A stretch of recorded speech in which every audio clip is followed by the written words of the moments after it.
magandang umaga sa mga GADvocates na kasama natin ngayon at welcome sa National GAD Planning and Budgeting Forum from Preparation to GAD Funds Audit, the 5th PCW-GAD webinar for 2021. We at the Philippine Commission on Women hope that everyone is safe and in good health. Please continue protecting our health from the virus. Ayan, so magandang umaga po ulit ating lahat. Interesado ako malaman kung sino sa atin ang mga team office at saka mga team bahay. I maximize the chat box sa mga nasa nasa bahay or yung mga team bahay natin. Send kayo ng number 2 sa ating chat box. Sa ating mga participants from team office, number 1 tayo. Yan. Mukhang marami-rami ang mga team office ngayon. Ayan. Siyempre may mga participants din tayo na nanonood from the comfort of their own homes. Ayan. Salamat po. We at PCW are also hoping that you'll appreciate this webinar as an opportunity to learn more on GAD Planning and Budgeting and GAD Fund Audit wherever you are. So kahit nasa opisina man tayo or nasa bahay man tayo, sana ay ma-appreciate natin itong magandang pagkakataon na to para mas maunawaan natin yung mga bagay na hindi masyadong malinaw about GAD Planning and Budgeting. Sa mga nasa opisina po, lalo na yung ating mga frontliners, let us keep observing the health and safety protocols. At salamat sa pagsama nyo sa isa na namang makabuluhang araw sa pagkatuto sa Gender and Development. I am Don Villanueva Leongson, Senior Gender and Development Specialist of the Philippine Commission on Women Technical Services and Regional Coordination Division, and I will be with you throughout the day as your moderator and your kabargada. Yes po, kabargada nyo ko for today. So just recently, the PCW conducted the 4th webinar which focused on the use of the Harmonious Gender and Development Guidelines or the Hagadaga to mainstream GAD elements in the project development cycle. We are sure that many of you, if not all, have already participated or attended the 4 previous PCW GAD webinars. We hope that your learning will be translated to concrete actions to intensify mainstreaming of GAD in your respective agencies. Now, before we start, may we just remind everyone of the following. Number 1, to avoid disruption of your participation in this webinar, please ensure that you are connected in at least 5 Mbps. So para ma-check nyo po ang inyong connection, pwede kayong pumunta sa inyong preferred browser at type nyo lang doon www.fast.com. Pag meron po kayong mga katanungan, lalo sa mga content or mga clarifications nyo about the topics for today, please use the question and answer tab below your screen. These questions will be answered during the question and answer session after each topic or after each session. Questions that are not raised during the question and answer session will still be answered by the resource persons and PCW team. So please do not hesitate to ask questions during and after the sessions. Ayan. So gamitin po natin yung Q&A tab. Makikita niyo po yon sa ilalim or sa babang bahagi ng inyong mga screen. Ngayon, kasi yung ating forum po, meron lang tayong allotted time. So kung sakasakaling mang hindi napili ang inyong sagot para i-share during the open forum, don't worry po because the resource persons in the PCW TSRCD team ay i-address at sasagutin po yung tanong nyo buong araw. Let us also participate in the poll via Zoom webinar. Ito ay isa sa mga features ng Zoom webinar. Mamaya yung mga resource persons natin, meron silang mga ipapakita sa ating poll. So we encourage everyone to take part. Mag-vote kayo, no? So because it's a way of the resource persons to check your background knowledge, background information about the topics. So they will know the attack. Parang alam nila kung paano yung approach ng kanilang pagtuturo sa atin. There will be a post-test and evaluation survey in the closing part of the program. So a Google survey will be provided in the Zoom chat room. Please note that in order for you to receive an e-certificate, kailangan nakakompleto tayo ng at least 3 oras sa webinar attendance natin at nakapasa tayo ng at least 70% sa ating post-test. And of course, kailangan din natin ma-accomplish ang ating activity and resource person evaluation form. But don't worry, yung post-test naman natin at ating RP and activity evaluation ay nakalagay lang naman sa isang Zoom, sa isang Google form. So, madali niya na po siyang masasagutan. Hindi na siya magkahiwalay. Yan. So, ayan, makikita po namin yung attendance ninyo kasi ma-generate po ng Zoom ang inyong yung login time nyo at saka yung duration na nagstay kayo sa ating webinar today. Yan. Another thing po, no, all the presentation materials, yung mga PDF versions ng presentations ay i-upload natin sa dedicated page ng webinar sa ating PCW website. Pwede nyo rin pong puntahan itong nakikita nyong link sa screen, pero don't worry, later we'll also provide you a link to access the presentation materials in PDF format. Also, no, yung ating video recording, actually ngayon naka-stream to, pero ilalabas natin to in a later time. Tapos yung pong ating recording using the live ay pwede ninyo pong gamitin sa inyong mga kanya-kanyang agency if you want to conduct your in-house capacity development on GAD planning and budgeting. There's no need to ask for our permission. We give you the full permission to use the video materials as well as the presentation materials na nasa PDF format. And of course, kindly note that in this webinar, we don't have to use your microphone and video to prevent potential disruption of the resource persons as they talk. Thus, these features will be disabled throughout the webinar. As an alternative, please use the chat box for comments and clarification. So ganito po yung mga questions ninyo about the topics or about our session, sa question and answer tab po ninyo ipapasok. But other concerns, maybe technical difficulties, siguro pwede natin siyang isend sa ating chat box para ma-address natin appropriately. We hope that everyone will be guided by these reminders. To start our program, let us now begin with the singing of the Philippine National Anthem to be followed by a GAD Advocate's Prayer. Noon pa man, malaki na ang naging bahagi ng mga kababaihan sa lipunang Pilipino. Kaisa sila sa marubdob na paghahangad ng kalayaan ng ating lahi. Kabilang sila sa paglinang ng ating makulay na sining at mayamang kultura. Kasapi sila sa pagtataguyod ng mga adhikain ng kapwa mamamayan at sa pagtugon sa mga pangangailangan ng lipunan. Katuwang sila sa pagtuklas sa mga larangan ng agham at medisina. Kapanalig sila sa pagpapairal ng batas, karapatan at katarungan para sa lahat.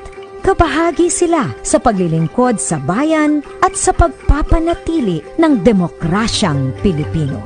Sa paglipas ng panahon, hindi nagmaliw ang kanilang pag-ibig sa ating inang bayan. Mga kababayan, ito ang alay ng mga kababaihang Pilipino para sa bayan. Tumayo po tayong lahat at sabay-sabay nating awitin ang pambansang awit ng Pilipinas. Ayaw mag-ibig, pero sa silanganan, alam ng puso, sa lilim mo'y buhay. Lupang hiniram, gulatan ng pag-ibig, sa manlulutin, ito masisigil, sa lahat ng tulog, sa singin at sa langit mong babang, magilang ang tula at awit sa paglayang minamahal. Ang isang ng patawad mo'y talumpay na nagliligid, ang ituwing na araw na kailan pa malimalig.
At para sa webinar na ito ay patutunayan naman natin na dapat may kwento naman ang mga kwenta or computation.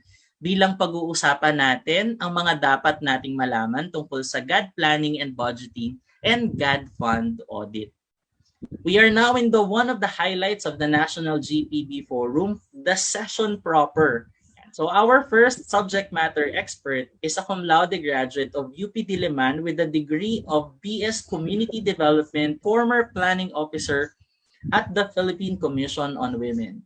She is now an independent gender and development specialist providing technical assistance on women's rights, GAD-related laws, gender sensitivity, GPB, gender analysis, and gender analysis tools, including GMEF, Hagadaga, Girl Assessment Tool, among others. To discuss Session 1, the guidelines on the preparation of GPB and GAD Accomplishment Report to implement the Magna Carta of Women, let us all give a round of applause to Ms. Vichelle R.S. J. Pangan, Independent GAD Consultant and National GAD Resource Pool Batch 5 member. Hello, Vichelle. The screen is now yours. Hi, Don. Good morning. Good morning, everyone. And our first session, okay, as Don said, will be on the guidelines on the preparation of the GAD Plan and GAD Accomplishment Report. So, again, this is Vichelle Hugilon Pangan po, an independent GAD specialist and part of the NGRP Batch 5. Alright, so start na po talaga tayo, no? Para mabilis tayong matapos. Okay, and our session objectives for this session is to understand why is there a need for GAD planning and budgeting.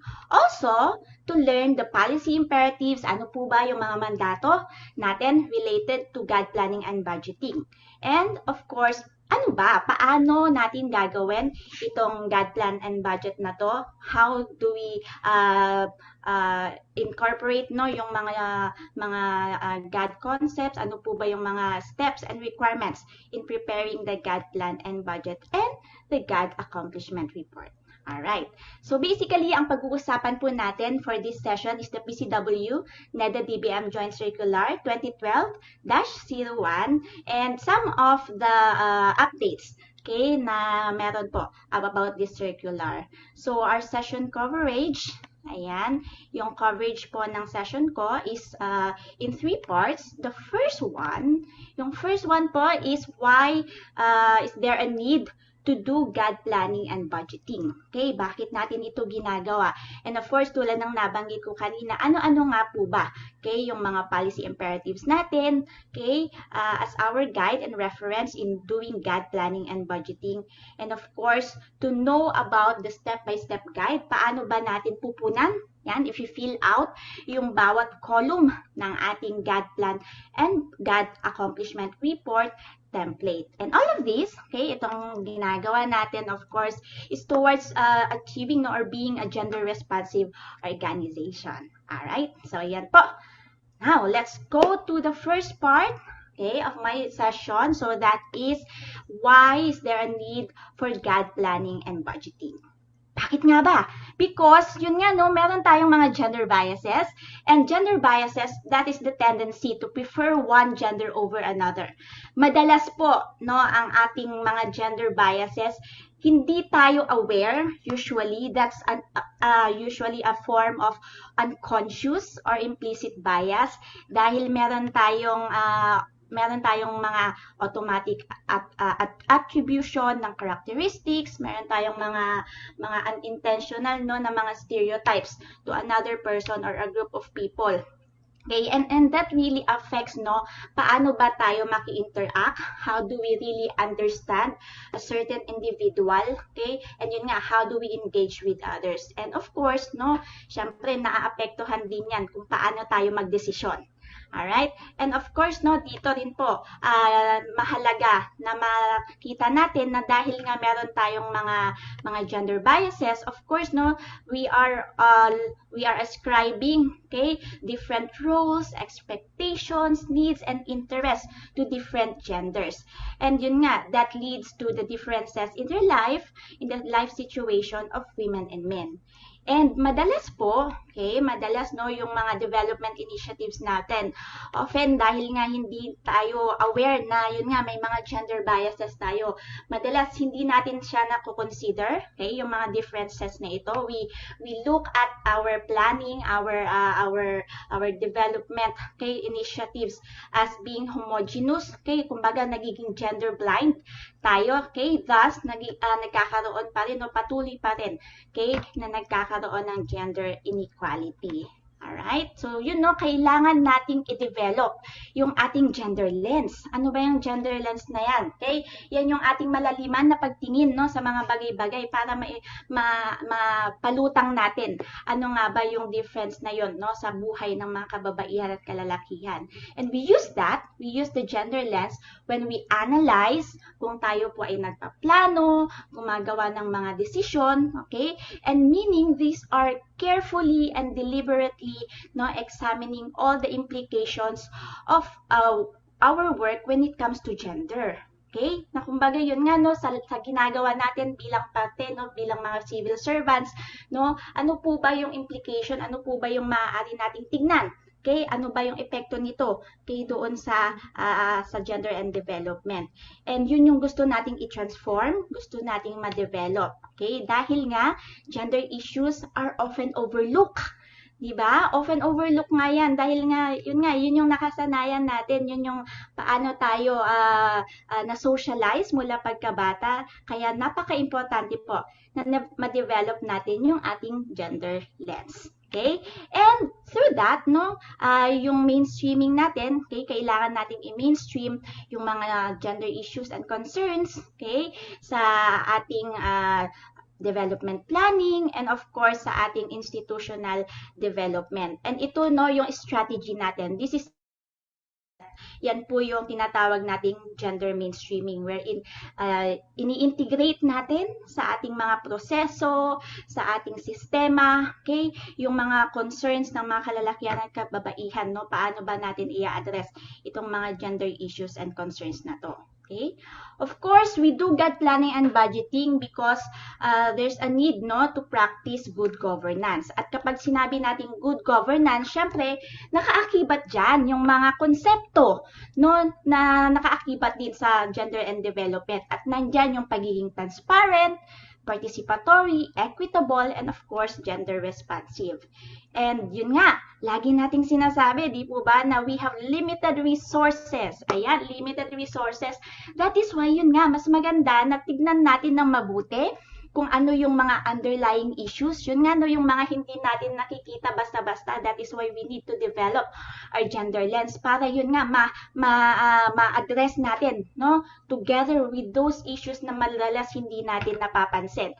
Okay? So, that yung ating mga pera, yung budget natin, yung mga ginagawa nating mga programs and projects, okay, ma-address lahat okay, ng kailangang i-address. Alright? So, that is why we need to do GAD planning and budgeting, thus develop our gender lens. So, yun no, we need to do GAD planning and budgeting to pursue equal opportunities for women and men and ensure equal access to resources and development results. Okay? And abolish unequal structures and practices that, yun nga, no, nagpapatuloy nung systemic na discrimination and thus, nagkakaroon pa rin talaga tayo ng gender inequality. And of course, it's very important to capacitate, no? Capacitate kayo, no? The institutions and people to instill gender perspective in you. Yan. Kaya nga paulit-ulit na sinasabi ko no, yung importance ng ating pag-develop ng gender lens. Ayan. So, yun, no, yun po yung mabilis lamang na dahilan bakit po tayo nag-GAD planning and budgeting. Okay? Now, let's go to part 2. Ayan. Part 2 na po tayo. Let's move on to the mandates. Ano po ba no, yung mga policy imperatives on GAD planning and budgeting. Ayan. So, we have a poll question here. So, Don, can you please launch our poll question? Sure, Bichelle. Yan. So our first poll question is this. What law mandated to set aside 5 to 30% of the official development assistance funds for programs and activities supporting women? Is it letter A, General Appropriations Act of 1995? Is it Women in Development and Nation Building Act of 1992? Or is it the Magna Carta of Women? Now, the participants can see the poll and they can vote. So what I can see here, Bichelle, majority ng ating participants are rooting for Magna Carta of Women. Ayan. Sige nga, tingnan natin. Sige, titingnan natin no kung correct ba to yung background knowledge ng ating participants on this. Ayan. Sige, siguro we can. Yes. Yan, let's see. Bichelle, kapag pumalo na ng 500 ang respondents natin, we will end the poll and we will share the results para may reference din ang participants natin. Yes. Yan. All right. We can end the poll now.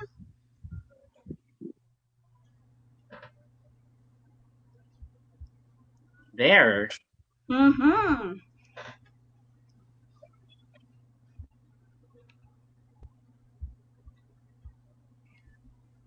Ayan, so our poll results, okay, shows po na 64% of you answered it's Magna Carta of Women, then followed by 24% who answered po na General Appropriations Act of 1995, then only 12% po yung sumagot ng Women in Development and Nation Building Act. Okay, tingnan natin, no, ano po ba, no, yung batas na yan, okay, na nagsasabi na dapat may 5 to 30% tayo na sineset aside, lalong-lalo na kung yan ay galing sa mga ODA funds, okay? So, let's see kung tama po kayo ng sagot. Alright, so let's go to the policy imperatives on GAD planning and budgeting. Of course, syempre yung ating constitution, okay? The basic tenets of our land, no? That recognizes the fundamental equality before the law of women and men. And of course, we have our Magna Carta of Women, or RA 9710, and other laws, no other laws enshrined in this policy, since this is a comprehensive women's rights law. And of course, tayo po, no, Pilipinas, also subscribes to the provision, of course, of the Commission on that CEDAW, okay, on the Convention on the Elimination of All Forms of Discrimination Against Women. Also, nandyan din po ang Beijing Platform for Action. And syempre, yung ating Sustainable Development Goals. And target number 5 nga po sa ating SDG ay yung gender equality. And yes, okay, we have the RA 7192, and that is the Women in Nation Development and Nation Building Act of 1992. Actually, ito po yung batas, no, na tinatanong natin kanina doon sa ating poll question. And it is provided for under this law that a substantial portion, and yun nga, magsisimula tayo sa 5, no, hanggang 30% ng ODA, meaning Official Development Assistance, yun nga po, no, those are funds received from foreign governments and multilateral agencies and organizations. So, magsiset aside daw po tayo and utilized by the agencies concerned, yung mga implementing agencies natin, to support programs and activities for women. So, yan po yung sagot kanina. So, those 12%, ayan, yan po yung tamang sagot para po dun sa ating poll question. And of course, another policy imperative, no, that we use as reference, of course, is the GAD, the Philippine Plan for Gender Development, Gender Responsive Development. And this plan, 1995 to 2025. So, it's a 30-year plan. Okay, 30 taon po yan, no? And this is adopted, okay, and approved by Executive Order number 273. And since yun nga po, no, itong planong ito is a 30-year plan, that is why there's a time slice, okay, of the PPGD.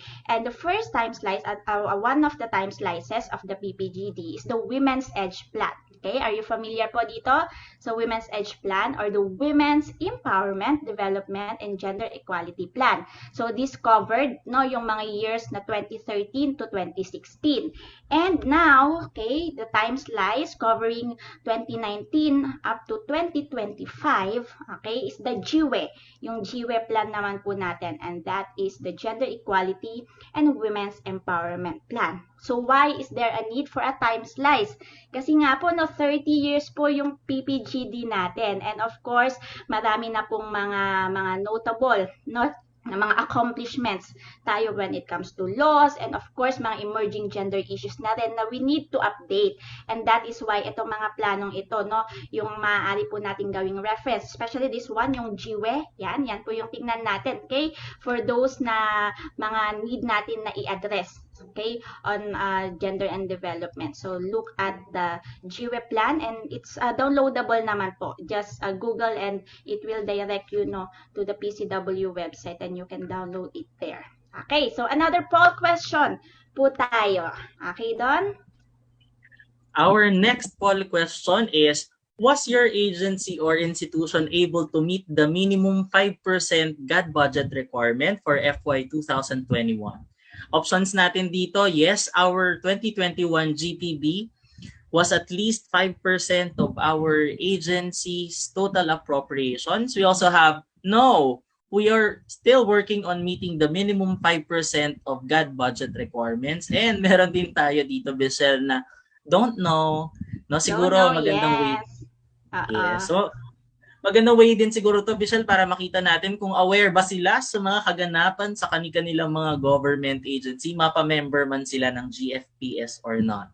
Totoo yan. Sige, so hintayin natin kung ano yung sagot nila. Yes. So ngayon, Bissell, meron na tayong 408 respondents sa ating poll. We're reminding nga pala yung mga participants natin, please use our poll option in voting or in choosing your answer. Huwag po sa chat box para masama natin sa datos. No, makikita nyo naman po magpa-pop up sa inyong mga screens kung ano po yung current poll natin, and you just have to select your option. Yan. So, Bissell, meron na tayong 508 responses dito. Let's stop. And of course, we will share this for everyone's information. There you go.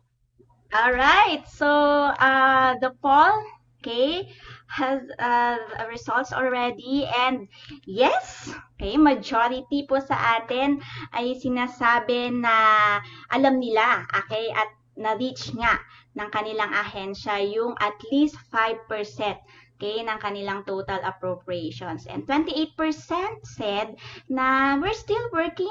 Okay, we're still working on meeting the minimum 5% on the GAD budget requirement. And yun nga, konti lang naman, no, yung do not know, okay, yung hindi alam, okay, yung ano ba, kung naabot ba yung 5% na yan. Okay, so thank you, Don, no, for facilitating the poll question, and thank you everyone for answering. Okay, so yun nga po, no, another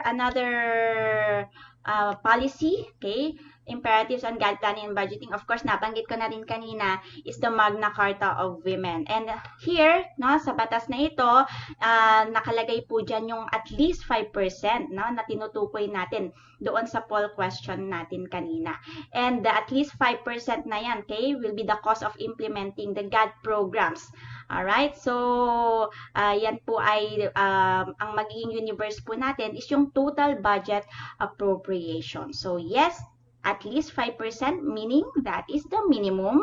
Okay, and the utilization and outcome po ng ating GAD budget, syempre, no, meron po tayong GAD accomplishment report. So meaning that will be annually monitored and evaluated in terms of its success. Syempre, no, titingnan natin kung nai-impluwensyahan po ba nito, no, yung remaining 95% ng ating budget. Kasi nga, tulad ng nabanggit ko kanina, our strategy is mainstreaming. So hopefully na ma-influensyahan natin yung kabuuang budget ng ating ahensya. Alright, so yun, no, and syempre yung poll kanina pinakita rin nun, no, how do our GAD focal point system really cascade yung kanilang information, no, when it comes to the GAD plan. Kung yun nga, nalalaman ba ng madlang people sa opisina na meron tayong GAD plan, na-endorse yung GAD plan natin, na-meet natin yung 5%, okay, para yun nga, aware yung mga tao. okay, sa ating opisina na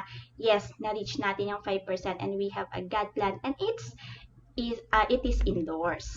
Ayan. So, another poll question. So, bear with us. Medyo marami-rami po ito. Okay? So, Don, another poll question, please. Yan. So we have another poll question here, Michelle. In what year did the General Appropriations Act start to instruct agencies and LGUs to participate, to prepare a GAD plan to address the gender issues of their clients in the context of their mandates and cost of which shall be at least 5% of the annual agency budgetary appropriations? Reminder lang sa mga participants natin, don't answer sa ating chat box. Ito po yung sasagutan natin, yung nag-flash sa inyo pong screen. No, we have the options 2012, 1998, and 1995. Yan. Marami-rami na. Michelle, ang nakasagot, meron na tayong over 300 answers dito sa ating poll. Bilis. And I think majority, Michelle, ng mga participants natin ay rooting for 1995. Sige nga, tingnan natin kung 1995 ba. So I can't wait for the moment of truth sa pagre-reveal mo kung ano ba talaga ang tamang sagot sa ating mga options. Moment of truth. Sige. Yan, I think we can stop the poll now since we have over 500 responses already. There you have it.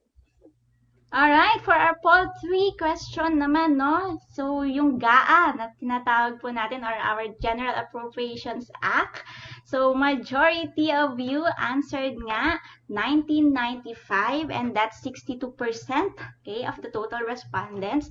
Followed by 2012, okay, with 25% and 13% naman po yung nag-answer ng 1998. So, tignan natin, kailan ba, no? Kailan nga ba na-include, okay, sa ating GAA yung preparation ng GAD Plan and Budget. So, the GAA, okay, obviously, yun nga, dinadirect niya yung mga government agencies to formulate a GAD plan and nire-reiterate po niya dito, okay, that the cost of which shall not be less than 5% of the yearly budget. And yes, based on the 1995 GAA, ayan, or Republic Act 7845, ayan, no? Diyan po unang lumabas, okay, yung ating patungkol sa formulation ng GAD plan natin. Alright, so yes, yung sumagot kanina, no, na 62%, ayan, majority of our respondents actually answered right. And that is, again, 1995. Okay, so another poll question, Don? Another poll question. Yan, sige, let's see. Ano ang ating susunod na poll question? Yan, so what agencies, I believe 3 agencies yung hinahanap natin dito, issued Joint Circular 2012-01 or the guidelines for the preparation of annual gender and development plans and budgets and accomplishment reports to implement the Magna Carta of Women.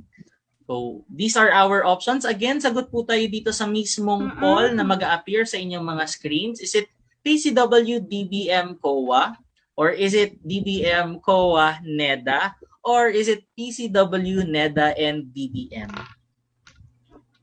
Yan. So, ongoing, Michelle, we have over 300 responses already. Ang bilis sumasagot ng participants natin.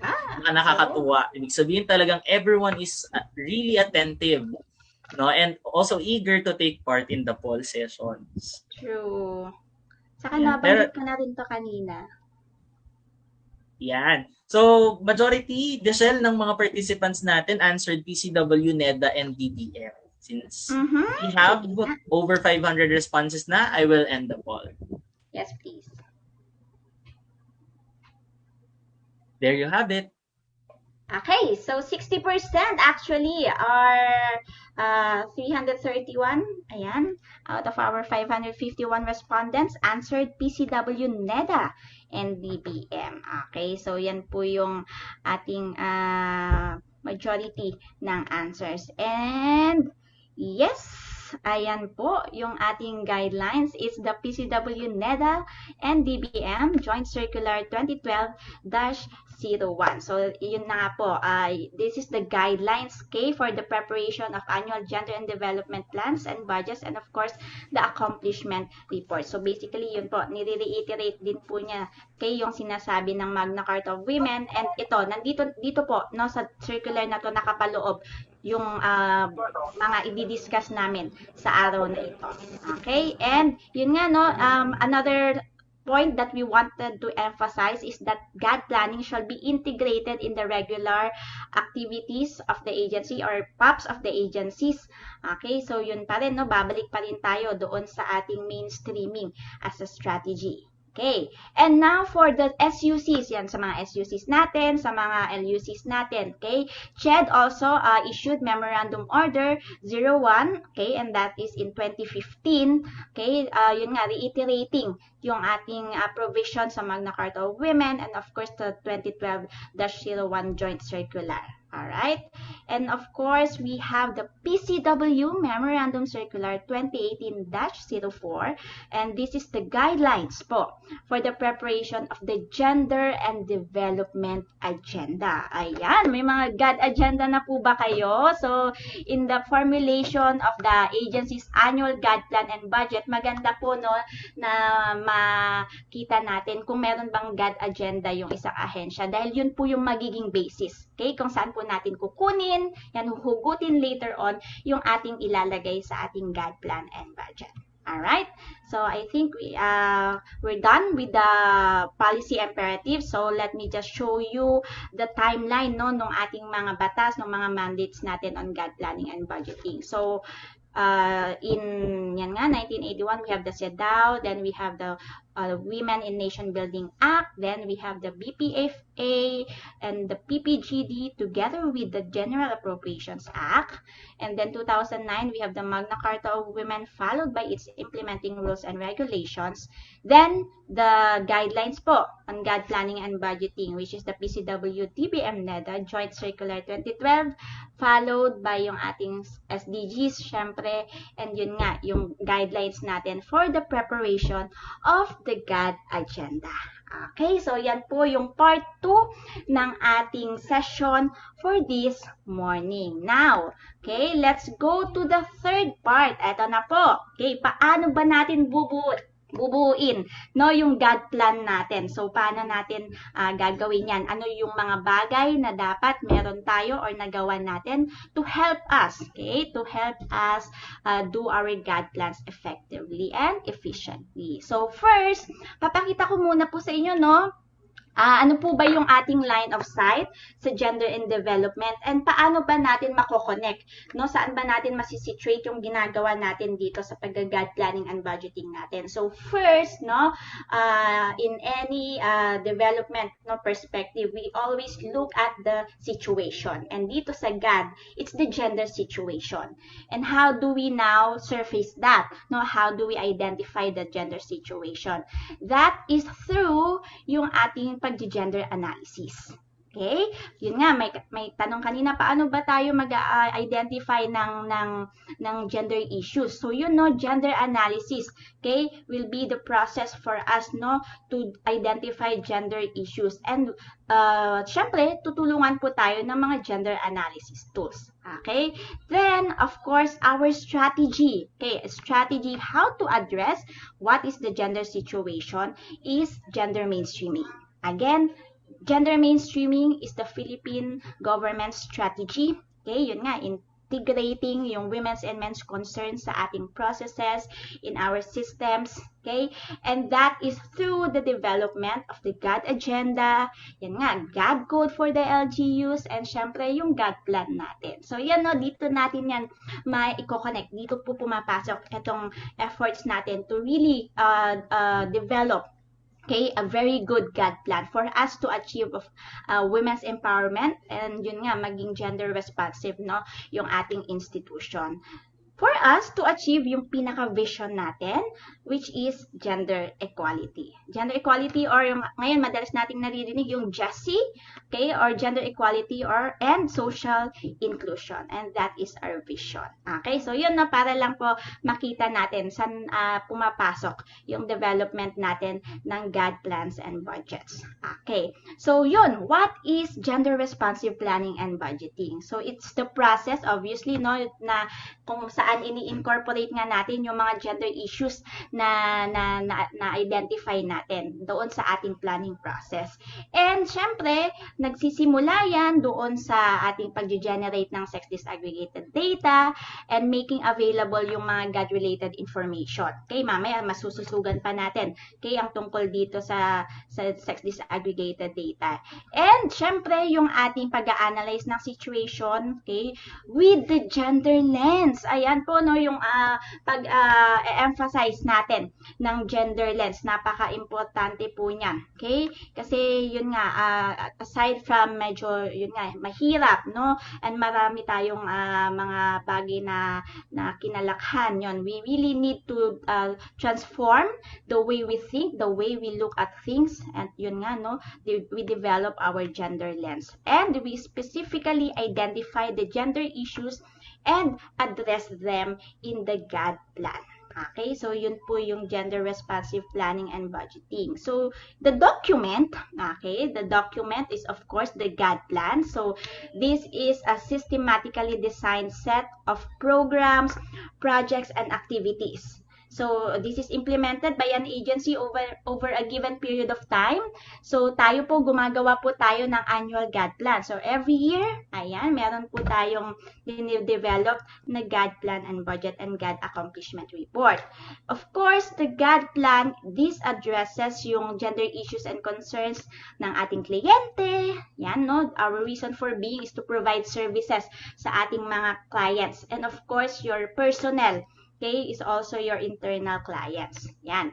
And this is an integral part of the agency annual plan. Tulad nga po ng nabanggit kanina, we need to integrate this in your work and financial plan. Yun nga, para hindi malusaw, no? And yun po yung kailangan nating gawin. Okay, so that is the GAD plan. And yun nga, tulad ng nabanggit ko kanina, okay, for us to surface the gender issues, to paint, no, yung ating gender situation, okay, and yung nabanggit ko nga kanina na it's a systematically designed set of programs, projects, and activities, kasi yun nga po, meron po tayong sinusundan na proseso, okay, and yun nga, dito tayo nagsisimula. This is our starting point, the gender analysis, and this is a type of socio-economic analysis na kung saan tinitingnan natin, no, yung gender relationship, okay, of that affects a development problem, and nandyan, kasama po niyan yung systematic gathering na information, okay, and it aims to achieve positive change, okay, especially for women and the disadvantaged, okay, so yan po yung ating gender analysis. Yan, so yan. Let's go now to the essential elements in GAD planning and budgeting. So, ito po yung mga bagay po na dapat meron kayo or nagawa nyo na for you to run smoothly, no, sa ating pag-GAD planning and budgeting. So, tingnan natin kung ano yung mga essential elements na yan. So, we have the first essential element, and that is the creation and or kung meron na tayo, strengthening of the GAD focal point system.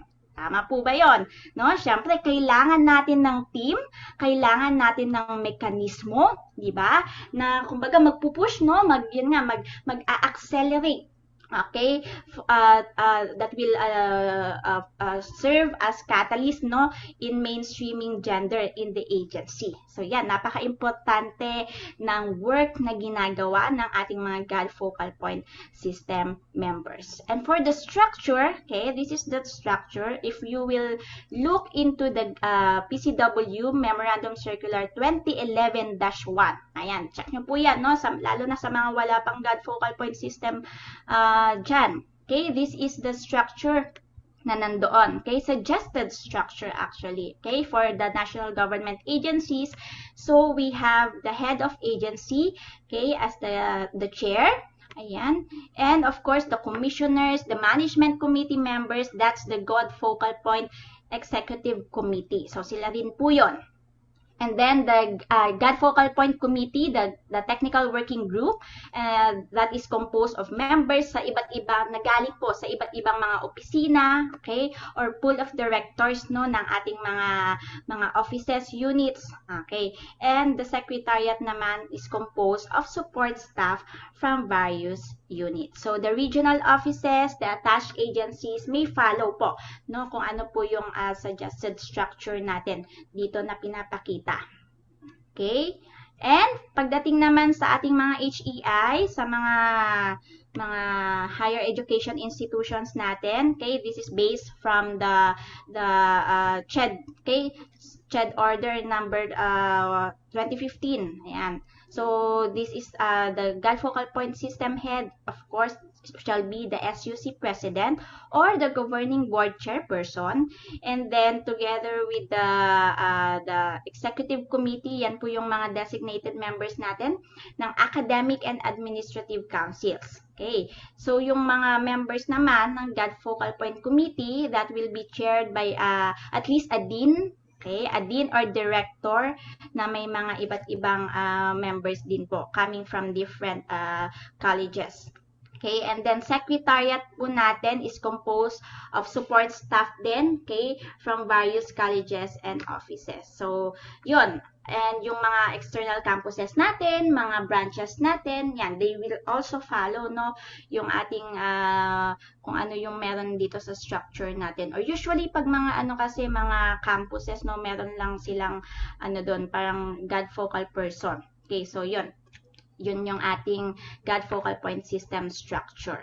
Okay? And tulad po ng nabanggit ko kanina, you will find in the PCW Memo Circular 2011-01 yung general functions ng GAD Focal Point System. So tulad ng nabanggit ko kanina, of course, the GFPS will lead the gender mainstreaming efforts of the agency. So included sa kanilang mga trabaho, sa kanilang general functions, ay yung mag-formulate, no, look into policies, okay, and formulate them, no, and then set up appropriate mechanisms. Ano po ba yung wala pa sa inyo na napakalaking tulong dapat, no, in mainstreaming gender in your organization? Coordination works, yan, kasama po dyan, preparation ng GAD plan, of course, yan po ang isa sa pinaka-importante na trabaho din ng ating GAD Focal Point System. Alongside with yun nga, pagmamonitor ng implementation ng GAD Plan and Budget, capacity development, promotion, and pursuing the participation of women and men, and then strengthening external links, okay, with other agencies natin on GAD. Okay, so to know more about the functions, no, specific functions ng bawat members ng GAD Focal Point System natin, yun po. Balikan po natin or check po natin yung PCW Memo Circular 2011-01. Alright, so you can Google that as well. Okay, so here, let me just show you yung sample, no? Sample na policy, okay, on the GAD Focal Point System. So this is the PCW's policy on the creation of the GAD Focal Point System. And yes, meron po silang GAD Focal Point System, syempre. Okay, so yan, no, dapat meron po tayong polisiya na nakalagay doon, no, sino-sino ba yung members ng ating GAD Focal Point System, ano-ano po ba yung kanilang mga roles and responsibilities, okay, dapat maklaro po yan na nandoon sa ating policy. Okay, this is naman the COA, Commission on Audit na policy on GAD Focal Point System. Ayan. So, kung makikita po ninyo itong mga pinapakita ko, these are uploaded sa kanilang mga websites, no? So, publicly available itong mga documents na to. So, that yun nga, makita natin sino-sino po ba yung members ng mga GAD Focal Point System members. And if you will, ang pangalan nito, Google GAD Focal Point System, ito yung mga unang lalabas. Kaya ito po yung inilagay ko dito. Okay, so yan, nandyan po yung recomposition actually ng GAD Focal Point System ng Jose M. Reyes Memorial Medical Center, and then we have here Central Bicol State University of Agriculture. So yun lang po yung examples, no, kasi part din po ng tinitingnan natin kung meron po ba tayong GAD na link doon sa ating website. Okay, so doon natin makikita dapat yung ating policy on the GAD focal point system. Alright, so kung wala pa kayo niyan, ayan, upload nyo na, no, para makita ng mga tao, okay, na meron tayong GAD focal point system and kung sino-sino po ba, okay, ang bumubuo ng ating GAD focal point system. Alright, so that's the first, no, yan po yung una natin na essential element. Now we go to the second. Yung pangalawa po na essential element on GAD planning and budgeting is to build capacities of agency on GAD.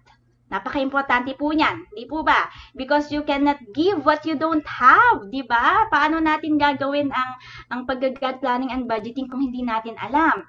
Okay, paano tayo mag-orient ng mga tao natin kung hindi natin alam kung ano ang mga basic concepts on GAD? So napaka-importante that we attend trainings. Okay, we capacitate ourselves. Okay, and that include po yung ating mga gender sensitivity sessions, mga GSTs po natin, and then gender analysis trainings to help us equip more, no, paano pa tayo mag-identify ng ating mga gender issues. And we have tools for gender analysis. We have the HCDG, yung ating GMEF, Girl Tool. Ayan, napaka-importante po na makapacitate po tayo dito sa mga tools na ito. Malaking tulong po talaga yan. Okay? And then, of course, GAD Planning and Budgeting. So, this is one of the sessions nga, okay, to help you, okay, equip, okay, more on doing the GAD Plan and Budget. And of course, hindi mawawala syempre yung mga issue-specific training sessions natin, lalo na yung mga sectoral sector-specific, okay, na GAD-related training sessions natin. Alright, so yan po yung second na essential element on GAD Planning and Budgeting. Now we go to the third. Ayan, yung pangatlo po natin is conduct gender audit. Ano ba itong gender audit na to? Okay, so gender audit, it's a form of social audit. Ulitin ko. Gender audit is a form of social audit. This is different from the one na ginagawa ng COA, that is GAD funds audit, no? Pera yung tinitingnan nila. Pero ito, it's a social audit looking into ano nang level natin on gender mainstreaming. Okay? Nasaan na ba tayo when it comes to our gender mainstreaming efforts? And we have certain tools to help us, okay, ascertain ano na ba yung ating level ng gender mainstreaming. So we have the ILO, Participatory Gender Audit Tool. We also have the GMEF, and then the GIRL, no, yung ating Gender Responsive LGU Assessment Tool. So this is for the LGUs. And we have the Harmonized Gender and Development Guidelines. So yan po yung mga tools natin, okay, which can help us, okay, identify nasaan na ba tayo, ano pa yung kulang, ano na yung nagawa, okay, so for us to do our gender audit. Okay, and that is the third element. So we have specific gender analysis tools or gender audit tools for every level. Ayan, so each level po niyan, no, ay maaari po nating may kaakibat po na mga gender analysis tools. For household and community level, we use the gender analysis matrix, 24-hour activity profile. Pagdating naman po sa looking into the gender responsiveness of projects or programs, we have the Harmonized Gender and Development Guidelines. And pagdating naman sa level natin ng gender mainstreaming sa organizations, sa institution natin, we have the GMEF, the GIRL, and yung ating participatory gender audit ng ILO, ng International Labor Organization. So there, no, yan po yung mga tools natin to help us conduct the gender audit. And that is element number 3. Ayan. So now, before we go to element number 4, another poll question. Ayan doon, poll question ulit tayo. Right. Now we have the poll question number 5, Michelle, I believe, no? So ang question natin, what does SDD stand for? Is it sex degradation data? Is it letter B? Or the second option, sexuality discussion drill? Or the last option, which is the sex disaggregated data? Ayan, tignan natin. Mukhang majority naman, Michelle, ang sinasagot, no? Over 400 na tayo dito, sex disaggregated Sige data. nga. Pero Tignan natin. yes, pero parang ano no, may mga naligaw. Iniisip ko baka nagkamali lang din sila ng pindot dito, ano? Baka na ano Oo lang nga. sila Nag-breakfast po ba? Baka na ano lang, naduling. Oo nga, sige. So, Michelle, since we have over 520 responses here, stop poll na Yes. tayo, and let's share the results. Ayan po. May naligaw nga! Okay, so ano po ba ang ibig sabihin ng SDD? Ayan, so kung tayo no ay matagal na sa GAD journey natin, okay? Ayan po no ay majority ng sumagot, okay, sa ating poll question, and that is sex disaggregated data. Alright, and that is included po sa ating pang-apat na essential elements in GAD Planning and Budgeting, and that is institutionalizing the GAD database or the sex disaggregated data. Okay, so ano ba itong GAD database na ito? So, yun nga, your usual database, no, parang ganun po, no, yun nga lang, mas focus siya on GAD. And this can either be manually operated or developed through a software. Okay, kung medyo mataas-taas yung budget natin dyan, no? And this shall form part of the overall management information system of the agency. Okay, yun nga, no, nagme-mainstream tayo, kaya dapat maging parte talaga siya ng overall MIS ng ating ahensya. At ano ba ang lalamanin ng ating GAD database? Of course, yung ating sex disaggregated data. Okay? And the sex disaggregated data, this is the statistical information which that differentiate between men and women. And yun nga, no, allows one to see nasaan ba yung gaps. Kasi makikita natin agad yan, no? Makikita natin doon sa difference, okay? Whether there's an existence of gaps, okay, in the position and condition of women and men. So, yan, no, mapag-uusapan nyo yan or napag-usapan nyo na yan sa mga GSTs ninyo. Okay, so that is the GAD database and the sex disaggregated data. And saan ba natin pwedeng makuha? Okay, what are the possible sources of sex disaggregated data and GAD-related information? Of course, we have the Philippine Statistics Authority, and syempre to make it more localized, no? Nandyan yung ating mga local civil registrars, okay? And of course, the academe, they have their studies, ayan, their surveys, together with the civil society organizations as well, okay? And of course, no, meron din tayong mga administrative reports ng mga local agencies natin, yung mga regional line agencies natin. Okay, so yan po yung mga pwede nating tignan, okay, for us to see whether meron ba tayong magagamit na mga sex disaggregated data dito. And of course, no, kayo mismo, no, lalong-lalo na if you are generating primary data, okay, yan po.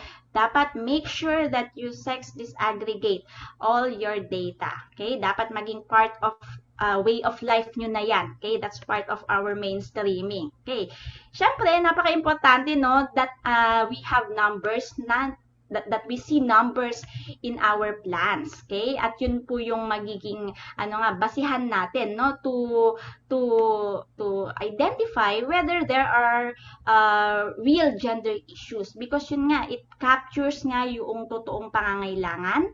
Okay, whether there's a contribution or benefit that needs to be allocated to certain population.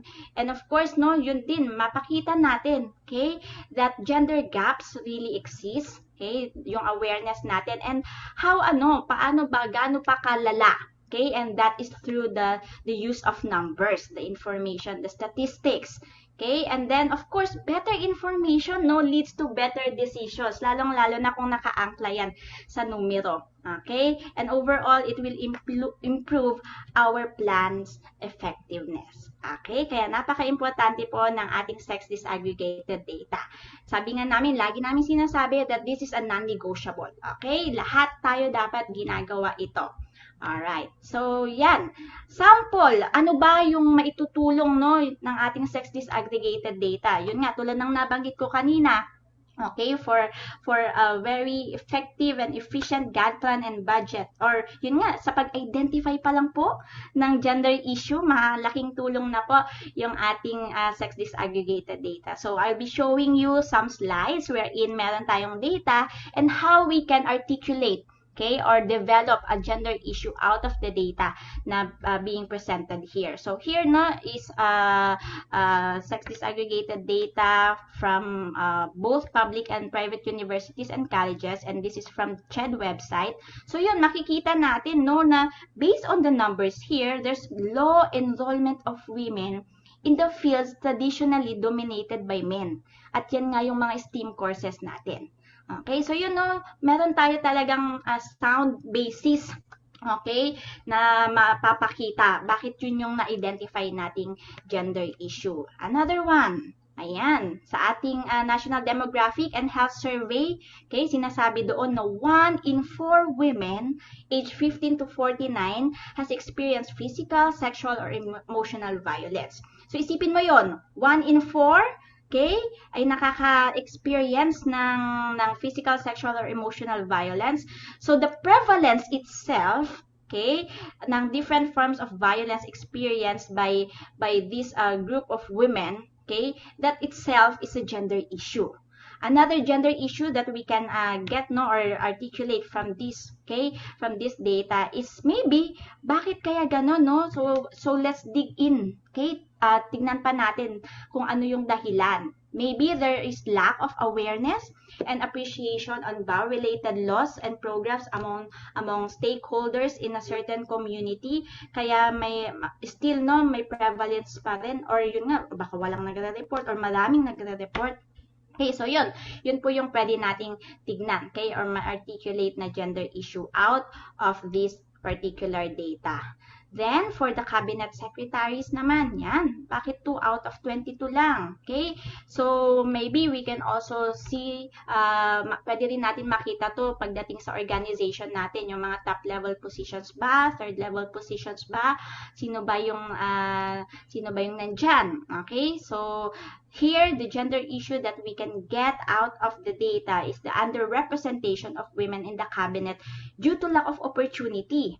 Okay, siguro nga no, maraming competent pero the opportunity for them, okay, to be included kaya sa ating sa mga top level positions natin, okay, or maybe yun nga for them to gain more knowledge and skills, okay, yun siguro yung kailangan mas tutukan natin. So yun no, this is just an example, okay, on how we can generate or identify gender issues out of our sex disaggregated data or gender statistics.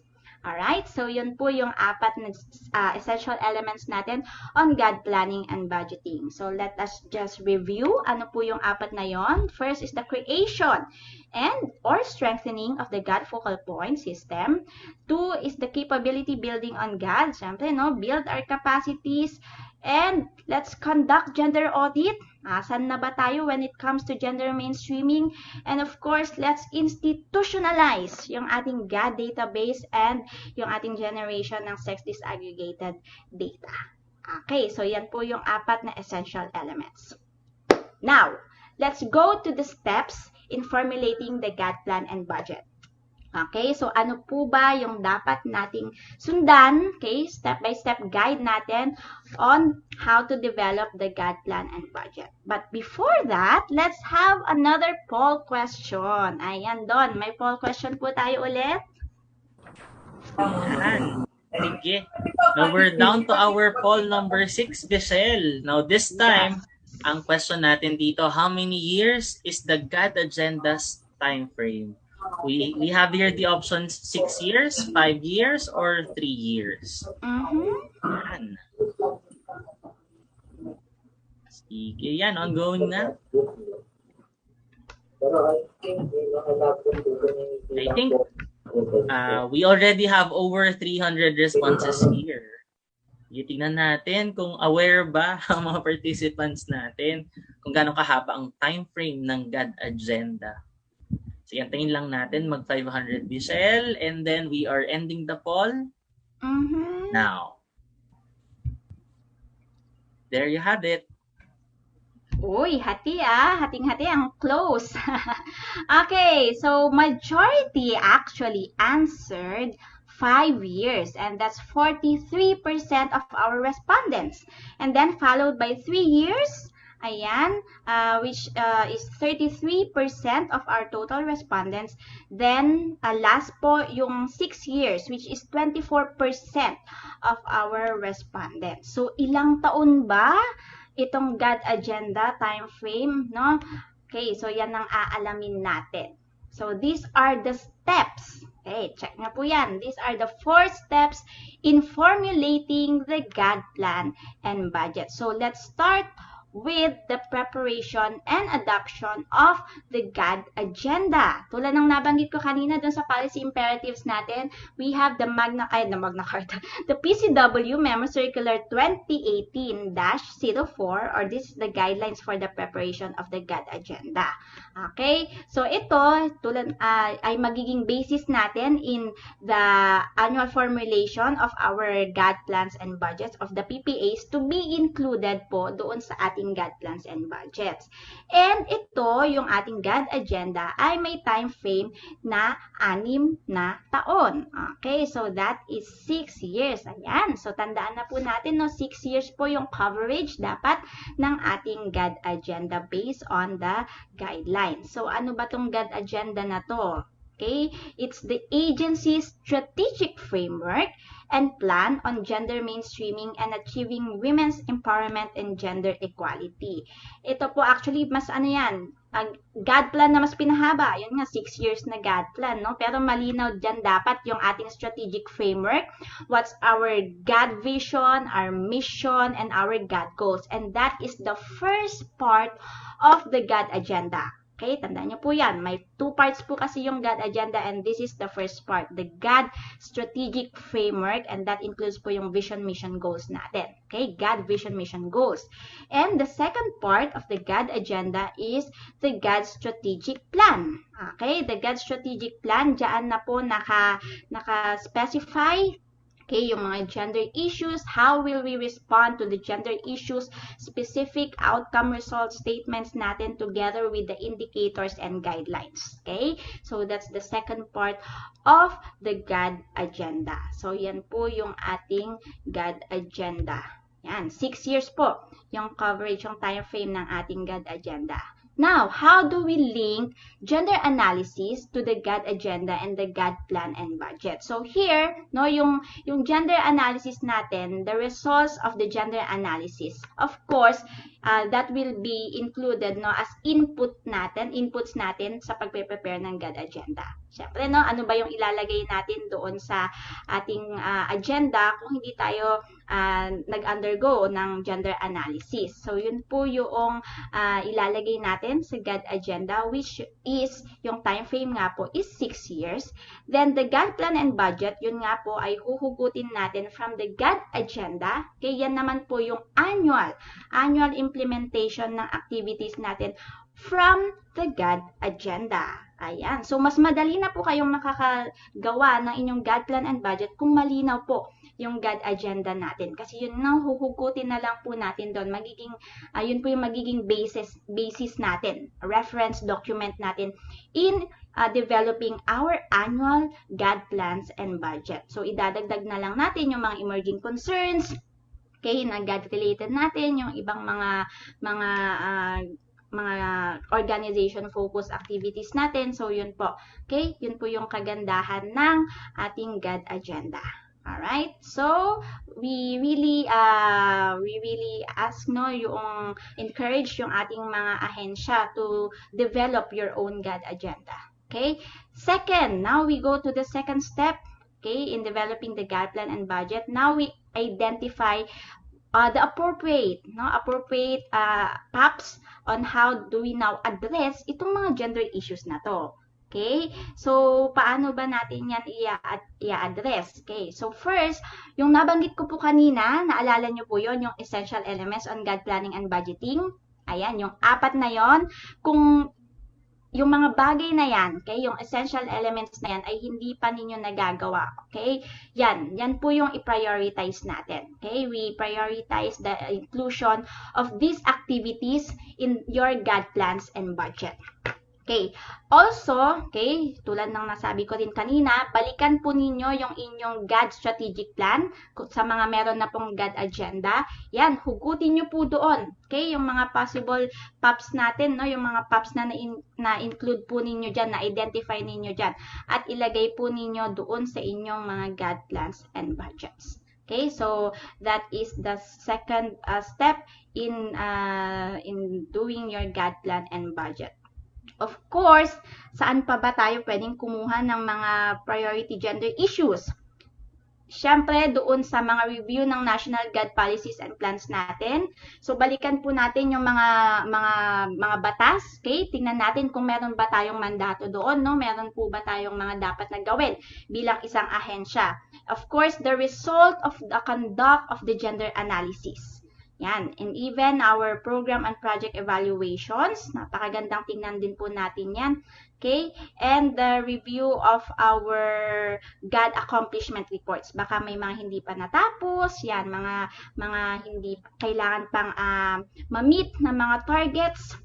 Okay, so yan po yung maaari pa nating tignan, balikan, for us to identify priority gender issues. And syempre, nandyan din po yung mga plans natin. Ayan, so for those who are in the in the peace and security sector, ayan, meron po tayong National Action Plan or the NAP-WPS. You can look into this document. And yun nga, tayo po, no, the rest of us can look into the GAD Plan. This is the Gender Equality and Women's Empowerment Framework. So, balikan po natin itong mga documents na yan. Kasi meron na pong nakalagay dyan, no, na mga iba't ibang mga strategic goal area. Okay, wherein maaari nating makita kung nasaan yung ahensya natin depende sa ating mga mandato. Okay, so we have 7 strategic goal areas, okay, na kailangan nating sagutan dito sa GAD natin, sa Gender Equality and Women's Empowerment Plan. So hanggang 2025 pa po ito. Okay, so tingnan po natin itong document na to. Yan, napakagandang document. Okay, number 3, third step in formulating the GAD Plan and Budget. Let's apply po yung ating Harmonized Gender and Development Guidelines. Ayan, mapakarami na ang nag-a-ask ng trainings on how to use and apply the Harmonized Gender and Development Tool, no? Kasi ito yung madalas na hinahanap, okay?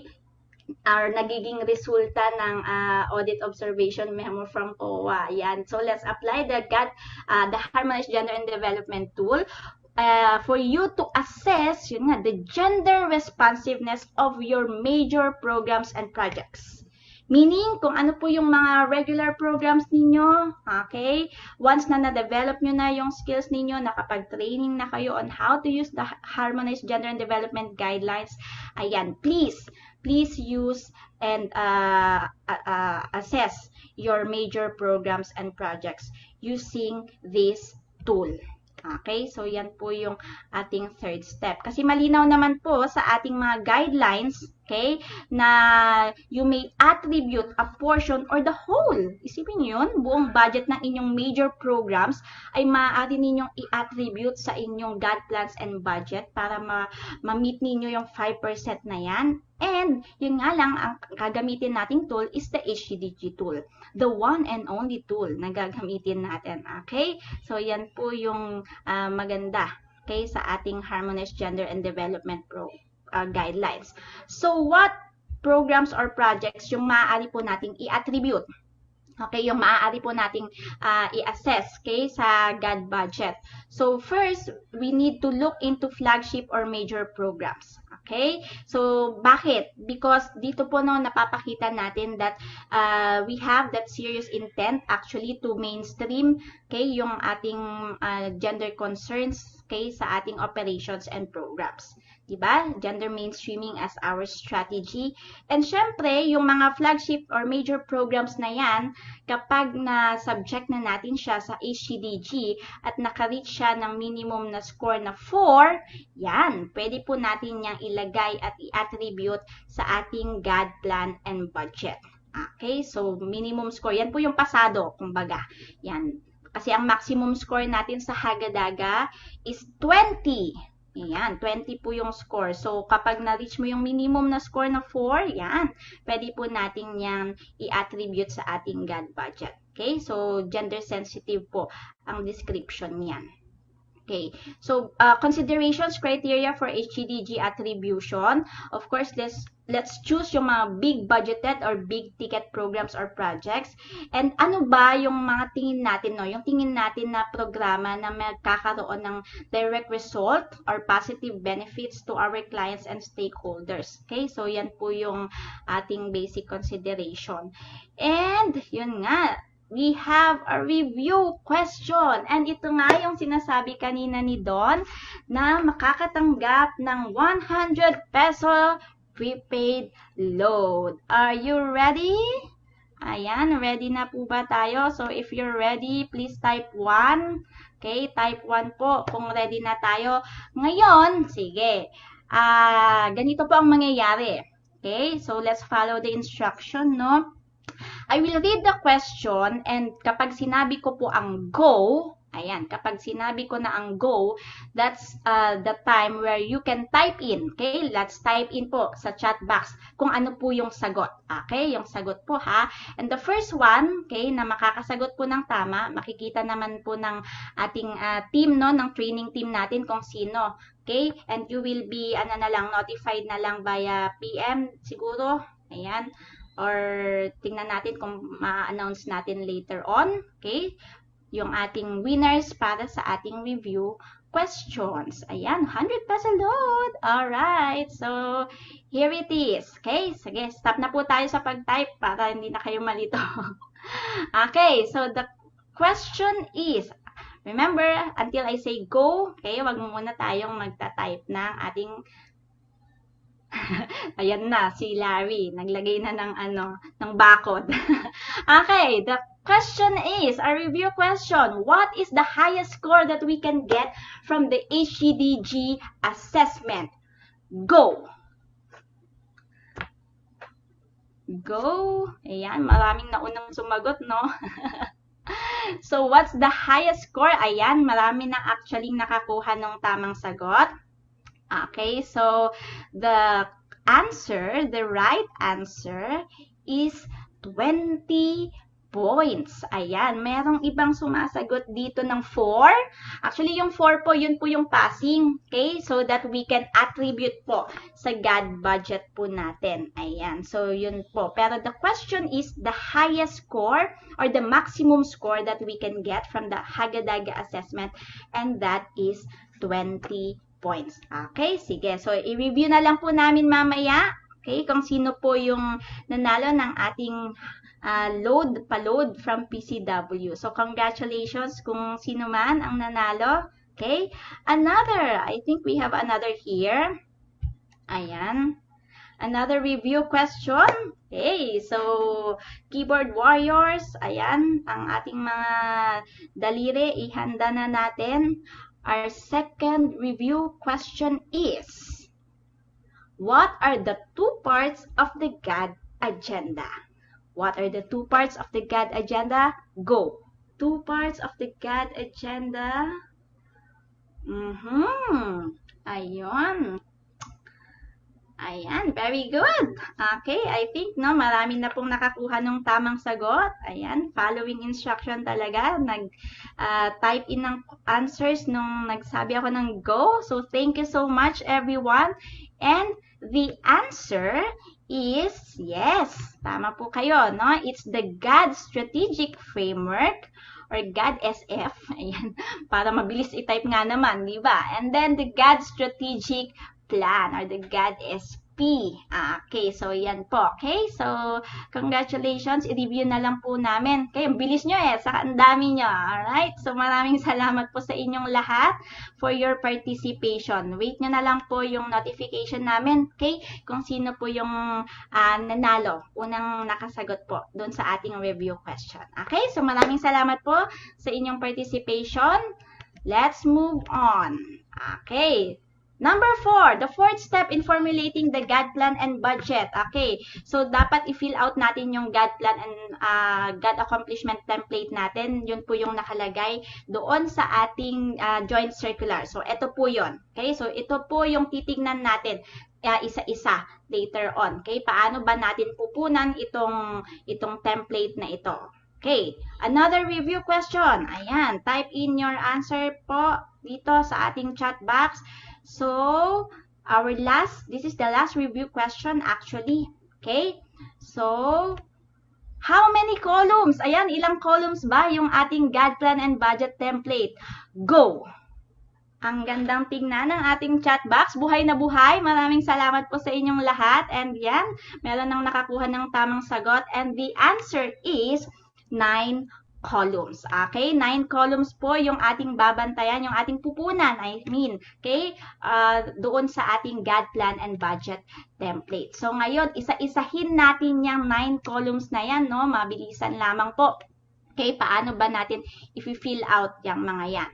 Okay? So, first off, okay, let's have another poll question, okay, for our GAD plan and budget template doon. There. So now we are in our 7th poll question. So the question is, can the entry in the column 1 of the GBB template be also based on the agency's mandate? Is it yes or no? Yes or no ba?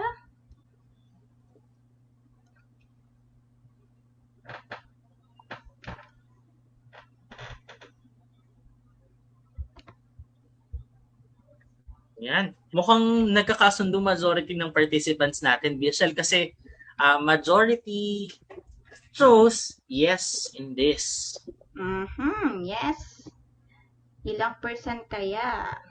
100% pa yan?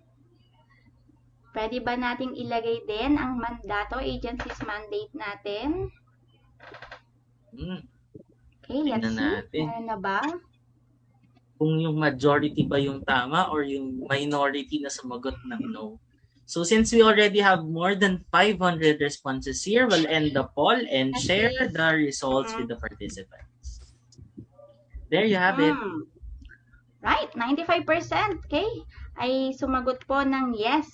Alright, because the column 1, ang sabi po dyan is gender issue and or GAD mandate, diba? So, yes, ang tamang sagot doon. Pwede po nating ilagay yung GAD mandate. So, the first column, okay, ano po ba yung gender issue na gusto nating i-address based doon sa resulta ng ating gender analysis? Or, yun nga, maaari rin po tayong mag-identify, okay, ng ating mandato. So, the gender issue can be client-focused, okay, meaning, ano ba yung mga issues and concerns arising from the unequal status of women and men stakeholders, no? So, napaka-importante ng ng data natin for us to identify, to gauge the extent of their disparity over benefits ba, contribution, okay? So, here are some examples of gender issues, okay, na client focus. Ayan, transport facilities fail to consider and meet the needs of the vulnerable groups.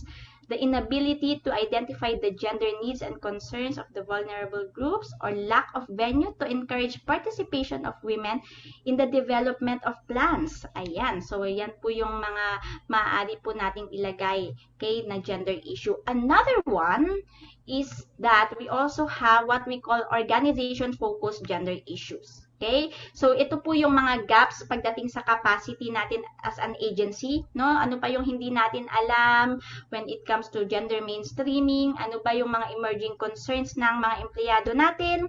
Okay? So, yun, no? Yan po ay manggagaling sa ating GMF assessment, maaari din sa ating HCDG results, sa inyong mga COA observation memo, and then sa analysis po ng sex disaggregated data. Okay, so yun, no, here are examples. Maybe we can include absence of a directive for the regular application of GA tools such as the Hagadaga, or limited gender sensitivity of investigators handling GBV cases. Okay, so yun, no, gaps when it comes to the capacity or the agency for you to integrate gender, okay, in your PPAs. Okay, yan po yung ating first column na gender issue. Another one, okay, doon po sa poll question natin, yes, GAD mandates can also be our entry in column number 1. So, ano ba yung mga GAD mandates na yan? So, review natin, balikan natin yung Magna Carta of Women, ano ba yung applicable sa ating ahensya doon. Tignan natin yung mga batas, no, GAD-related laws, yung bawal bastos law, yung anti-vowsy, anti-trafficking, okay, rape, anti-rape law, anti-sexual harassment. So, marami po tayong mga GAD-related laws. Okay, so let's look into those, no, the implementing rules and regulations. Baka nandun po, parte po ng mandato natin bilang isang ahensya. Of course, balikan din natin yung GWE. Okay, yung GWE plan natin, okay, 2019 to 2025, tingnan po natin dyan. Ano po yung nakalagay din dyan, nakaatas sa atin bilang isang ahensya. And of course, yung mga memo circulars na nilabas ng PCW alongside with other government agencies, okay, for institutionalizing yung mga essential elements natin on GAD planning and budgeting. Okay, so yun, maaari po nating i-include yung ating mga GAD mandates in column number 1.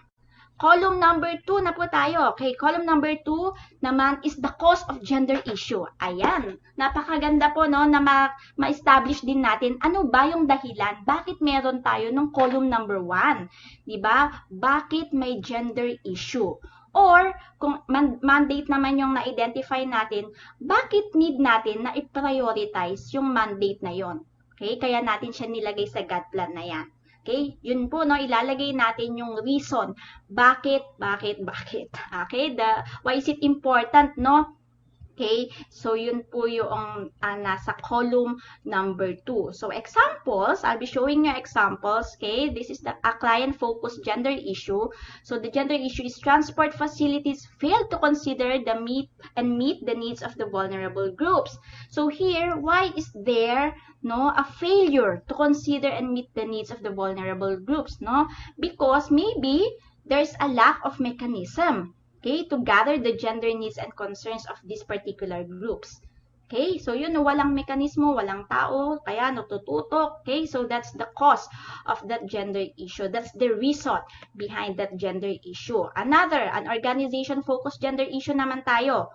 Underutilization of the required GAD budget to implement the GAD PAPs. Nako, marami to, no? Maraming di nakakaabot ng GAD ng 5% or, yun nga, na plano natin pero hindi natin na-utilize, okay? So bakit kaya? No, why is there underutilization?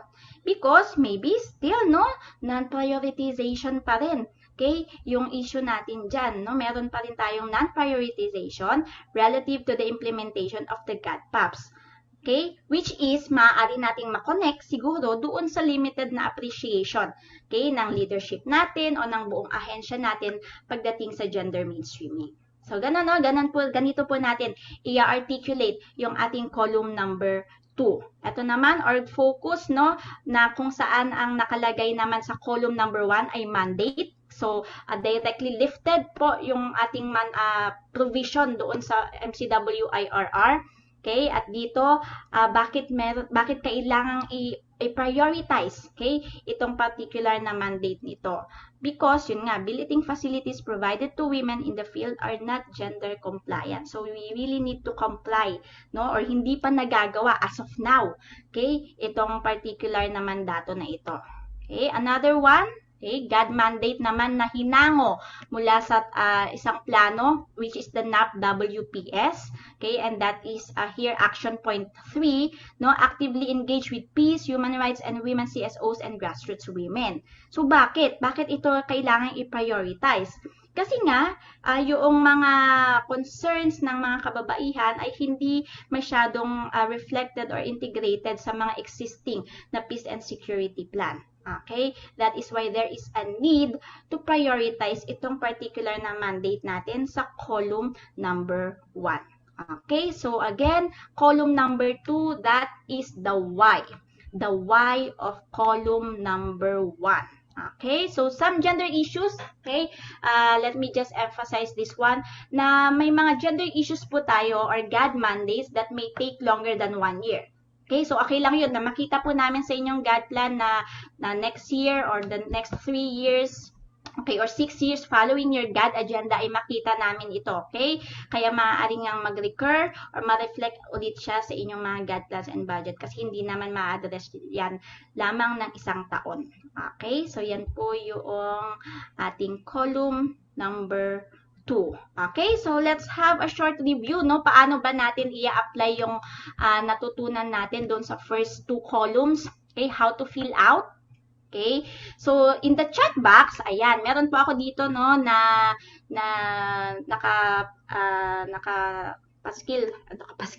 naka-flash, no, na gender issue. Tingin nyo po, ano po yung reason, okay? What's the cause of why is that male employees do not participate in the organization's GAD PAPs? Tingin nyo po, ano po yung maaaring cause of gender issue niyan? Kung kayo po ay mag-articulate, if you fill out ninyo yung second column, okay, ng gender issue na ito. Ayan, so from Ma'am Marilyn, no, sabi po niya that there is a wrong perception that GAD is only for women. Ayan, so maganda yun, no, na makita din natin. Ayan, so halos pare-pareho. Okay, and also, yan, so from Sir Ivan, okay, lack of mechanism, okay, encouraging male employees to participate in GAD. Okay, so yun, no, it may be a lack of mechanism encouraging nga male employees to participate in GAD because, yun nga, yung ating pagtingin, no, na ang GAD ay para sa mga babae lamang. Ayan, so thank you, no, sa mga sumagot po sa ating maikling activity. So very good, everyone. So ganun po natin titignan. Okay, paano natin lalagyan, okay, yung second column natin. Now, let's go to the third column. Okay, the third column naman is the GAD result statement or GAD objective. Okay, dito naman po, ano po yung gusto nating mangyari kapag na-address na natin yung nasa column number 1. Ganun lang po siya. If the column number 1 is negative because it's an issue, it's a problem, gawin natin siyang positive. Ano na yung resulta? Diba? Na gusto nating makita the change that we wanted to see. Yan. Doon sa column 3 naman. And the result statement and objective, of course, dapat ano yan? Smart. Diba? It should be specific, measurable, attainable, relevant, and time-bound. Okay? So, yan po yung ating column number 3. Alright? So, balikan natin yung example natin kanina. When it comes to the failure to consider the needs, the gender needs of the vulnerable groups in the transport facilities. Okay, so number 3 answers the question, what do we want to see happen to the gender issue and its cause? Okay, so ang gusto nating mangyari is that ma-enhance, no, enhance responsiveness of transport facilities to the gender needs of the vulnerable groups. Okay, so yun po yung ating result objective. Okay, next example naman, ayan, since yung ating issue dito, or focus gender issue is the underutilization of the required GAD budget to implement the GAD PAPs. Okay, kasi nga maaaring due to limited appreciation of the agency's leadership. So dito, ang gusto nating makita is increased knowledge ng ahensya, okay, ng leadership ng ahensya on gender mainstreaming that will later on facilitate the implementation of the planned GAD PAPs. Alright, so yan po yung ating GAD result statement or objective. What we wanted to see. Okay, kapag na-address na natin yung nasa column number 1 and 2. Okay. So before we move on to column number 4, let's have another poll question. Ayan, Don, another poll question. Yes, Bichelle. So I think this is the last Yes. one for the session 1. We have here, should GAD activities be aligned with the agency's program expenditure classification or the PREXI? Is it yes or no? Prexy, yes, Prexy. PREXI, is it yes or no? Yes or Yan. no? Yan. Dalawa lang po ang pagpipilian natin. Dagsa rin yung sagot natin. Michelle, we have over 300 responses already. Alright, sige po. Yan. 455 going 500 na ito. Mabilis lang. Sobrang mabilis. So let's end the poll, the please. polling now and share the results. Ito na po. Yes, majority of our respondents answered yes. And that is 93%. Ayan, 93%. So ano ba tong Prexi na to? At dapat ba i-align natin yung mga GAD activities natin, okay, sa Prexi na ito? And yung Prexi, ayan. So discuss natin yung Prexi in connection to column number 4, which is the relevant agency major final output. Okay, ulitin ko lang. Major final output / programs, activities, and projects. Kasi madalas po, no, nakakat po tayo dito sa relevant agency. Kaya yung mga ibang GAD plans na nakikita po namin, mga ahensya po ang nandyan. So, hindi po ganon. Okay? MFO po yung hinahanap natin. Okay? Ibig sabihin, anong major final output. So, if you are familiar with the OPIF, okay, yung ating OPIF, yung Organizational Performance Indicator Framework from the DBM, yan po, no, diyan po natin makikita yung ating MFO or yung major final outputs natin. At yung ating OPIF, ngayon po ay tinatawag na po siyang Prexi. Ayan, so the Prexi evolved from the OPIF. Okay, so basically ito po, no, the OPIF, the Prexi, that is an approach to the expenditure management na kung saan makikita nga natin, no, ano ba yung mga major final outputs natin. And nakalagay po sa ating GAD Plan and Budget template yung MFO for us to see, no, kung meron ba talagang nangyayaring alignment or integration. Okay? Dahil dito natin makikita yung mainstreaming na sinasabi natin kanina pa. Okay? For us to look, no, kung na-align ba natin siya sa pangkabuang final output or programs ng ating ahensya. Okay? So yan, no, ask your finance people, your planning officers, yan, alam po nila kung ano yung inyong mga major major final outputs. Okay? So, yan po yung nasa column 4 natin. So, here, when we're talking about the transport facilities, yan, syempre, ang nakaakipat yan doon sa Policy and Program Development na MFO. Dito naman, no, yung kanilang underutilization ng GAD budget, okay, ay connected under the human resource development since increasing the knowledge ng leadership, okay, yung gusto nating mangyari dito. Okay, so that is column number 4. Okay, so tandaan po natin, no, let's look at, balikan natin yung ating OPIF, yung ating Prexi. Yan, when we identify ano po ba yung maaari nating ilagay sa column number 4. Ayan, so wag po tayo mag-imbento sa column number 4, alright? Next, let's go to column number 5. Column number 5, okay, halos same nung, this is the how, no? How can we now address the issues, okay, na nilagay natin doon sa column number 1. Paano ba natin mai-implement yun? No? What are the specific strategies? Okay? What are the proposed initiatives na gagawin natin, okay, para ma-address natin yung nasa column number 1? So again, same with the gender issues, no? If client-focused yung gender issue natin, of course, our activities are also client-focused. Okay? And then yung nga, no, the GAD activities natin dito sa client focus activities, syempre, manggagaling pa rin yan doon sa results, sa resulta natin ng gender analysis. Okay? And then, for the organization focus na GAD activities, ayan, maaari nating pagkunan, no, yung pag-create ng mechanisms in implementing gender-responsive policies, programs, and projects. So, nandyan yung strengthening ng ating GAD focal point system, yung database natin, institutionalization ng ating GAD database kung wala pa, and then kung wala pa tayong mga monitoring tools, ayan, maganda na mag-develop tayo. Okay, so that's creation of mechanisms to implement gender-responsive policies, programs, and projects. Another one is that we can look, no, into addressing the gap in the knowledge, skills, and attitudes, yung KSA natin, ng personnel. Siyempre, nandyan yung mga walang katapusang training natin, okay, to capacitate, okay, yung ating mga tao. And, of course, nandyan yung addressing yung gender issues din ng ating personnel because they are also our clients, no, internal clients. So, nandyan yung creation ng ating CODI, strengthening ng CODI ninyo, review ng inyong policies kung meron bang discriminatory provisions.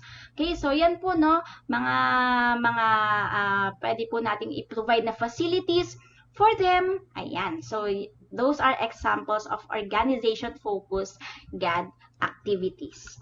Okay, so here sa GAD activities, malinaw dapat, no, ano yung gagawin natin. So here, what from our example kanina, doon sa client focus natin na gender issue, okay, is that the transport facilities nga failed to consider and meet the needs of the vulnerable group.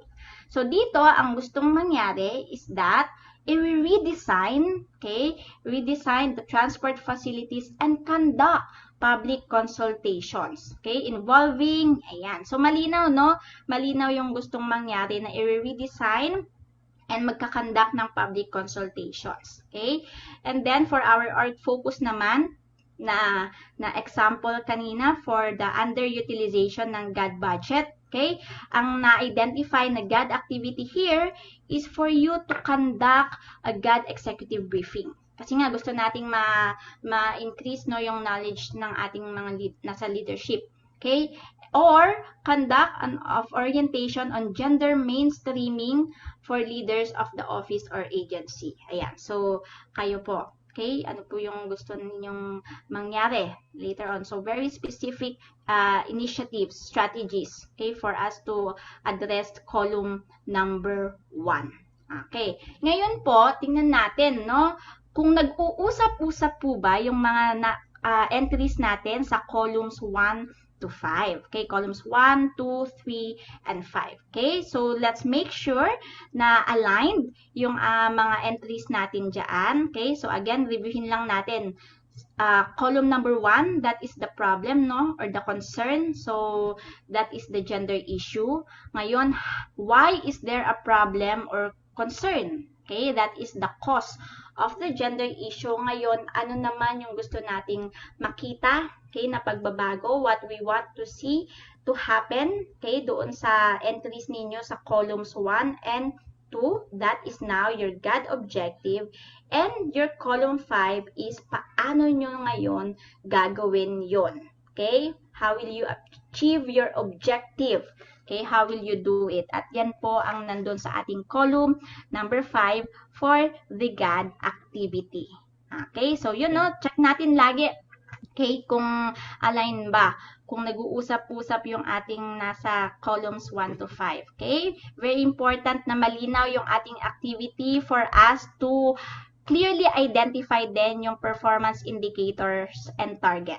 So the performance indicators and yung performance indicators po natin, okay, obviously these are yung standards. Ano ba yung standards used natin to measure yung achievement of the results? Okay, para makita natin kung meron po bang progress in achieving our GAD objectives. Okay, so for our GAD plan, no, maganda na makita natin yung output level, yan, for us to measure yung direct results, okay, in implementing the GAD activities. So, yan po yung ating performance indicators. Okay? Ngayon naman, Vissel? yes? Hi, Vissel. Reminding you na we will just have 5 more minutes of the session 1 All right. to complete the discussion of the first session, the All right, last thank you, 5 minutes Don. before we Okay. proceed to the question and answer portion. Thank you, All right, Michelle. sige. Next is the output performance indicator and target. Okay, so yung ating output performance indicator, these are can be quantitative. Okay, so nandyan yung number, frequency, percentage, and ratio. And then qualitative, of course, measure that will show changes. Ayan, di ba? Ano po ba yung ating change na gustong makita? Yan, dun sa or ma-achieve na standard, kumbaga. And syempre, yung target natin. Yung target natin, dapat malinaw. Yan, smart din dapat, realistic, and attainable yung ating target.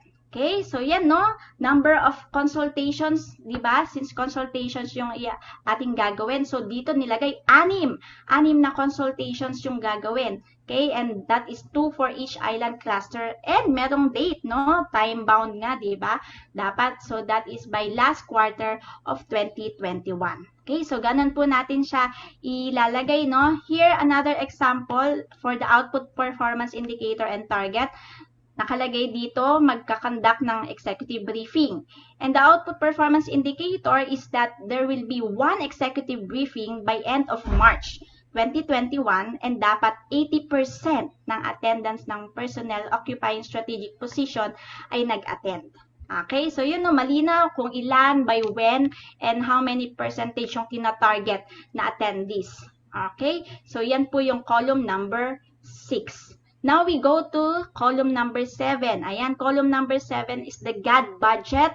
Okay? So the GAD budget, maganda na makita namin dito sa GAD budget yung specific budget items per activity. Lalong-lalo na po kung ano po, 100,000 po yung nakikita natin dyan.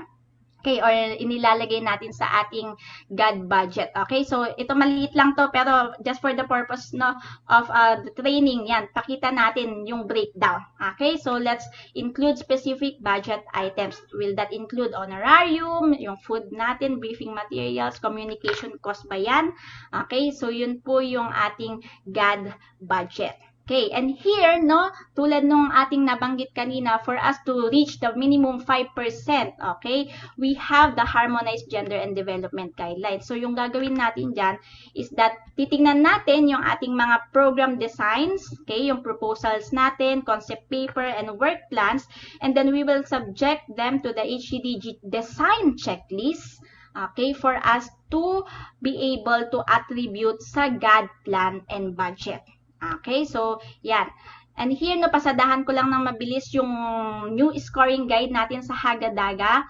Okay, based on the result of the design checklist, ayan, and then ano natin yan, i-divide natin sa total HCDG score, which is 20, and then we multiply by 100 for us to get the percentage. Ayan, kung magkano ba yung pwede nating i-attribute. Okay, so here is an example.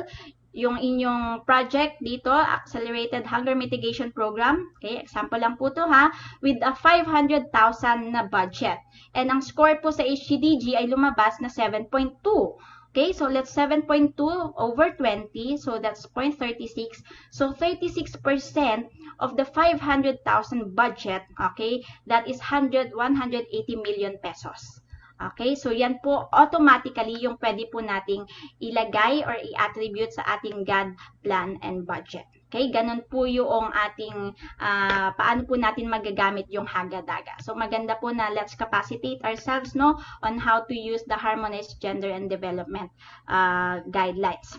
Ayan, so ganito po siya lalabas sa ating GAD Plan and Budget template. Ayan, so sa GMMS naman po kayo nag-i-input, so ganito po siya, no, and ganito po yung itsura kapag lalabas na, okay, ma-generate na ng ating GMMS. Ayan, so yun po yung ating HCDG. Okay, so again, piliin po natin, okay, yung mga flagship programs natin, and itong mga projects pong ito, they will not get additional budget from the GAD budget ha.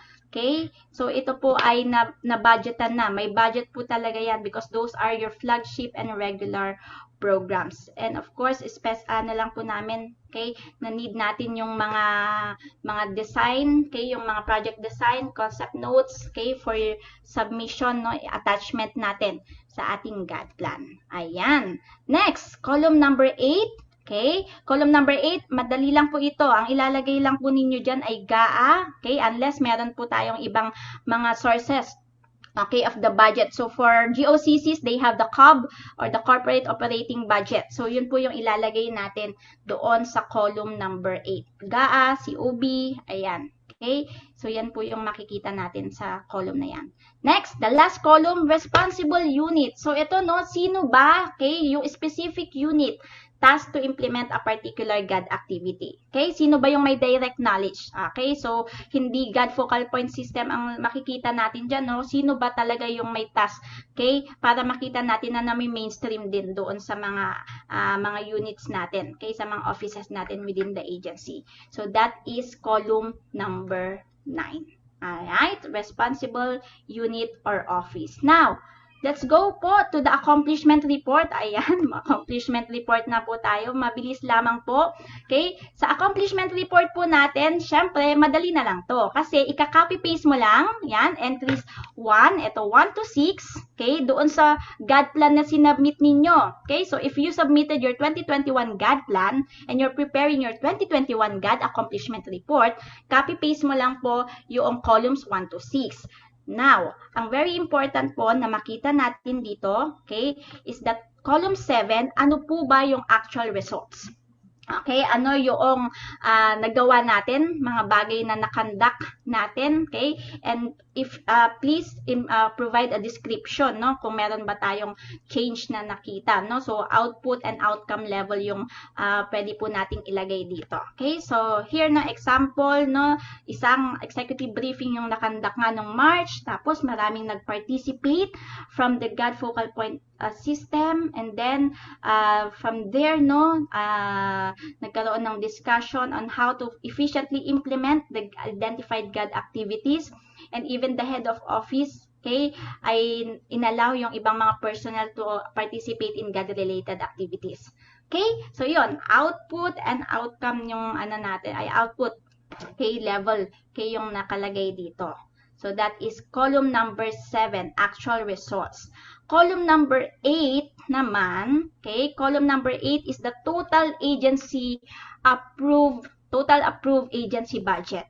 Okay, so ito, yung total agency budget natin, magkano po yung naaprubahan, okay, based on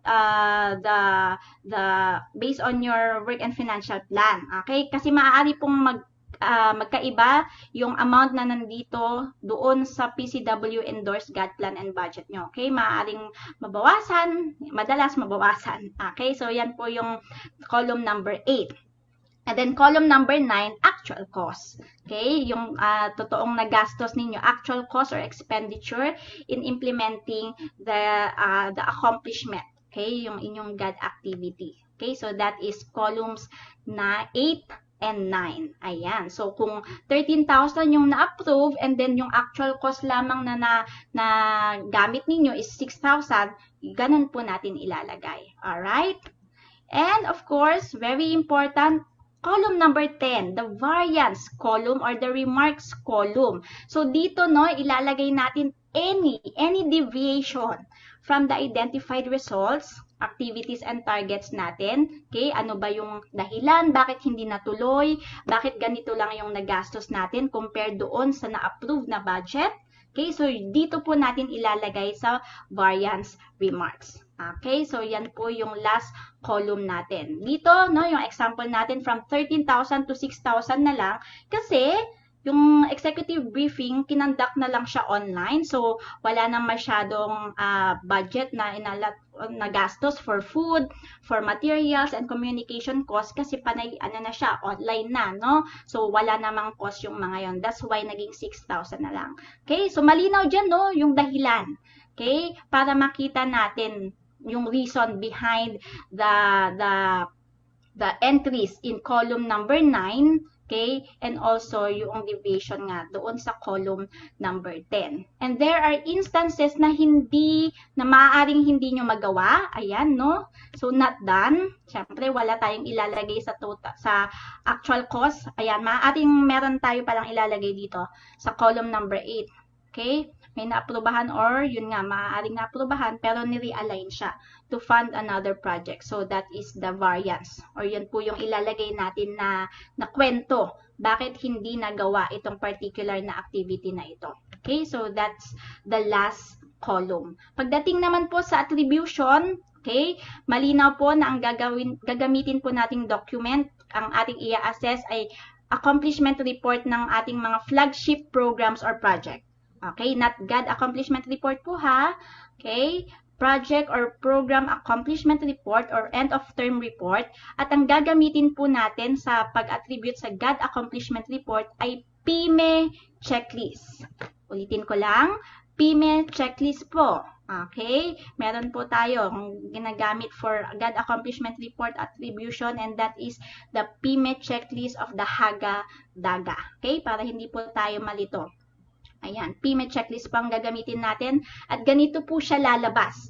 Okay, based doon sa excuse me, doon sa ating GMMS. Ayan. So, the program and then ano po yung rating, okay, and then the total approved budget, okay, and based on the rating, the percentage of how much can be attributed doon sa ating GAD accomplishment report. So, 45% of the 500 million. So, automatic 225 million pesos po that could be attributed sa inyong GAD accomplishment report. Okay? And syempre, pwede po nating ilagay po natin, no, very important na ilagay natin sa variance column, okay, the last column, bakit tumaas yung score, no? Kasi kanina nasa ano lang, nasa 7.2, dito naging 9 na.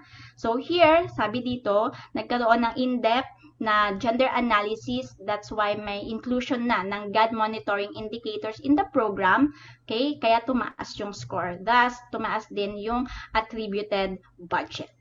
Alright? So that is for the attribution in the GAD accomplishment report. Okay, so you know, our ultimate goal is to go beyond that minimum 5% to make our entire budget gender responsive, and let's start, no, with doing, okay, a good, okay, and effective GAD plan and budget. So yun nga, our GAD plan and budget, this is more than just a technical process, and ito po ay isang political tool for us to push, okay, our institutions, our government, okay, to address gender issues and of course, allocate resources for it. So yun po, maraming salamat po sa ating lahat. Again, this is Michelle Hugilon Pangan. Stay safe po tayong lahat. Yeah, thank you so much, Michelle. Maraming salamat for that very substantive discussion.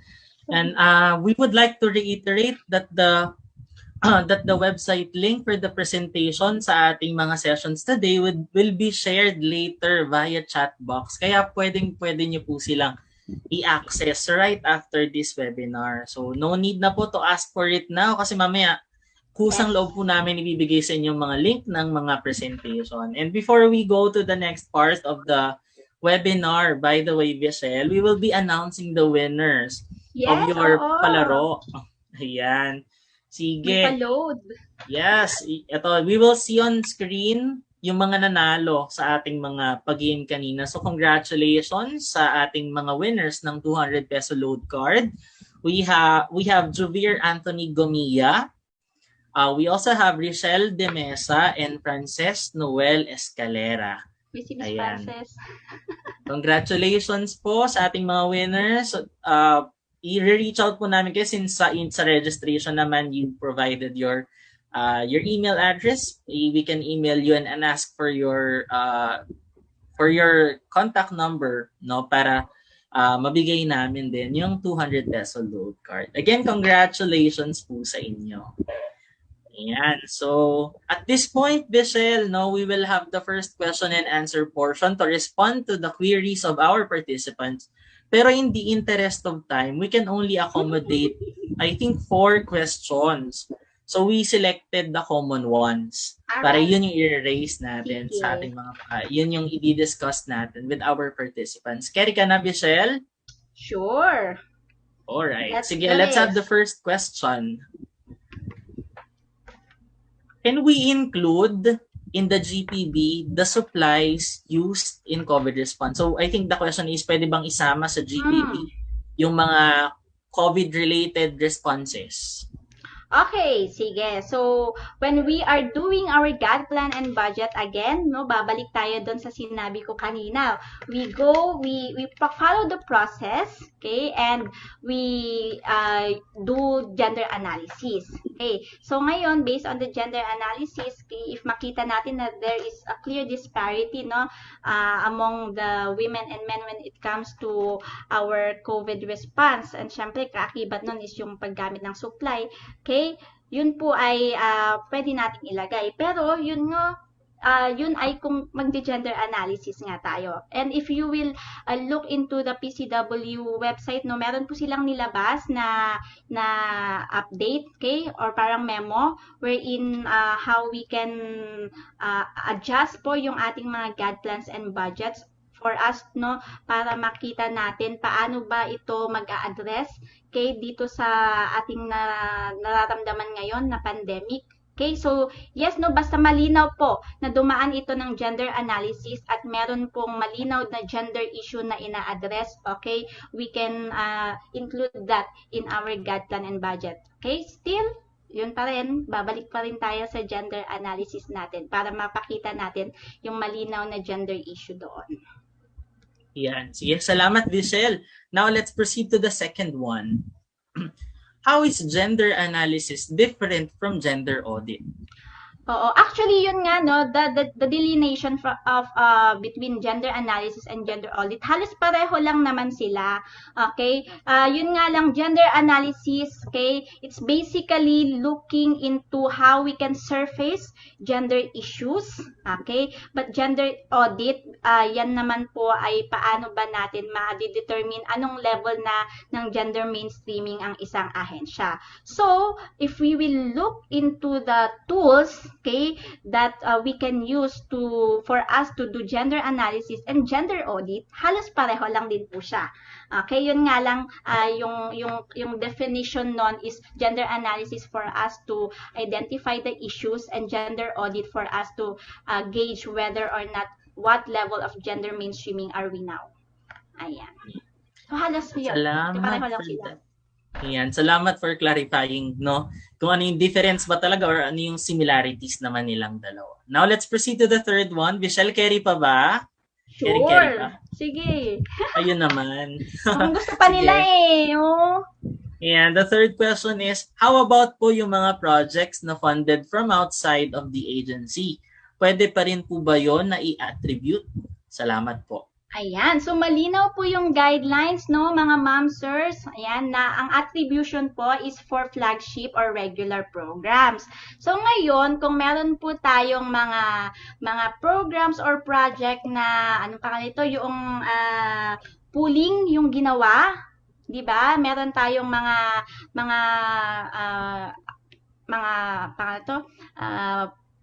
funds na galing sa labas. Ayan. Pwede naman po natin siyang ilagay pero hindi siya for attribution. Okay? For ano lang siya, inclusion doon sa GAD plan na meron tayong ganitong project pero hindi siya galing sa gaan ninyo.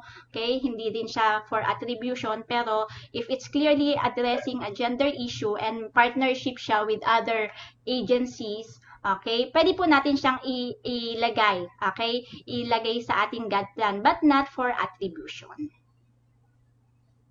Outside kasi, di ba, funded from outside of the agency. Alright. Sige, salamat for that, Michelle. I think we are now down to the fourth and final question for the session 1 na i-share natin sa sa mga participants natin. The fourth question is, male employees do not participate organization GAD PAPs. Do you think it is much better to have members of GFPS are almost all women? Wait lang. Do you think it's much better to have members of GFPS are almost all women. Ayan. Okay, sige. To answer the question, ayan, kung much better na members ng GFPS ay, ano ba? Naguluhan ako ng konti. For the GFPS, syempre, we always encourage na mix. Diba? Mix yung ating representation. Pero kasi yung GFPS natin, meron siyang suggested na structure. Oo. So it's up to us no kung sino ba yung nandun sa mga posisyon na yon na pwede naman natin na i-include doon. So if intentional yung gusto natin na mangyari na well represented both male and female, okay? Why not? 'Di ba? Maganda 'yon kasi part of the GFPS syempre mag-brainstorming kayo lagi diyan, and it's also good no to have the male perspective. Okay, pagdating sa mga brainstorming natin when it comes to designing, planning our programs and projects. So yes, no, maganda na conscious effort din siguro to include male employees, okay, sa ating GAD focal point system. Ayan, para hindi tayo maakusahan na puro babae. Ayan. So yun, thank you very much, Michelle, for clarifying those. However, no, the time allotted for this question and answer portion is over, pero don't worry mga participants natin, because Michelle and the rest of the PCW TSRCB training team people will continuously respond to your questions in the Q&A tab. No? Itatype na lang namin yung mga sagot sa inyong mga tanong. So, salamat ulit, no, Michelle. The inputs in the session 1 refreshed and taught us many valuable lessons. I am sure that the participants appreciated their learnings on policy imperatives and essential elements of GAD planning and budgeting, as well as the steps in formulating GPP. Thank you, Michelle, for also walking us through the guide in completing GAD Plan and Budget and GAD Accomplishment Report templates. I love that you ended your session by emphasizing that GAD Planning and Budgeting is not just a technical process, as it is also a political tool to push the government to address gender issues and allocate resources for it. We hope that our participants will think of this quote when they prepare their GAD plan and budget, as it is a way to contribute in the achievement of gender equality and women's empowerment. Muli, Michelle, maraming salamat, no, for gracing us. No, maraming salamat. Salamat din po sa inyong lahat. Ayan. So, tapos na tayo sa ating session 1, mga kapatid. And I believe, we at the team believe na mukhang nalunod tayo sa sobrang dami nating natutunan sa session number 1. So, we will be giving you a 5-minute break to attend to your biological needs. Maybe you want to get something to drink. O baka need natin mag-comfort room. Sige po, you can attend to them, and please be back ngayon.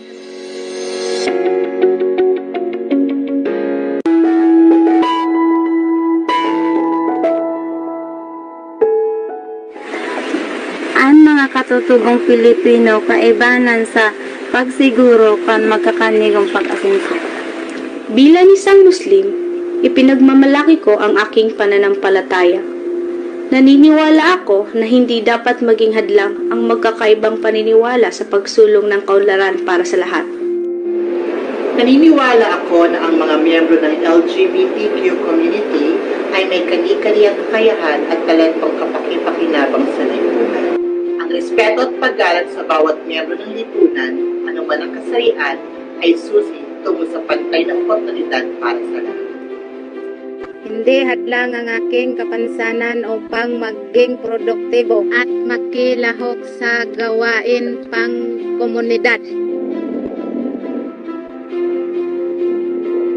Ang partisipasyon ng mga taong may kapansanan sa usapin at isyong pambansa ay nakatutulong sa paghubog ng aming sariling kakayahan at sa pagkamit ng lipunang pantay at inklusibo. Kaming mga kababaihan sa kabukidan ay may dakulang ambag sa komunidad, lalong-lalo na sa pangataman kang kapalibutan asin ang kasiguruhan sa pagkakain. Kung kaya kami nangangapudan sa pantay na pagtratar sa kinukuanan kang natural na yaman asin sa pagtaon ng serbisyo sa salod asin kabatiran. Kaming mga kabataan ay hindi lang para sa kinabukasan. Kami rin ay para sa kasalukuyan. Sa pamamagitan ng mga makabagong platforms katulad ng social media, na ipapahayag namin ang aming boses at opinyon tungkol sa mga napapanahong issue na may epekto sa amin. May karapatan din kami na makilahok sa mga gawaing pangkaularan dahil dito nakasalalay ang aming kinabukasan. Bilang isang kawani ng gobyerno, tungkulin ko magsilbi ng tapat, parangal at mahusay para sa bayan ko at sa aking mga kapwa Pilipino. Makikitungo ako ng pantay at makatarungan sa lahat ng lumalapit sa aming tanggapan. Patuloy kong iaangat ang antas ng paglilingkod at sisikapin kong iparamdam sa mamamayan ang dekalidad ng serbisyo sa bayan. Kahit anong lahi, kahit anong relihiyon, kahit anong katayuan sa buhay, Kahit anong kasarian, Kahit anong pinagmulan, kahit anong edad, kahit anong profesyon, walang dapat maiwan. kaya magsama-sama tayong siguruhin ang pantay na karapatan at oportunidad. Para sa lahat. Kami ang Generation Equality.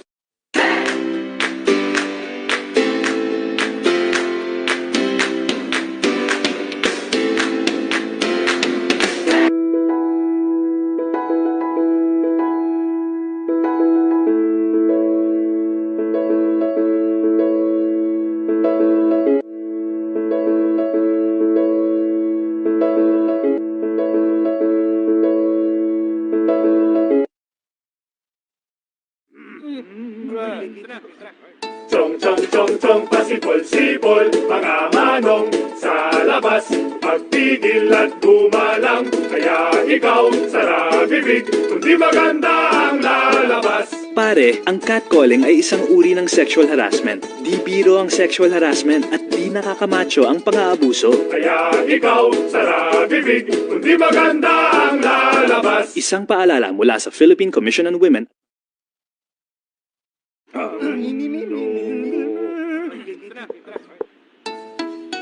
Ang sumitsit ay bang-mang-mang, ang sumipol ay bang-hunghang, ang babae sa lansangan, huwag iritan kundi igalang. Pare, ang catcalling ay isang uri ng sexual harassment. Di biro ang sexual harassment at di nakakamacho ang pang-aabuso. Huwag iritan kundi igalang. Isang paalala mula sa Philippine Commission on Women.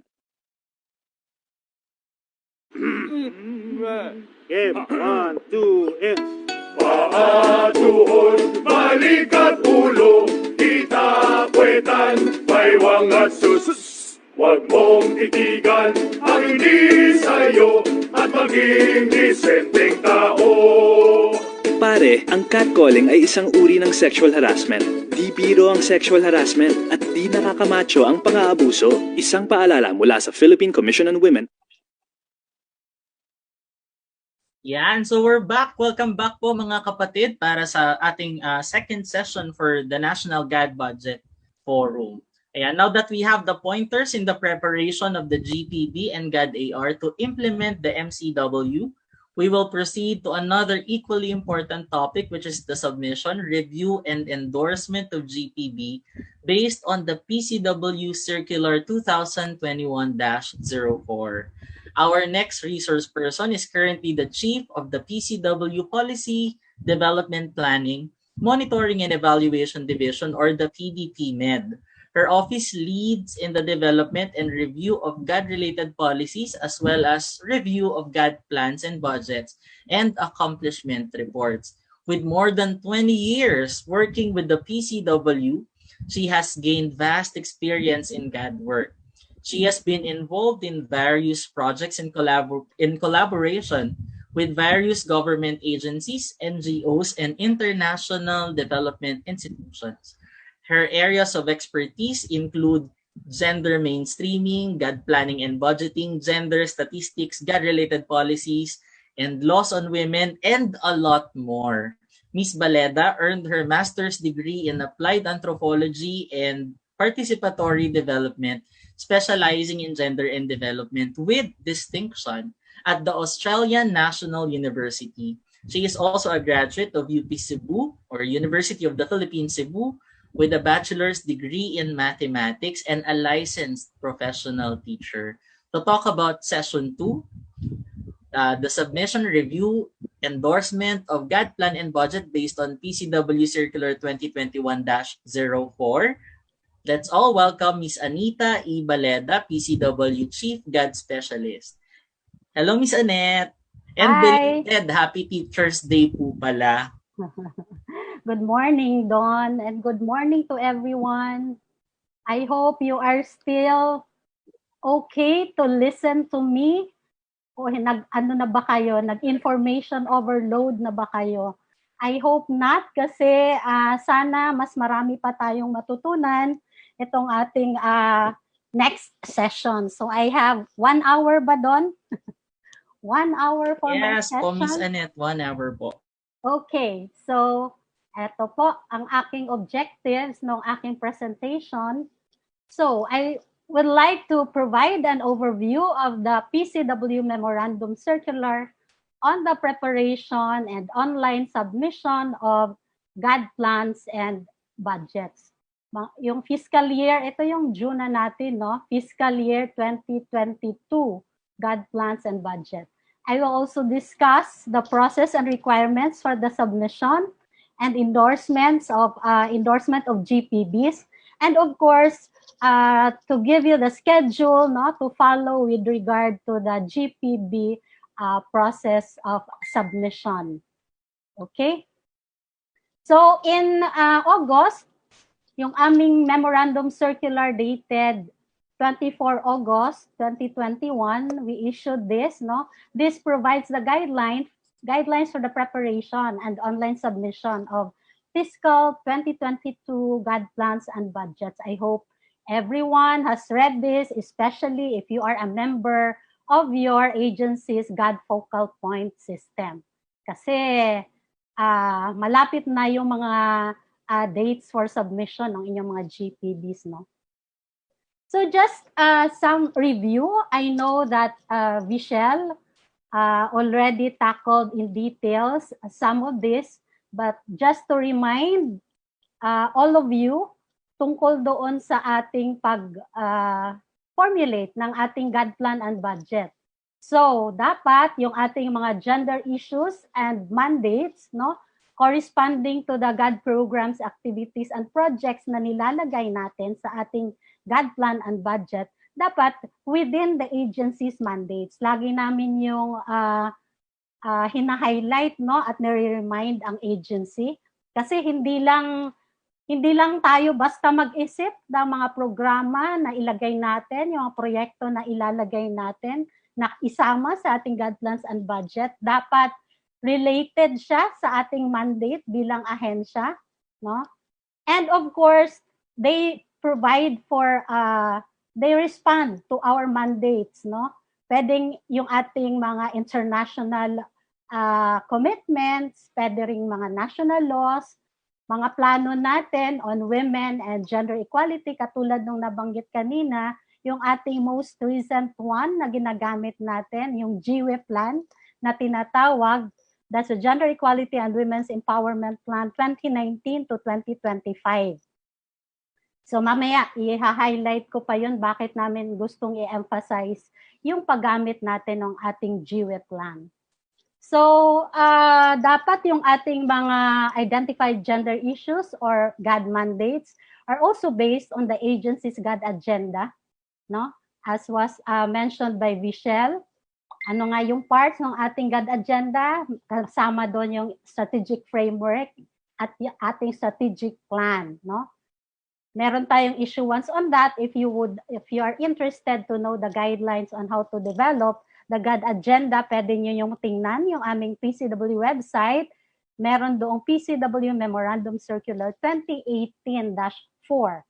Guidelines yon nung paano tayo mag-formulate ng GAD agenda ng ating mga ahensya. But I really hope, no, that all of you are already have already formulated your GAD agenda, kasi importante ito, kasi this will make our lives easier, no? Kasi yun yung panggagalingan ng ating annual GAD plans and budgets, ideally.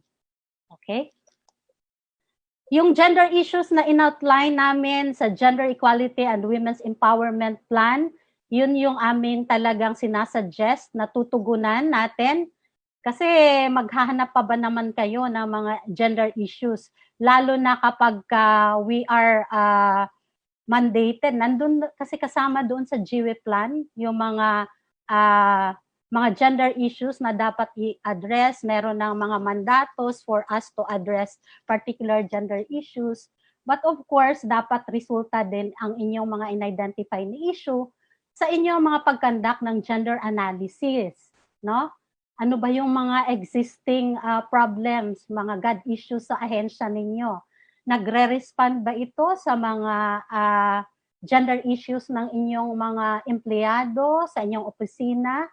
So dapat meron kayong organizational focus GAD program or project to address that issue. Kung ito ay magre-respond din naman sa nakita niyong mga gender issue ng inyong mga clients. So dapat meron kayong programa, mga client-focused GAD programs, projects, or activities, no, na nagre-respond din naman doon sa mga gender issues na yon.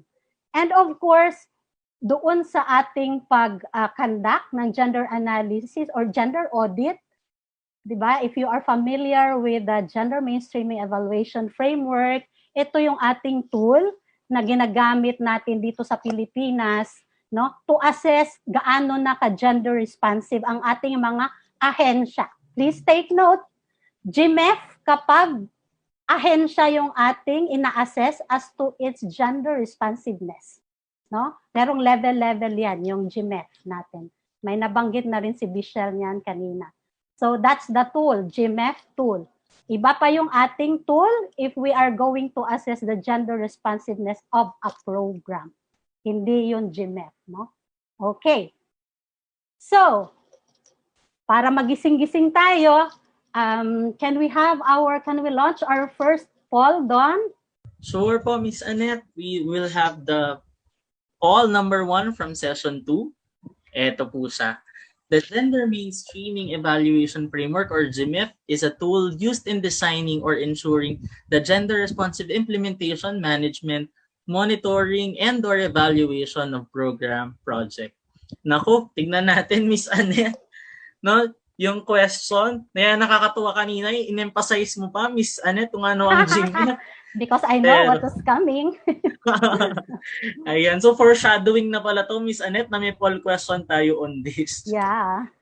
Ayan. So, right now, Miss Annette, we have over 300 responses sa poll number 1 for session. Ayan. We will end this, Miss Annette, pagka 400 na po. Okay. So, sana natandaan nyo yung in-emphasize ko kanina kasi alam ko na ito yung susunod. Kaya I hope you were able to listen to what I mentioned a while ago para maitama ninyo ang sagot dito sa poll question na ito. Ayan. Miss Annette, thank you po for that. Now we have the results. We will be sharing this for the participants' reference. Okay. Aha! Ang sumagot ng true ay 71% and false naman ay 29%. And the correct answer is, pinapakita nyo ba dyan, Don? The correct answer is false. No? Medyo mas marami ang nagkamali. Kaya ko ito in-emphasize, ha? Ang GMEF po, ginagamit natin pag-evaluate doon sa gender responsiveness ng ating ahensya, no? Agency gender responsiveness, no? Ang HGDG or yung Harmonized Gender and Development Guidelines, yun yung tool na ginagamit naman natin pag-assess ng gender responsiveness ng ating programa o proyekto. Kaya butik yung mga nagkamali, sana mas matandaan ninyo, GMEF pala pag ahensya yung ating ina-assess. Pag programa, it's the HGDG or Haga-Daga tool. Okay, sige, ngayon alam nyo na. Our next poll question, Don, please go ahead. Alright, Miss Annette, the second poll question, ito na po siya. The Gender Equality and Women's Empowerment Plan, or the GEWE Plan 2019 to 2025, is the third time slice of the Philippine Plan for Gender Responsive Development, or the PPGD, and is currently the National Development Plan for Women. Is it true or false? Ayan, in-emphasize ko rin yan kanina. Sana naalala nyo. Ayan Yes, daw. Miss Annette. Sige. Very teacher talaga, ano po? Yung mga emphasis on words, no, that will give us clue on what will happen next. Oo. Kasi dapat nating matandaan tong mga dokumentong ito, no? Kasi mga importante ito na pwede nating gamiting references sa ating paggawa ng ating GAD plans and budget. So lalayo pa ba naman tayo? Meron na tayo, nandyan na yung mga documents, yung mga plans na pwede na nating pagkuhanan ng ating mga gender issues, yung ating mga tools na pwedeng gagamitin.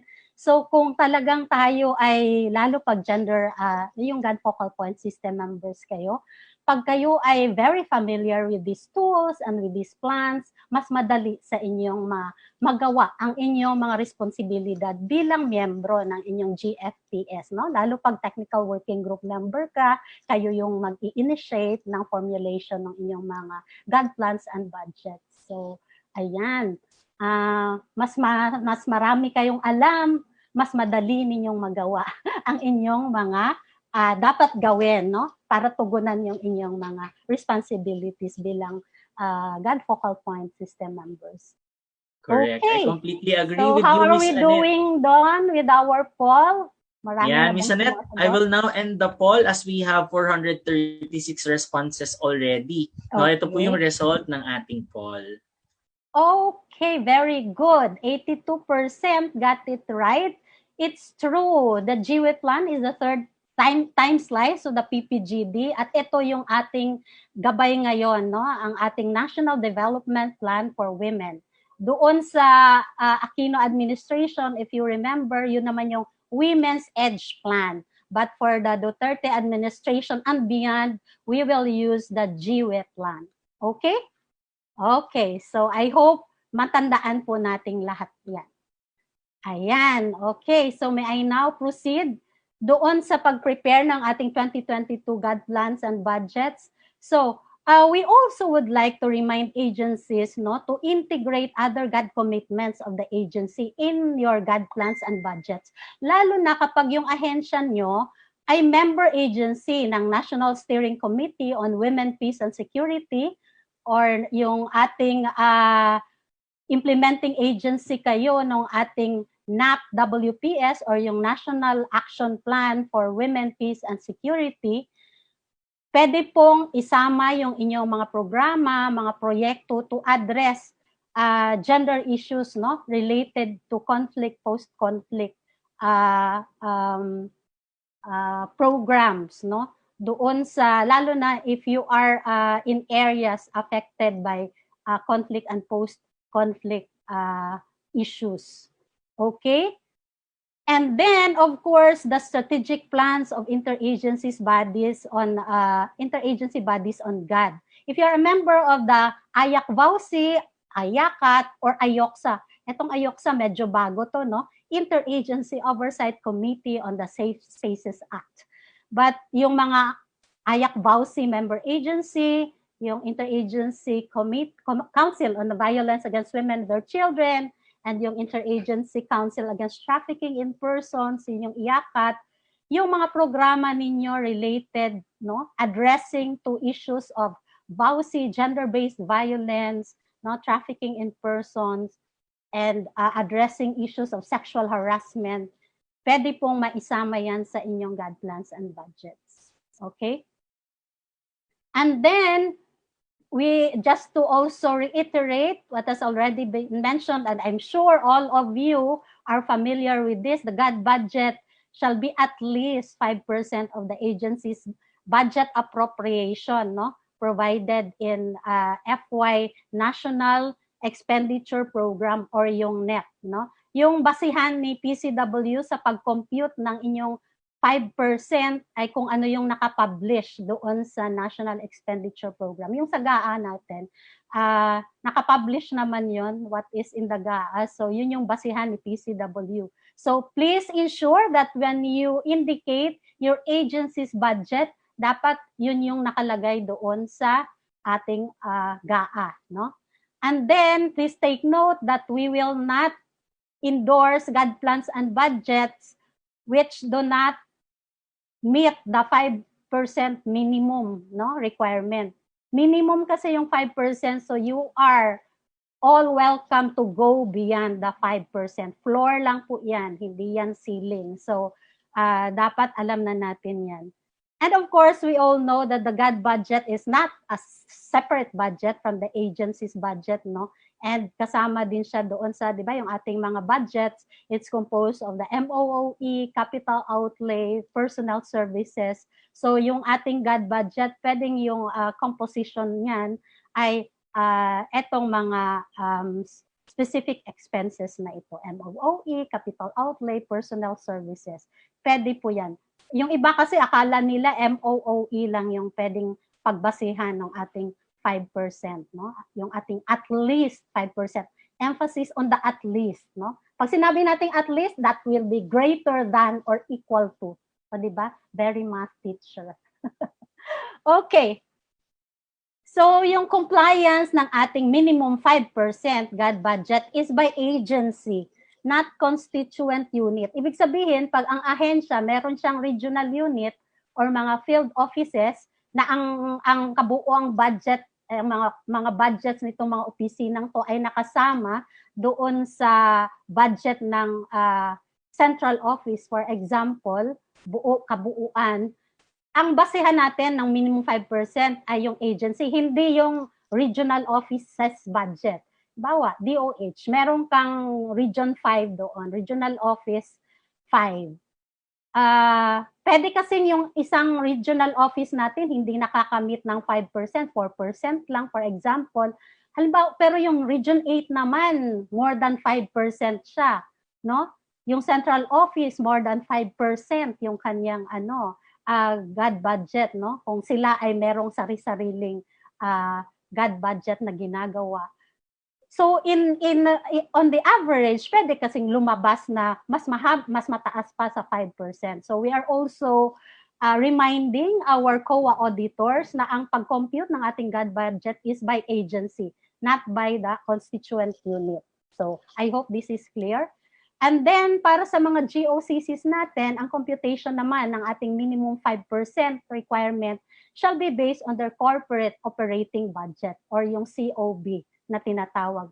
If some of you may remember na ang PCW, hinihingian namin kayo nung magkano ba yung inyong COB. Kasi yung iba hindi nakasama doon sa nakapublish, no, sa DBM yung ating GAA, no? Hindi siya nakasama doon. So COB, yung ating basehan ng pag-compute ng GOCCs. 5%, yung ating at least 5% GAD budget. At kanina, nabanggit na rin ito, yung mga ahensya, national government agencies, even local government units, no, shall ensure that 5 to 30% of funds received from foreign government, mga multilateral agencies, or ito yung mga tinatawag nating ODA-funded projects or Official Development Assistance projects. No, dapat i-ensure na 5 to 30% of the funds used to fund all the funded projects are responding to programs and projects, no, to respond to gender issues and concerns. So, ito ang nagmo-monitor nito, yung ating mga ODA-funded project ay ang NEDA. So, if you are an ODA project, ODA program implementing agency, necessarily magsasubmit kayo sa NEDA ng inyong mga hagadaga, yung HGDG assessment tool, no? Yung inyong base doon sa inyong pag-assess, yung inyong ma-attribute na funds doon sa na budget doon sa inyong ODA funded program. So ODA funded project, 5 to 30%. As kanina, lumabas to sa pasulit, pa-poll or pa-quiz ni Michelle. No? This is first found in the Women in Development and Nation Building Act or 7192, yung ating unang batas na nagsasabi nito, 5 to 30% of funds received from foreign government and multilateral agencies are in support of gender-responsive programs and projects. No? Nasa RA 7192 yan. But this is also reiterated in the Magna Carta of Women, nakalagay din po iyan sa ating MCW. Okay? So, ito yung napakita na rin to kanina, but just a review in the attribution, no? Sabi ni Michelle kanina, yung maximum score natin na makuha using the GAD tool is 20%. So, for example, after using the GAD tool, checklist, no? Kunyari, nag-design pa lang kayo, nasa design stage pa lang kayo bago yung inyong programa. Nag-design kayo. So, ginagamit nyo yung design checklist. Kunyari, education-related program ito. So, meron doon sa GAD tool, depende kung anong sector yung programa na i-assess nyo, may mga specific checklist related to that. Kung education-related siya, kung agriculture related, kung energy, may bago na tayong checklist, no, related to those sectors. So halimbawa, eduk sector, ginamit nyo yung education, yung GAD checklist on education. 16.5 ang nakuha ninyong score after using the GAD tool. So 16.5 divided by 20, that's 82.5%, no? Kasi times 100%. So 82.5% times, kunyari, 50 million yung program budget ninyo, yung annual program budget. So multiplying 82.5 by 50 million, 82.5%, that's 41,250,000. So ito yung pwede nyong ma-attribute doon sa inyong programang yon. So 41,250,000 pwedeng mailagay ninyo doon sa specific program na yon. Okay? So please take note, but below 4, kung below 4 yung makuha niyong score, hindi siya eligible for attribution. Okay? Ibig sabihin, wala. Kailangan nyo pang gamitan niya ng i-review further to make that program more gender responsive. So, ayan. Okay. So, below 4%, GAD is invisible, kaya hindi siya eligible for attribution. So, ang score na 4 to 7.9, that would be promising GAD prospect. 8 to 14.9, gender sensitive. 15 to 20, that's a gender responsive program. At yun yung ating target, no, or yung ating goal to make all our programs gender responsive, no? So in the consolidation of GAD POPs, no, of yung agency-wide GAD plans and budgets.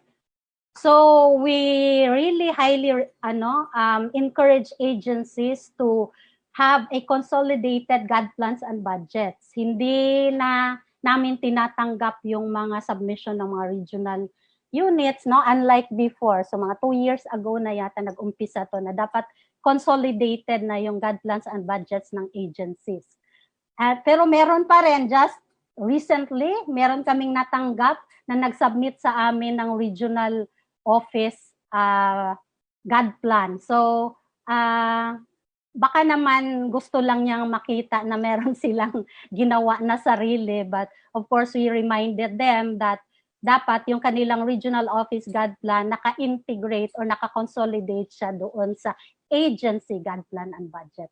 So yung aming tip lang for central agencies, no, we are really encouraging you to use yung ating mga tawag dito, mga spreadsheet applications like Excel, no? If you will formulate your or you are consolidating your agency GAD plan and budget para mas madali ninyong ma-consolidate yung mga regional offices or even yung mga attached agencies na kasama yung budget nila sa budget ng central office, no?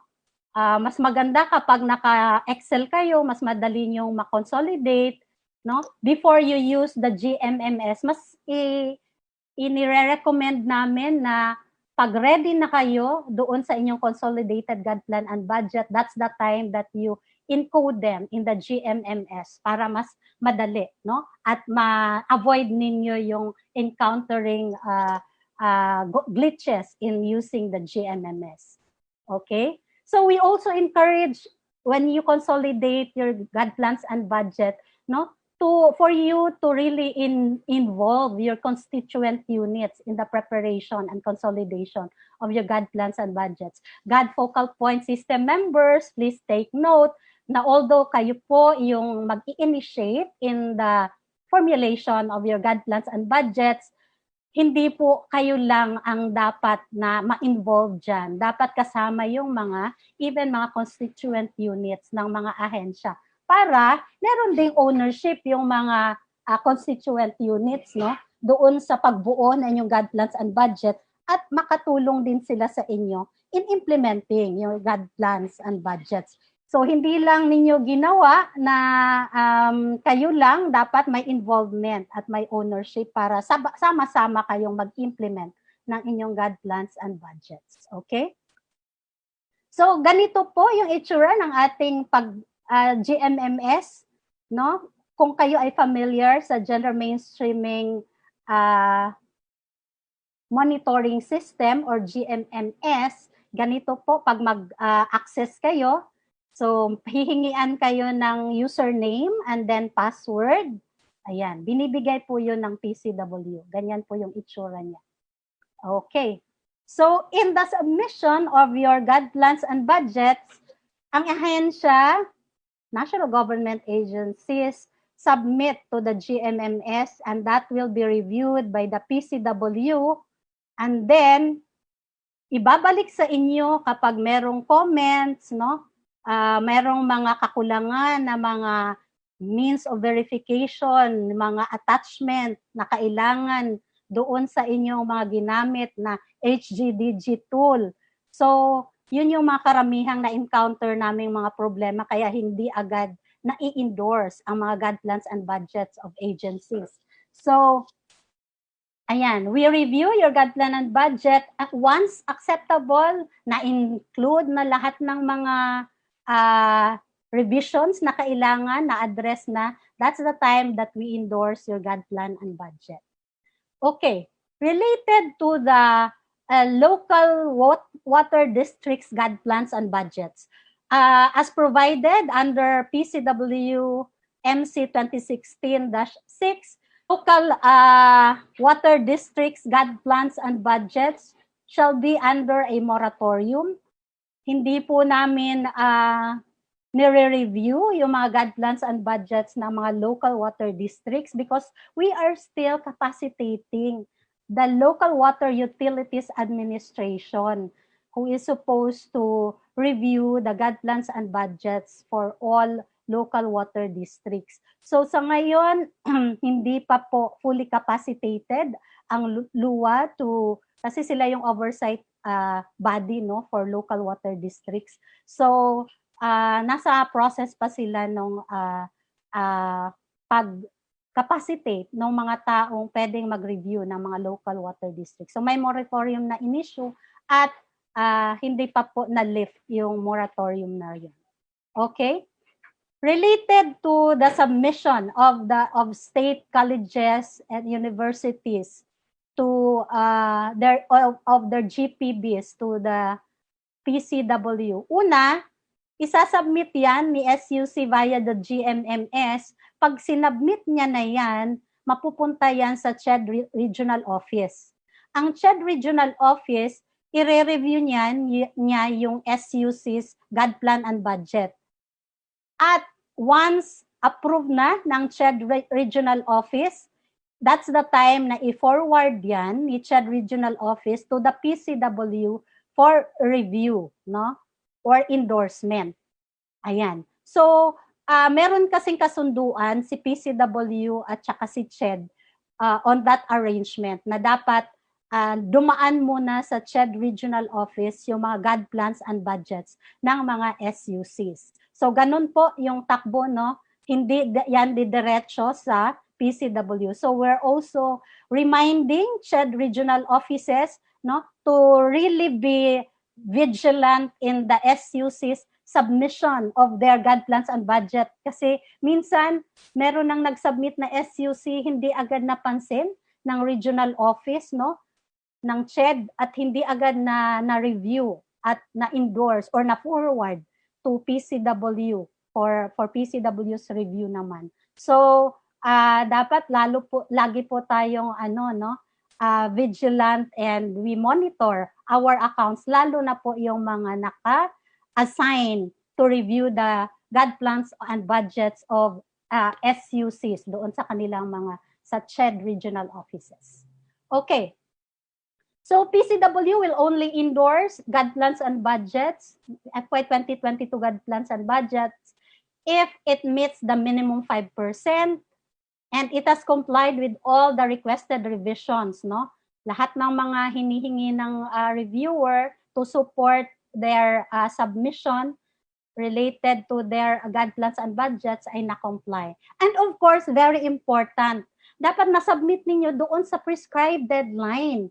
Kasi halimbawa, maraming nagsasabi, ma'am, nag-a-access kami sa inyo, ayaw ayaw namang pumasok sa GMMS. Ginagamit namin yung GMMS. Kaso pala, nag-submit beyond the deadline na. Of course, pag beyond the deadline, magsasara na po yung GMMS. So dapat tayo po ay very we should be able to submit on time, no? Huwag nating hintayin yung deadline for submission para ma-submit natin. Kasi posibleng magkakaproblema din kayo dahil halimbawa kung sabay-sabay kayong mag-submit on the deadline, nako baka magkaka-glitch, mapuno yung system. But of course, we have tried to address such issue, but para mas madali ang buhay nyo, i-submit nyo before the deadline. And then, for this cycle of GPB review and endorsement, ang mga ahensya, ganito yun ha, mag-submit kayo, nire-review ni PCW. Unang review, endorsable, kompleto, very good ang endorsement, ay ang GPB. Endorse namin agad kayo, so wala na kayong problema, mabilis. Isang halimbawa, nag-submit kayo, kulang yung mga attachment doon sa inyong mga hagadaga checklist na mga sinubmit. O kaya hindi aligned yung fill out ninyo ng mga rows doon sa ating GAD plans, no? And budgets. So, meron pang mga comments ang reviewer, binabalik pa sa inyo. So, unang submission ninyo, hindi siya endorsable. Dadaan na kasi yun doon sa proseso na ibabalik sa inyo na hindi siya endorsed. Babalik yan sa inyo. Tapos, you are given 2 times, no, to submit your revised GPBs for this round, no, yung FY 2022 GPB submission. Unang submit nyo, hindi pumede, pinapaayos, pinapa-revise sa inyo. Pangalawang submission, hindi pa rin pumwede, meron pa rin comments, hindi pa rin ninyo na-comply, ibabalik ulit yan sa inyo, unendorsed pa rin yon. On the third submission, yun na yung magdi-determine kung endorsable, ready for endorsement, or hindi talaga siya ma-endorse. So, we really hope na on the third submission ay qualified na ang inyong mga GPBs for endorsement. Kasi kami naman sa PCW, we would really like to endorse your GAD plans and budgets. It's just that dapat supported naman yung aming pag-endorse ng inyong GAD plans and budgets doon sa ating mga guidelines, no? tama yung pag-fill out ng mga columns, ganyan, naka-attach lahat ng mga necessary requirements. So, if you're able to comply all those, no, more than 5% or 5%, ganyan, ang PCW ay very willing to endorse your GAD plans and budgets. So, ganito po yung itsura ng mga endorsed GAD plans and budgets. If you will notice, meron po yung QR code. Ano ba yung nakalagay dyan? Nakatatak dyan yung year of GPB submission, yung organization name, at saka yung GR sequence code. Para hindi mapeke, para ng may ISO din kami ang PCW kasi. So, ayan. Para authentic yung ating GAD plans and budget, yung ating endorsed GAD plans and budgets. So, isang concrete sample. So, ito, nakuha ko lang to, Sultan Kudarat State University. Ayan, endorsed po yung GAD plan nila. Ayan. So, may QR code po yan. Ayan. So, nakalagay dyan yung total GAD budget nila. And, pirmado po yan ng president nila. Ayan. And the GFPS, I think this is yung director daw ng GAD nila. So, ayan. Isa yan sa mga samples ng endorsed GAD plan and budget. So, next step, after the endorsement, halimbawa, na-endorse na ng PCW ang inyong GAD plan and budget. So, pagdating sa inyo ng inyong GAD plan and budget, ma-inform naman kayo na na-endorse na ang inyong GAD plan and budget. Congratulations. Have it signed by your agency signatories, no? Papirmahan ninyo. And then you provide a copy to your COA auditor within 5 working days from the receipt of the endorsed GPB. No? Kasi nasa guidelines yan ni COA. Hindi yan PCW guidelines. Na once you receive your, although sinunod na din po ni PCW yan. We included that in our GAD budget call, no? Yung memorandum circular. Sabi ni COA, within 5 working days from the receipt of your endorsed GPB, bigyan sila ng kopya. And we really also highly encourage you to email to us the signed copy of your endorsed GAD plans and budgets, no? And of course, last but not the least, dapat ipaalam nyo naman doon sa inyong mga constituent units na na-endorse na ang inyong GAD plans and budgets at magiging guide nila ito when they implement and help the agency implement your GAD plans, no? I-disseminate niyo yan, i-cascade, hindi yan plasta lang doon sa file ng inyong GAD focal point, no? Or doon lang sa inyong central office. Dapat may kopya yung inyong mga constituent units. And of course, a very important reminder, dapat yung inyong GAD plan and budget nakasama talaga yan doon sa inyong updated agency GAD plan, ha? Baka nakaseparate siya, hindi siya nakasama doon. Baka hindi siya ma-implement, makalimutan niyo. Especially when you do operational planning sa ahensya. Please ensure na yung mga programa na nakalagay doon sa inyong GAD plans ay nakasama doon sa inyong plan, yung agency plan. Okay? Para ma-ensure na merong budget talaga, nandun yung budget at ma-implement siya. Submission of adjusted GAD plans and budgets. Merong mga pagkakataon na pwedeng yung ating sinubmit na mga GAD plans and budgets when the agency budget is approved na bago, no? Halimbawa, binawasan ng 50 million during the Senate or House of Representatives hearing, no? Merong mga binawas na at apektado yung ibang mga programang nakasama doon sa inyong mga GAD plan.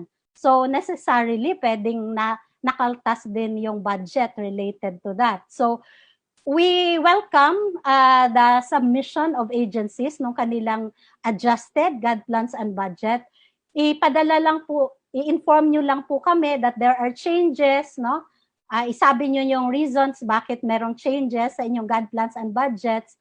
And if that is acceptable to PCW, we will open, because you will request us to open the GMMS to give you access to the GMMS. So doon po ninyo i-encode yung revise or changes ng inyong GAD plans and budgets.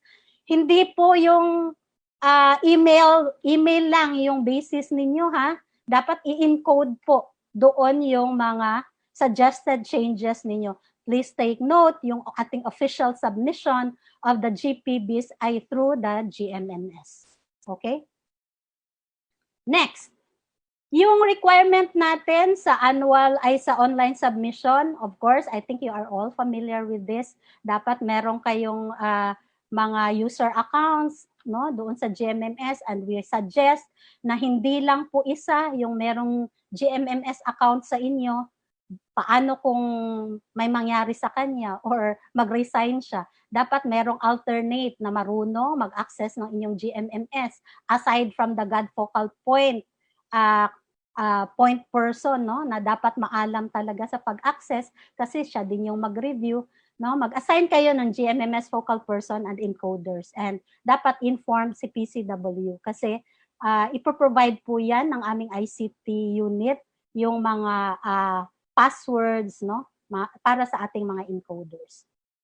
Related to our attempt or our kagustuhan na ma-update talaga or maging responsive yung ating GMMS, kasi we also encountered some problems, no, using the version 2. We are pilot testing now the GMMS version 3, and 14 agencies have agreed to use the version 3 of the GMMS. Yan po yung mga 14 agencies who are currently using the version 3 of the GMMS. Maswerte po tong mga to kasi later when we talagang download or we require the use of the GMMS version 3, maalam na po sila. So we're also encouraging some of you to also use version 3, pero syempre kailangan po namin yung pag-agrihan po natin dahil may training po kasi yan, may kaakibat na training lalo na sa ating mga GMMS users. Okay? And of course, doon sa ating mga GPB, yung magde-develop ng ating GAD plans and budgets kasi may konting pagkakaiba. Ito po yung bagong form na gagamitin, na ginagamit na ngayon ng ating mga pilot agencies kasi we realized and we also agree na not all GAD issues naman could be addressed just in 1 year, no? Kaya in-encourage nga namin ang mga ahensya to have really a GAD agenda, no?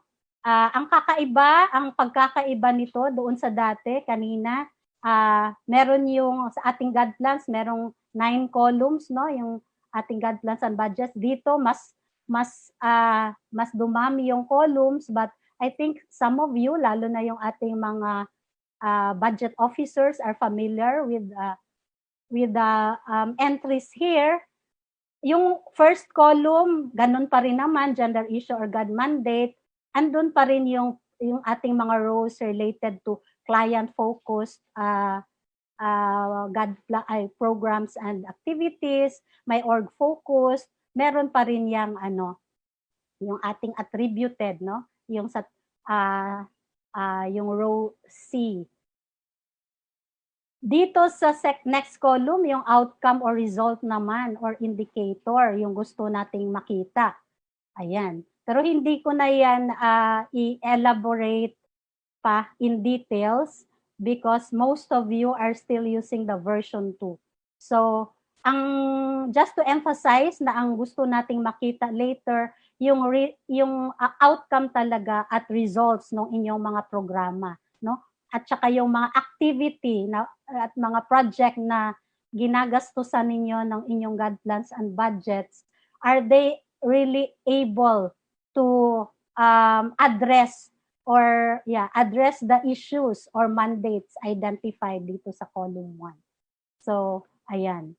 Okay, that's just an overview of the new form that we will be using, no, using the version 3. Okay, so ito po yung aming mga reminders on the submission.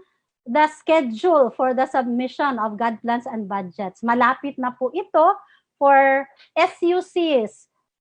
Paging SUCs, if you are attending, please take note and you should be ready already to submit on October 25, 2021. Dapat nakapag-submit na kayo sa GMMS ng inyong FY 2022 GAD plans and budgets, no? That's to be reviewed by the GAD regional offices. Sa November 3 naman, yun yung deadline ng submission ng mga constitutional bodies, legislative and judicial bodies, Office of the President, Office of the Vice President, and other executive offices. So, ayan, November 3 ang deadline ninyo to submit your GPBs through the GMMS.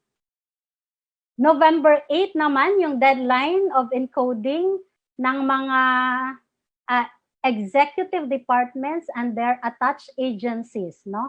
Ng inyong GAD plans and budgets. November 8, no? Mga executive departments, no?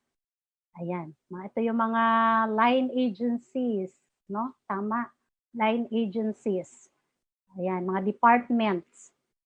November 15 naman ang deadline ng mga GOCCs to submit your FY 2022 GAD plan and budget, and November 22 for GAD to submit to PCW your the GPBs of the SUCs. Okay?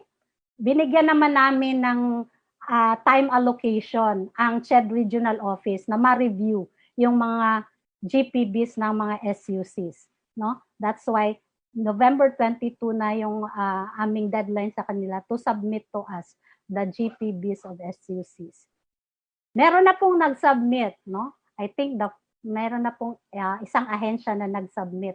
Very advanced siya in submitting the GPB, 2022 GPB. Ayan.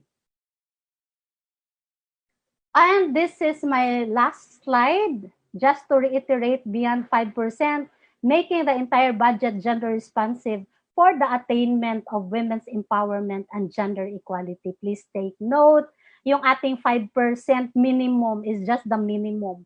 Our aim is really also to influence the rest of the 95% of the agency's budgets to make all our programs and projects gender responsive. Okay? I think that ends my presentation. Dawn, thank you very much. Thank you very much po, Ms. Annette, for that very comprehensive presentation on the session 2. Now, at this point, we will have the second question and answer portion to respond to the queries of our participants. Pero again, mga kapatid, in the interest of time, we can only accommodate 3 to 5 questions. So, we selected the common ones. Now, we have the first question, Ms. Annette. What if our agency failed to submit or craft a GAD plan and budget? Are we still required to submit AR? Do we follow the same format for the AR form po? Okay, sige. Thank you for the question. Ayan, hindi daw nakapag-submit yung kanilang ahensya ng GAD plan and budget. Ibig sabihin, wala silang endorsed GPB. Required pa rin ba silang mag-submit ng accomplishment report? Yes, if you are able to implement what is in your GAD plan and budget. Hindi nyo man siya na-submit, but of course, ako pagkakaintindi ko, hindi mo siya na-submit, but you have a plan. Yun yung aking pagkakaintindi dito sa inyong tanong, hindi lang siya na-submit at hindi siya endorsed. Yes, you can still implement what is in your GAD plan and budget, even if it's not endorsed, no? But when you when you submit your accomplishment report, pwede pong nakalagay doon kung ano yung mga programa na in-implement ninyo using the same format, yung ating GAD AR form. Hindi po tayo maggumawa ng sarili nating format. We are still required to use the GAD accomplishment report format, yung GPB, yung GAD AR natin, na prescribed through our GMMS. So, ayan. Kailangan po ninyong mag-request niyan sa PCW, no, para mag-grant kayo ng access, no, when you encode your GAD accomplishment report. Okay? Yeah. Salamat po for that, Ms. Annette. Now let's proceed to the second one. May I be clarified who will do the scoring in the Haga-Daga checklist? Will it be the program implementers then validated by a GFPS member along with an expert outside of the institution? Is this the proper way? Wow, ano siya ha? Alam niya yung yung sino dapat yung ma-involve. Ayan. So, kami sa PCW, we really would like everyone to be involved. Lahat po ng nabanggit nyo dyan. Program implementers, GFPS members, if you have an expert outside of your institution who could just guide you. Kasi kayo talaga yung maalam doon sa programa, di ba? Kayo yung nakakaalam kung yes ba or no ang sagot doon sa mga katanungan. Hindi naman yung expert kasi baka expert siya in GAD Planning and Budgeting. Hindi naman niya alam yung programa niyo mismo. So, pwedeng gumabay lang yung expert, no? When you do your assessment using the Haga-Daga tool.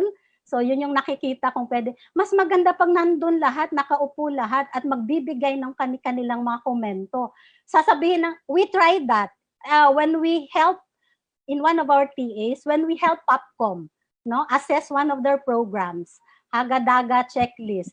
Merong yung talagang sila yung program implementer, no? Sila yung lead unit in implementing the program. Sinasabi niya na, yes, yung answer dyan sa question na yan. Tapos merong isa na sumagot, taga-regional office yata, yung sabi niya na, hindi, partial lang tayo dyan. Hindi tayo yes. Parang ganon. Tapos nag-uusap sila, bakit mo nasabing partial lang? Bakit hindi yes? Kasi pag tingin namin, yes ito, kasi meron tayong ganitong elements per requirement doon sa Haga-Daga checklist. At nagpapaliwanagan siya. In the end, kayo pa rin naman yung makakaalam yung extent ng inyong sagot, yung tamang sagot doon sa inyong Haga-Daga checklist. And of course, kami sa PCW, when you submit, hahanapin lang naman namin yung mga means of verification. Sasabihin niyo na meron kayong score na 16 doon. Kasi puro yes karamihan, no? Halos perfect na kayo sa score. Pero pag check ni PCW, nag-answer kayo ng yes, pero yung mga means of verification, yung mga documents needed to support your response na yes, wala doon, hindi naka-attach. So paano malalaman ng reviewer ngayon na tama yung inyong scoring? Self-assessment kasi siya. We really encourage you to use the checklist, no? At dapat yung ating mga sagot backed up by data and information talaga. May hard data to support our answers. Hindi lang yung parang feeling level, no? Na feeling namin yes na talaga yan. Pero wala naman kayong supporting document. So, mas maganda pag nag-usap-usap lahat ng involved at malagyan ninyo ng mga means of verification para check din sa amin yan. Yun. Salamat, Miss Annette, for stressing that. So yun, malinaw po sa atin yun, mga participants. No? We cannot assume yung score sa mga elements ng Haga-Daga kapag lalong-lalo na hindi naman siya supported ng means of verification natin. Ayun. Salamat, Miss Annette. Let's proceed to the third one. How to deal when the head of the agency as well as the head of the constituent unit, both men, does not appreciate gender mainstreaming issues or siguro gender issues to, Miss Annette, and in effect deliberately refuses to comply with the MCW on at least 5% of GAD budget for GAD PAPs. Nako, Miss Annette. Okay. Ayan. Hindi lang po kayo yung meron ganyang problema. Meron talaga, no? Lalo na yung mga newly appointed head of agencies na hindi gaano naiintindihan yung ating mandate, no? Hindi naintindihan yung batas na nakalagay sa Magna Carta of Women, hindi naintindihan, hindi na-appreciate yung importance ng pag-implement ng ating GAD budget policy, no? Yung use of at least 5% to implement GAD programs, no? Ayan. So una, yung PCW talagang una naming recommendation dyan sa inyo. Ipapa-orient nyo yung inyong mga agency head. Huwag nyong awayin. Huwag nyong awayin kasi ano natin sila we should gain their their trust and their, kung naiintindihan naman nila, na ipaintindi natin na pwede po tayong maano dito, sir, kasi we're not following what is in the law, and pwedeng ma-call yung ating attention, no, ng GAD Ombud, no, yung CHR bilang GAD Ombud, na hindi ninyo ginawa.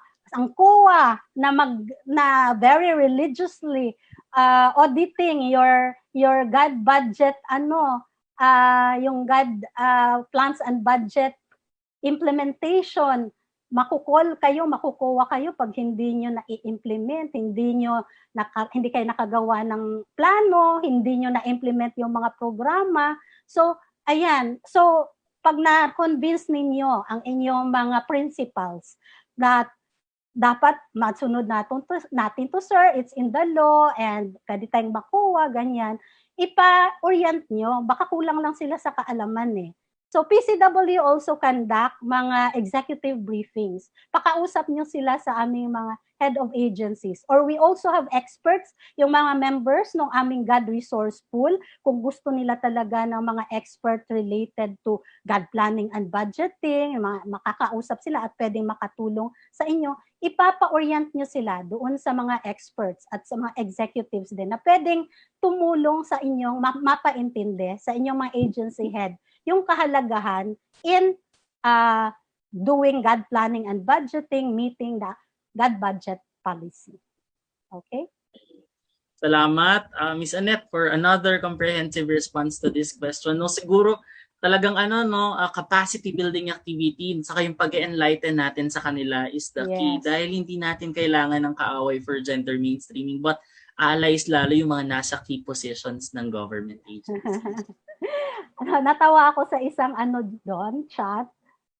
Gosh, iba po ang patience ni Ma'am Annette.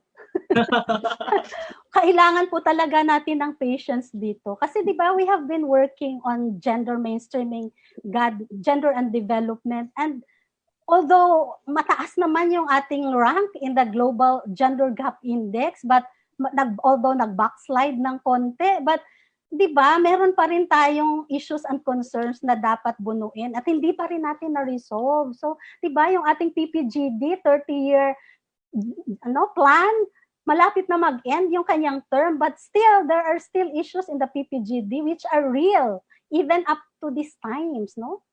So, kaya, kailangan pa rin nating magtiyaga. Ayan. At talaga, yung mga GAD focal point system members, we really also would like to encourage you na tiyaga lang din kasi hindi nga we really acknowledge na hindi rin madali yung inyong mga ginagawa. Sometimes nga you spend, 'di ba, outside of office hours, no? You spend yung mga personal time ninyo to do GAD planning and budgeting and helping in implementing GAD POPs in your agencies. At minsan nakakaroon pa kayo ng mga misunderstanding sometimes. So, ayan, kailangan talaga nating tiyagain. And ayan, we help each other. Yan. Thank you, Ms. Annette. I think na appreciate din ng participants natin yung practical tip nyo. Dapat siguro nga alongside our technical knowledge on gender and development, dapat meron din tayong patience na kasabay, no, as we do our roles and functions, no, lalo in promoting gender equality. Now let's proceed, Ms. Annette, to the fourth question. If we did not submit our GPB on time through the GMMS, can we request for an extension? But I think this has been answered already by Ms. Annette. Tama po? But would you like to add, Ms. Annette? Related to that. Hindi kayo nakapag-submit on time? Hindi. Joke lang. Talagang we in PCW would like sana to the deadline, no, to meet the deadline. Pero yun nga, siguro for circumstances beyond your control na very justifiable, we naman in PCW grant for yung access to the GMMS, no, for extension. But wag naman matapos na yung 2022 sa kanyo isasubmit, no? Baka early 2022 pwede pa. But hindi namin in-encourage yan, ha. Parang pakiusapan na lang yan kasi parang that will also parang make us inefficient ba, or kasi meron din kaming commitments. May DPCR ang PCW kami. Ang PCW kasi ISO certified. So, 'di ba, pinagmamalaki pa namin. And meron kaming procedures na sinusunod. So, yung ito parang isa sa mga mga exemptions doon sa procedure. So, we would really like to follow through the procedures, no? So hindi namin to ini-encourage, but dahil minsan hindi talaga napagbibigyan naman yung iba. Ayan. Okay? Sige, salamat po, Miss Annette. I think we have the fifth and final question for the Q&A for session number 2. What is the GAD plan and budget? What if the GAD plan and budget is not endorsed? Can we still go on or implement? I think I have nasagot na rin po ito, Miss Annette. Yeah, next question Ayan. na lang. Okay po. So I think Miss Annette. Yes, ang sagot dyan, yes. Kung hindi narinig. Okay. Ayan. Sige, thank you, Miss Annette. Thank you for clarifying those. However, the time allotted for the question and answer, the part of the question and answer is over. Pero participants, don't worry because Miss Annette and the rest of the PCW-TSRCD training team will continuously respond to your question in the Q&A tab. Yes, yeah. I will be back to respond to more questions later. Okay. Thank you everyone for listening. Happy lunch. I will also take my lunch now. Thank you po, Miss Annette. Thank you, Don. Yan. So participants will learn again a lot from this session, no, as we were provided with important pointers on costing, consolidation, review, and endorsement, and the schedules of the submission of GTBs. I am sure that our participants also appreciated your reminder to follow the schedule of the GTB process. I also like that you challenged our participants to allot and utilize more than 5% of their agency budget on gender and development instead of just a minimum of 5%, as it plays an important role in ensuring the implementation of gender-responsive PAPs. Digital transformation for better access to information. This is the goal of the Philippine Commission on Women's initiative to enhance its online presence. A year after the launch of its new website, the PCW now brings you the Enhanced Digital Gender and Development Library, or simply the Digital GAD Library. The PCW first made its library collection available online way back in the year 2014. Digital materials like PCW-produced publications and its Filipiniana collections were made accessible through an electronic library linked to the PCW website. More than a decade since then, the demand for digital references and the development of new technologies for digital access prompted the PCW to revamp this platform. Taking off from the results of the online survey administered to gather stakeholder recommendations, the Digital GAD Library was enhanced to improve user experience using available technology and appropriate design trends. Now, let's take a look at the features of the new PCW Digital GAD Library. The new platform allows for open and free access to a vast collection of GAD resources, ranging from PCW-produced resources and other Philippine publications to foreign and international organizations, published from 1975 to the present. It showcases ebooks, journals, audio and video files, as well as PCW's information, education, and communication materials, covering various topics such as women's human rights, cultural and social development, gender mainstreaming, and climate change and environment. The digital GAD library likewise offers live content previews where users can flip pages of the ebooks, listen to audio, and watch videos online. Users also have the option to download these resources for offline viewing. Meanwhile, the social media integration feature enables users to share its content or initiate discussion using Facebook, Twitter, and other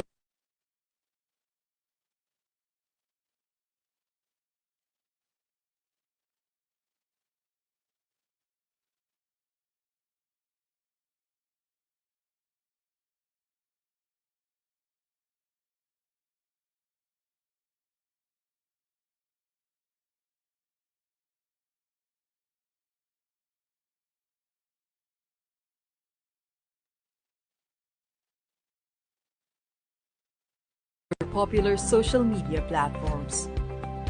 Aside from desktop and laptop computers, the digital GAD library can now be viewed from smaller mobile devices using common internet browsers.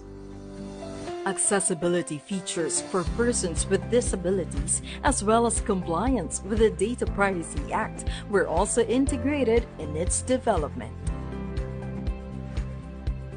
With the digital GAD library, researchers no longer have to travel far to view our library collections. No more formal requests, no more waiting, and rushing through traffic to reach us within office hours. The PCW's digital GAD library enables free public access to information and knowledge products on gender and development and gender mainstreaming anytime, anywhere.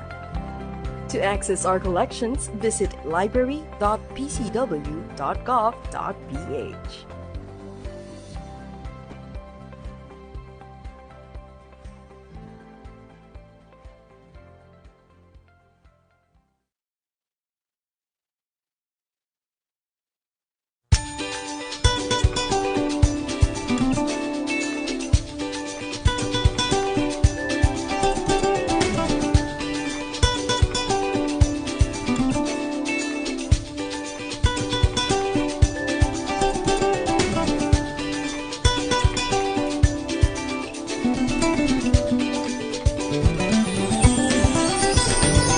Men move together, move now. Let freedom from violence be our vow. Be a brother, a partner, and a friend.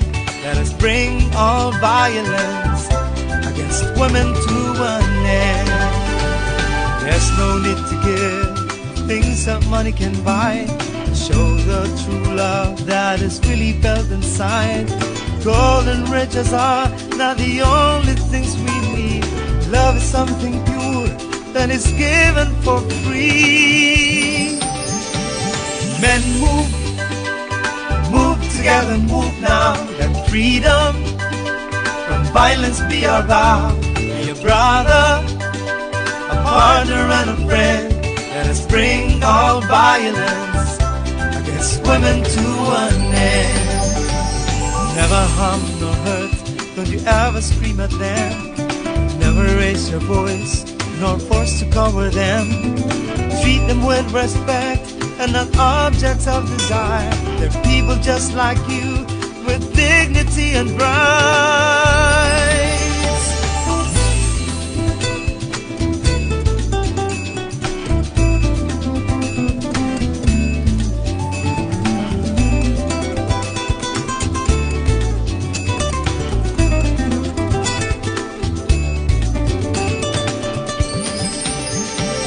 Men move together, move now. Let freedom from violence be our vow. Be a brother, a partner, and a friend.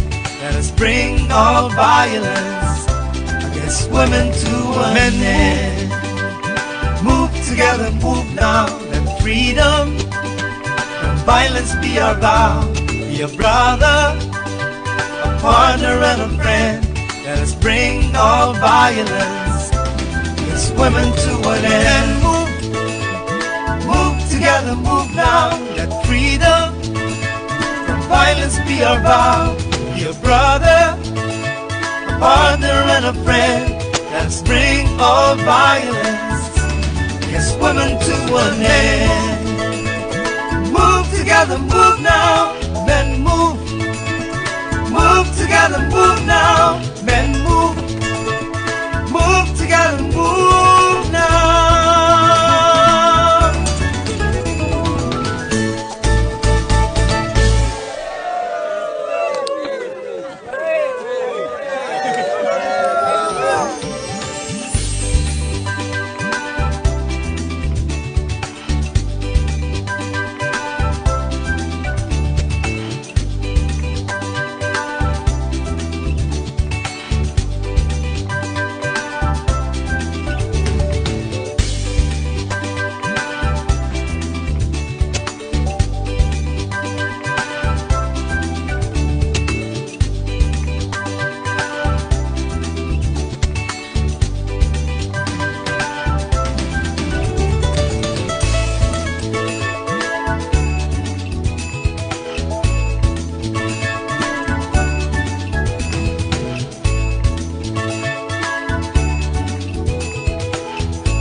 The Gender Mainstreaming Evaluation Framework. Chapter 1. Gender Mainstreaming as a Strategy to Achieve Women's Empowerment and Gender Equality. With the milestone passage of Republic Act 9710, or the Magna Carta of Women, gender mainstreaming as a strategy became an integral part of the design, implementation, monitoring, and evaluation of policies and programs of government agencies as well as local government units. But what is gender mainstreaming? Imagine yourself in the middle of a stream. The view is perfect and convenient if you are at the center, giving you a complete view of your whole environment. Same with the concept of gender mainstreaming. Gender issues and concerns of both women and men must be put at the center instead of remaining on the sidelines to fully address them. That means we must bring our efforts to achieve gender equality into the mainstream decision-making criteria and processes and pursue them from the center rather than the margins.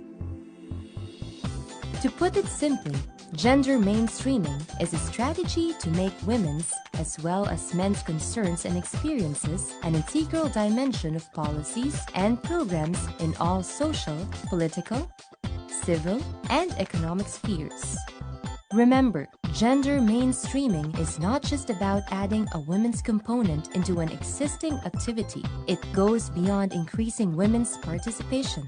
It means bringing the experience, knowledge, and interests of women and men on the development agenda. It may require changes in goals, strategies, and actions so that both women and men can influence, participate in, and benefit from development processes. The ultimate goal of gender mainstreaming is to achieve women's empowerment and gender equality. Chapter 2. Overview of the GMEF tool. In order to determine the progress of agencies in gender mainstreaming, the PCW developed the Gender Mainstreaming Evaluation Framework, or GMEF tool, in 1996. In 2014, the PCW embarked on the process of updating the GMEF tool. The enhancement process served as an opportunity to apply the valuable experiences of PCW and its partners in gender mainstreaming. It also took into account the relevant provisions of the Magna Carta of Women and noteworthy GAD efforts that are now being recognized as standard gender mainstreaming practices. The enhanced GMEF now contains updated descriptors and scoring system. It features 5 levels of gender mainstreaming instead of 4, and generates results that will assist organizations in locating and responding to gender gaps and needs of clients and the organization. As a self-assessment tool, the ultimate goal of the regular application of the GMF tool is to make gender perspective an integral part of the mainstreaming processes and systems of government. This is to ensure that the impacts of government programs are enjoyed by both WANAs and WANs equally. Chapter 3. Levels of Gender Mainstreaming. How can the agency determine if they're faring well in gender mainstreaming? The enhanced GMF identified 5 levels of gender mainstreaming. Foundation formation, installation of strategic mechanisms, GAD application, commitment enhancement and institutionalization, and replication and innovation. Level 1. Foundation formation. The organization's level of gender awareness is first heightened by raising people's awareness through capacity development sessions on GAD and generating support for gender mainstreaming. In this level, it is important to establish these 4 GAD essential elements: creation and strengthening of the GAD focal point system, building the organization's capabilities on understanding GAD, conducting leveling sessions or orientation sessions on the application of gender analysis tools, collection of the sex disaggregated data and gender-related information relevant to its mandate and clients. Level 2. Installation of strategic mechanisms. This level marks the transition of the organization toward gender mainstreaming by creating enabling conditions supportive of GAD, such as putting in key people, issuance and updating of policies, support structures, systems and mechanisms to facilitate and sustain gender mainstreaming, as well as evidence of initial application of GAD concepts and tools. The GAD mechanisms may include the following: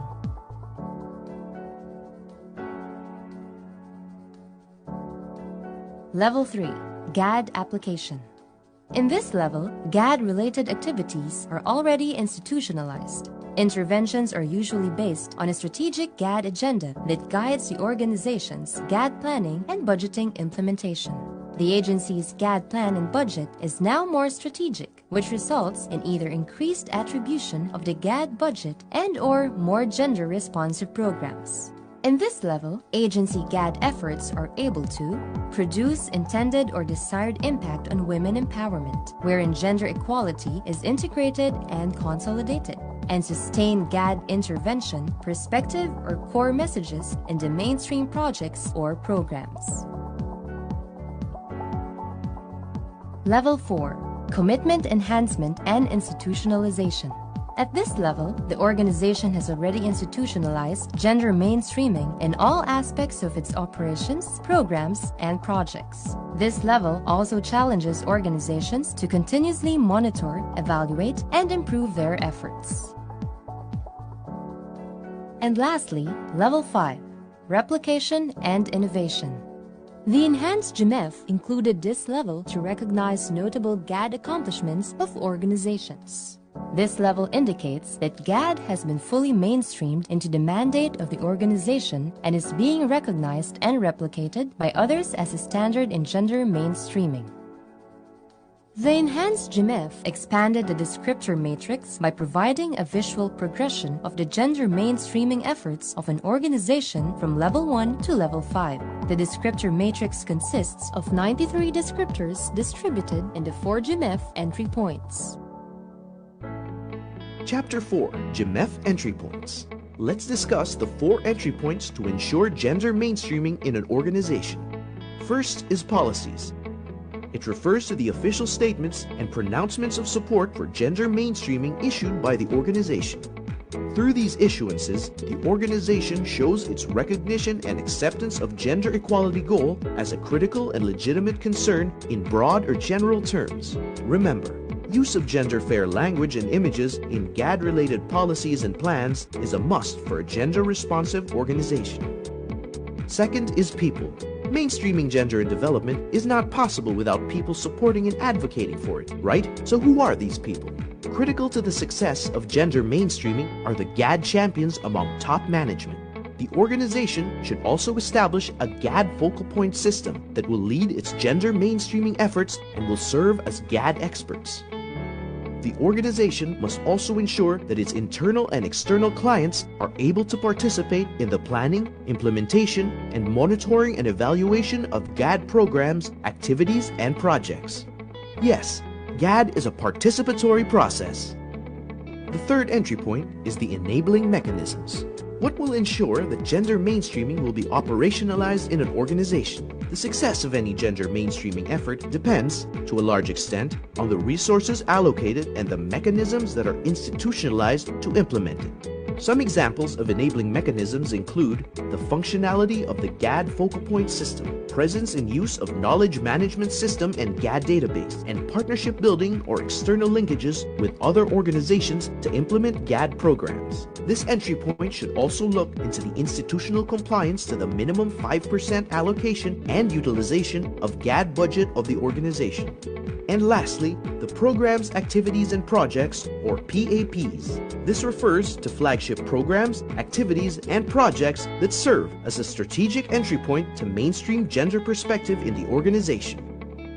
PAPs is the most practical entry point, since it involves the actual implementation of the mandate of an organization. Organizations may apply gender analysis tools such as the Harmonized Gender and Development Guidelines to assess gender-responsive mainstreaming through PAPs. Examples of PAPs are contained in the Program Expenditure Classification Outcomes and Strategic Plans of the organization. Chapter 5. Discussion of GMF descriptors and MOVs. Let us now discuss the GMF descriptors and its corresponding means of verification per level. The Policy Descriptor Matrix tracks the progress of an organization's efforts in integrating GAD and its plans and policy issuances. At Level 1, organizations issue policies supporting the elements of GAD planning and budgeting, review existing policies to ensure consistency with new GAD issuances, and issue documents to support attendance to GAD-related events. At Level 2, the focus is on policy enhancement and improvements to ensure they can address the gender needs of its internal and external clients. At Level 3, a GAD agenda or strategic framework is already adopted and implemented to ensure sustained action to mainstream GAD. At Level 4, plans and policies of the organization have already resulted in positive impacts. And finally, at Level 5, the organization's gender-responsive plans and policies are continually enhanced and used as standards by other organizations. The People Descriptor Matrix tracks the organization's progress in ensuring that its people contribute to its gender mainstreaming efforts. At Level 1, key people are designated to be part of the GFPS. Appropriate capacity development sessions on GAD are also provided to top management, GFPS, and staff members. At Level 2, the organization ensures that its program implementers are trained to do gender analysis, and clients are given opportunities to articulate their gender issues and are considered in the design of program and projects.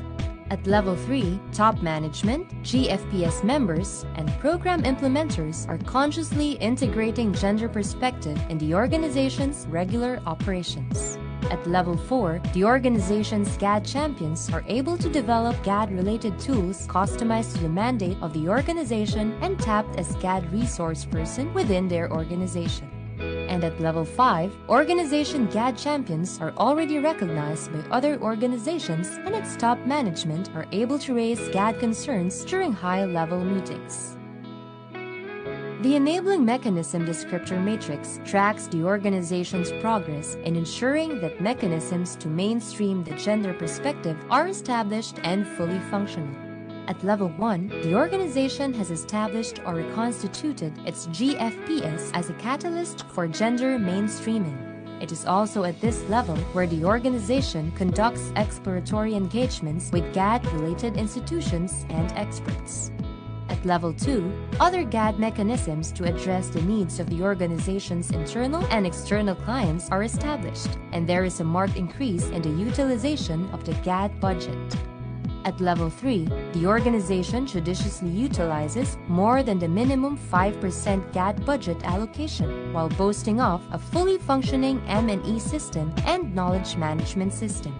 At level 4, the organization's enabling mechanisms can now track the desired gender-related impacts and are able to produce GAD-related knowledge products. And at level 5, the enabling mechanisms are recognized as models by other organizations, and the total budget of the organization is fully gender-responsive. The program's activities projects descriptor matrix tracks the organization's progress in mainstreaming GAD in all of its programs, activities, and projects.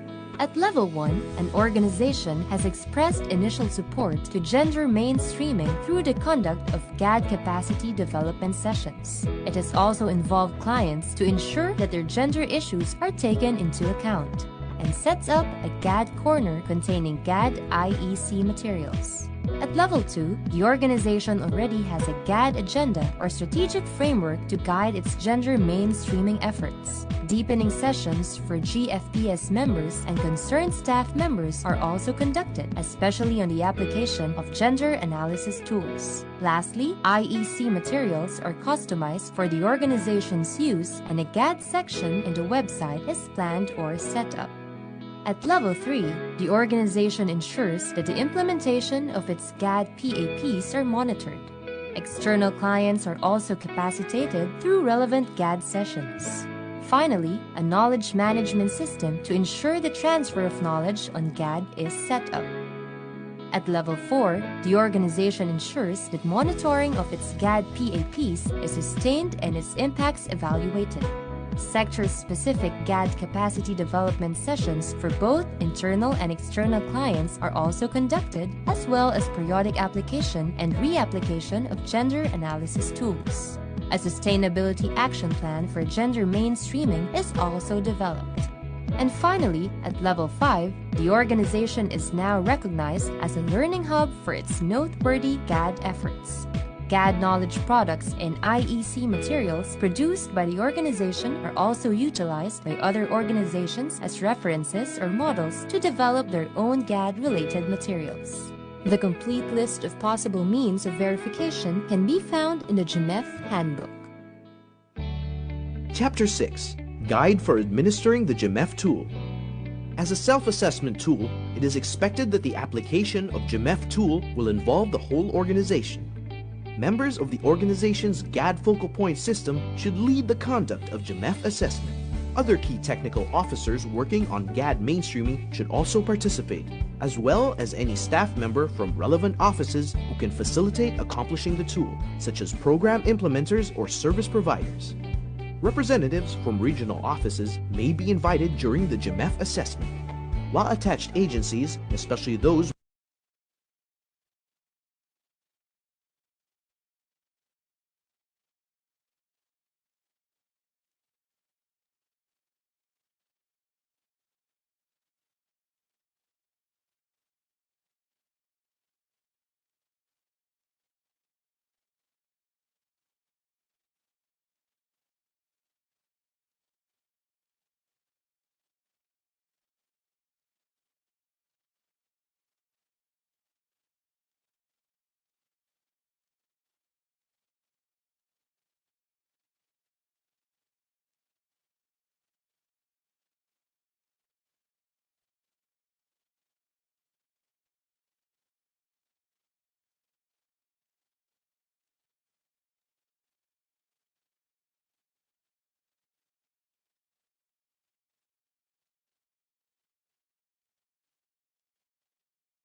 Chong, chong, chong, chong, pasipol-sipol, mga manong sa labas, magpigil at gumalang, kaya ikaw, sara bibig, kundi maganda ang lalabas. Pare, ang catcalling ay isang uri ng sexual harassment. Di biro ang sexual harassment at di nakakamacho ang pang-aabuso. Kaya ikaw, sara bibig, kundi maganda ang lalabas. Isang paalala mula sa Philippine Commission on Women.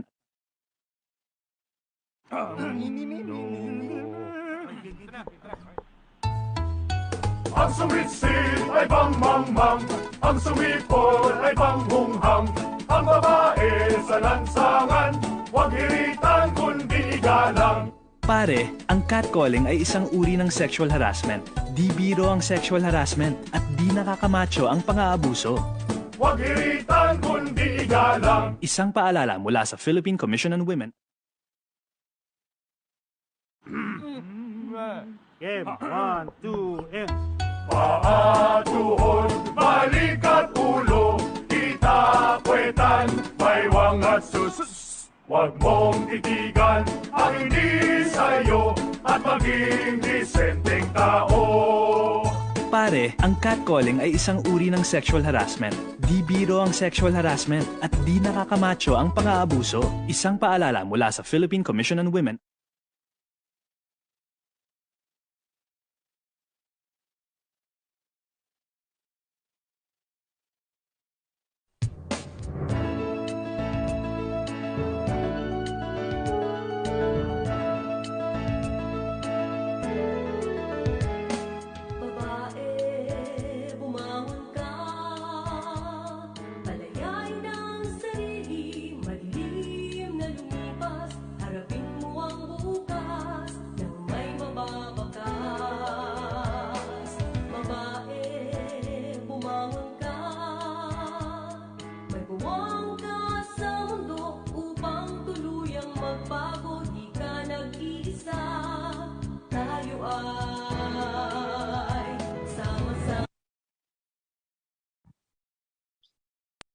And we're back. Magandang hapon po sa inyong lahat.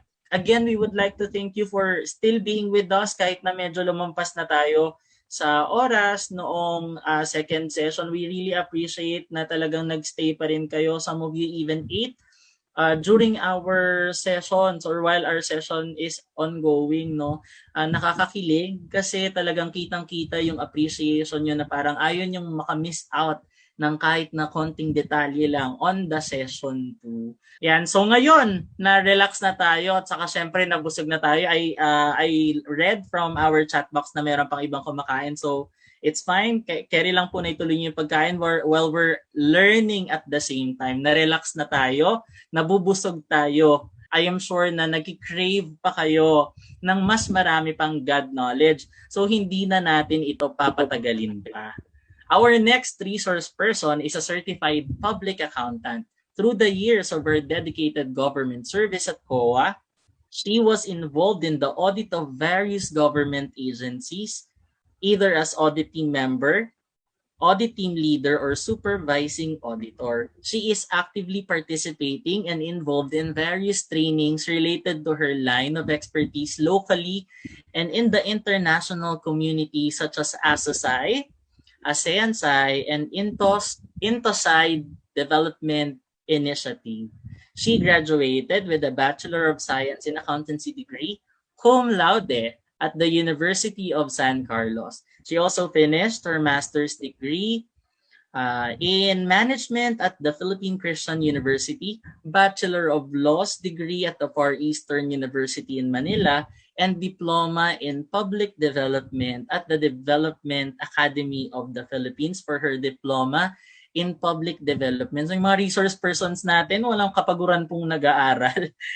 So nakakatuwa naman na talagang naka-join sila sa ating webinar today. So to enlighten us on the session 3, the guidelines and the audit of GAD funds and activities in government agencies, let us all give Director Sofia C. Hemora of COA Cluster 1 Executive Offices a round of applause. Magandang hapon po, Director Sophie. Hi, Don. Magandang hapon. Good afternoon, everyone. all our colleagues in the government service. Maayong hapon sa inyong tanan, magandang hapon, and ano pa ba? Sa waray, I just don't know if there are from Region 8, upay nga kulog ka iyong tanan. Hello, so I just hope that pagkatapos ninyong kumain, medyo may kabusugan. Yung ating session today or this afternoon is about audit. I just hope that everybody would welcome the session, and we will be sharing experiences on the audit of your GAD funds and related activities, as well as our audit relating to the different government agencies, be it a national, corporate, LGUs, but as of course here, we do not have from the local government units, so we are from JOCCs with the water districts, and of course the government, the various government agencies. Welcome to this session. Okay, so for this afternoon, we will be discussing audit gender development plans and activities. If I may take off from this morning session, we have already revisited our knowledge on the preparation of the GAD Plan and Budget, and how we have to submit that to the PCW for its endorsement, and of course the corresponding accomplishment report at the end of the year. So it has been discussed earlier, and so many other related GAD laws and policies. So how do we come in as an auditor or the audit of these funds? So because we have already submitted the annual the accomplishment report, it's now the time of the auditor to audit your GAD related funds and activities based on the annual GAD Plan and Budget and its corresponding accomplishment reports. Okay. Director Sophie, yes, sorry po for medyo interrupting. We would just like to request na paki-presentation view po ang inyong presentation. Sorry. Po, yan. Salamat po, Director Sophie. And now, so with that, you know now how to, you have submitted already your GAD Plan and Budget and properly endorsed by the PCW, and correspondingly you have the accomplishment reports. We will be now discussing the 5 line items in this session. It would be our constitutional and legal basis of the Commission on Audit. Of course, everyone knows that COA is the supreme audit institutions of the Philippines, and we do audit for the different government or on the government agencies, on all of the government agencies from the national, corporate, and local sectors, and other NGOs, POs, which have funding from the government or which receive funding from the government. So we will be discussing the specific COA guidelines on this. That's the audit of GAD funds and activities. Our latest so far, after also many revisions that have been done by the Commission on Audit. The checklist of GAD audit observations and recommendations. Of course, this checklist is it's a memorandum, but it's only guidance for all our auditors in the field. And then the latest of the COA circular is the assignment of responsibility center for the GAD focal point system to account, monitor, and report expenses and other related financial transactions. This has only been issued in September 2021, but I do believe that our authorities or our GAD focal point system, for that matter, would be coming up with a series of lectures on this. So I will just present to you the salient pictures of this COA circular on the assignment of responsibility center. And of course, what are the audit actions of the Commission on Audit represented by our field auditors after evaluating and reviewing the GAD activities corresponding with its costs and the accomplishments as embodied in the GAD Plan and Budget and the accomplishment reports. Okay. So this is the presentation outline. So of course, our learning objectives, it's just similar to our presentation outline, but then you will be familiarized with our existing COA circulars and our audit actions after each audit. What are the constitutional and legal basis of the Commission on Audit? This is a review for all, but then for those new in the government, because I found out in the profile that there are those who are just 5 years or 10 years in the government service, and probably you are not too familiar. I just don't know if everyone is here. We have almost 1,000 participants. If we're all familiar of COA, of course, now you are all familiar because of what's happening now in the kaliwat kanan na investigasyon related to DOH and other agencies like the SDBM on the procurement of the mask, face shields, and other COVID-related items. So I would just like to refresh everyone that COA, of course, is mandated under the Constitution to, as a supreme audit institution, to examine, audit, and review all funds and properties of the government, whether it's receipts or disbursements of funds. And on top of that, we have other functions like adjudication functions. Remember, we will be tackling later on the audit actions, which is one of which is the issuance of the notice of disallowance.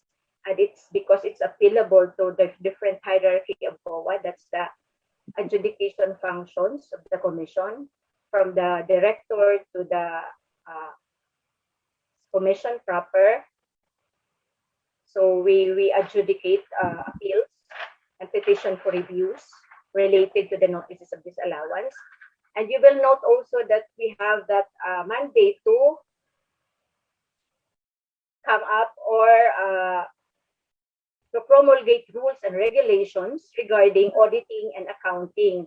That's why, as the main features of this discussion would be the different COA circulars and memorandum related, of course, specifically to GAD only. So because we are, as an institution or as a supreme audit institution, we are mandated to promulgate rules and regulations. Of course, you will very well know that we have also these functions of custodianship, probably because we require you to submit all your vouchers and other financial reports to COA, and we have that custodianship in our as a function.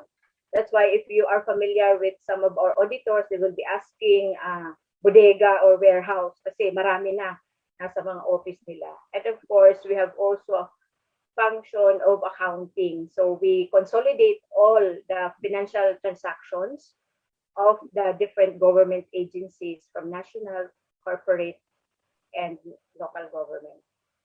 So, but aside from that, where is the specific mandate also of COA coming from in respect to the auditing of GAD budget funds and its related activities in every government entity. In the Magna Carta of Women, it is provided therein that in Section 36, COA shall conduct an annual audit in the use of the GAD budget. So its purposes is to determine if it's judicious use of the funds efficiency and effectiveness of interventions in addressing gender issues. So we will be referring you, of course, to the GAD Plan and Budget, and correspondingly the basis of that GAD Plan and Budget, which is the GAD agenda, if your agency is preparing one. For our agency, for COA, we just prepared that in 2019. I don't know, but I was one of those, one in the group who prepared the GAD agenda for COA.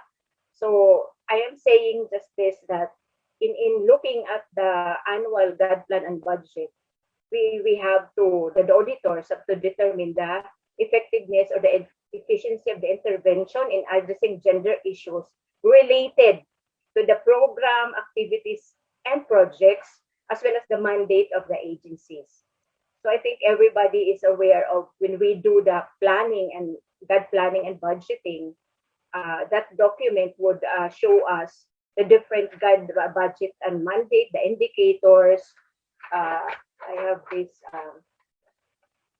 here, and the budget, the GAD objectives, and of course the relevant responsible unit, and so on and so forth. So this is one of the specific mandate of COA in Magna Carta of Women.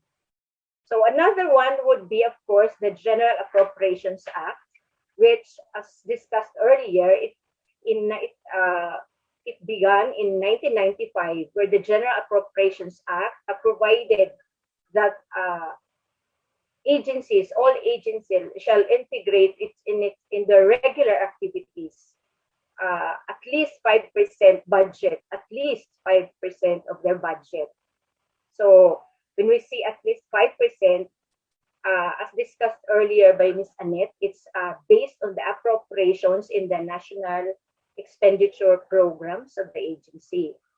And with this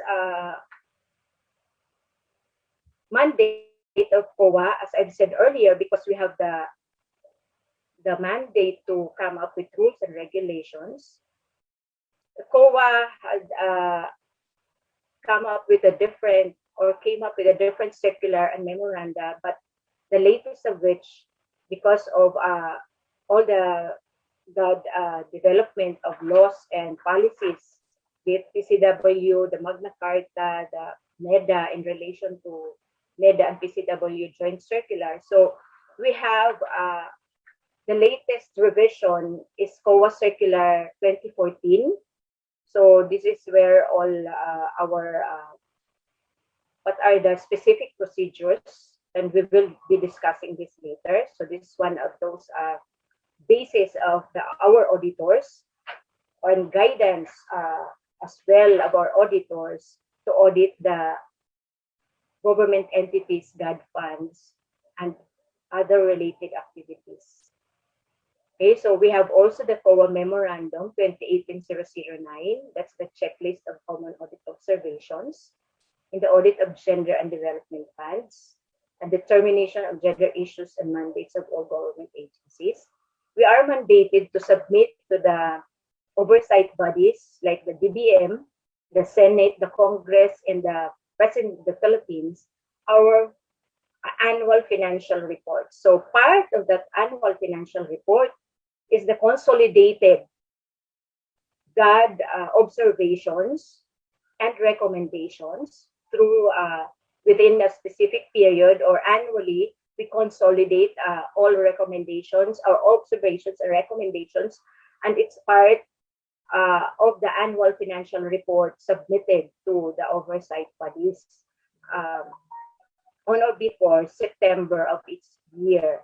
So more or less, if you're not familiar with this COA memorandum, it's only it's for the use of our auditors, but of course you can benchmark on this because these are the common observations that our auditors or issues for that matter that our auditors would look into the different government entities and determine if there are gaps that are existing in the government entities vis-a-vis the different laws and regulations on GAD related policies.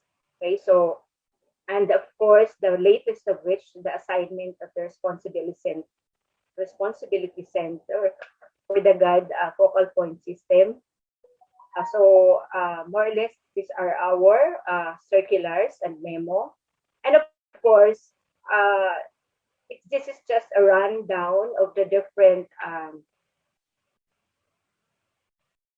laws and rules for related to GAD issued by the different relevant government agencies like the PCW-NEDA-DBM, the Magna Carta, as you see in the screen. So these are all the legal basis because, as I said earlier, when we do the process of the coming up with the GAD agenda, we look into, or the agency for that matter, considered all relevant laws and regulations.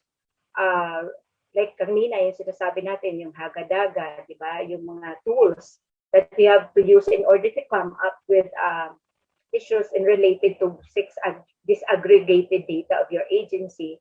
So, tinitingnan din namin itong mga different laws as they relate to our audit and as the impact to the audit of our auditors in the field, vis-a-vis the issuances of the Commission on Audit, the circulars and the memos that I've earlier discussed.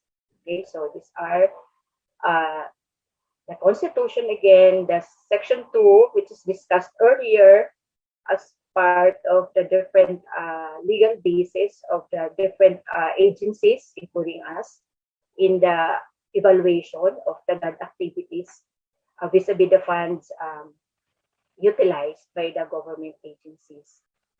So, and then, okay, we all know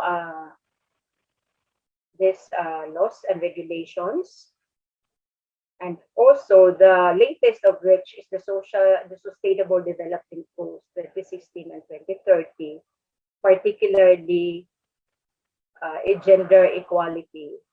So we have been auditing, or it's part of our audit, especially the Performance Audit Office, on the different related sustainable development goals. We have already audited the preparedness of the Philippine government, and I'm one of the members of the team, to determine how far our national plans and programs of the government are into the different SDGs, the mainstreaming of the different goals into the national plans and budget, or the Philippine Development Plan and its related documents like the PIP, the Philippine Investment Plan, and the results matrix of the Philippine government. So we are into performance audit, but you will note in our participants could note in the different agencies that you are in, that we are at the moment, or in so many years, we have not been coming up with the audit of the performance audit related to GAD as it is provided for in our performance audit standards. So it could, their experience, our auditors would only indicate the different the targets vis-a-vis the accomplishments of the agency, and what are the gaps or the variances or the reasons why there are gaps or issues vis-a-vis the two documents. So, but this is the most important one, and we are coming up with an audit guide for this. So eventually we will be going into the efficiency, effectiveness, and economy of the GAD activities vis-a-vis the funding in an agency.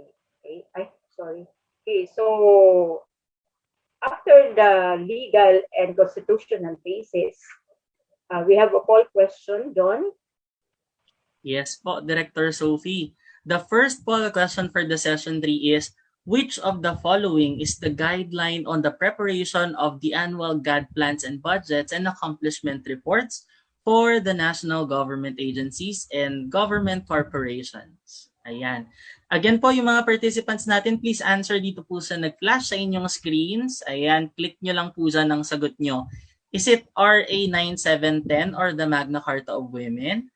Is it the PCW-NEDA-DBM number 2016-01 or the PCW-NEDA-DBM Joint Circular number 2012-01? Yan. Again po, yung participants natin, sagot po kayo sa makikita nyong poll na nagpa-pop up sa inyong mga screen ngayon. So, Director Sophie, meron na tayo dito more than 300 responses. So, bilis, dumadami ang mga responses natin. Ayan. Wow. Yes po. So, for the responses, how many are our respondents? 500.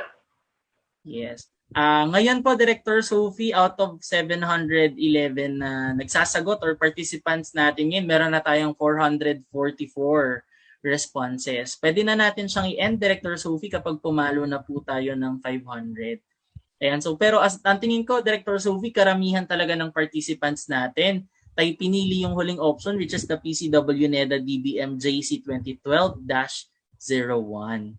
Tingnan natin, Director Sophie, kung tama ba? Carry ba tong mga sagot ng participants natin? I will end the poll now, Director Sophie, and of course, I will share it to the participants and also to you as to serve as your reference. Okay, thank you, Don. Sure po. Yan na po, Director Sophie. Okay, so we have for the first poll, 7%, 9710, RA 9710.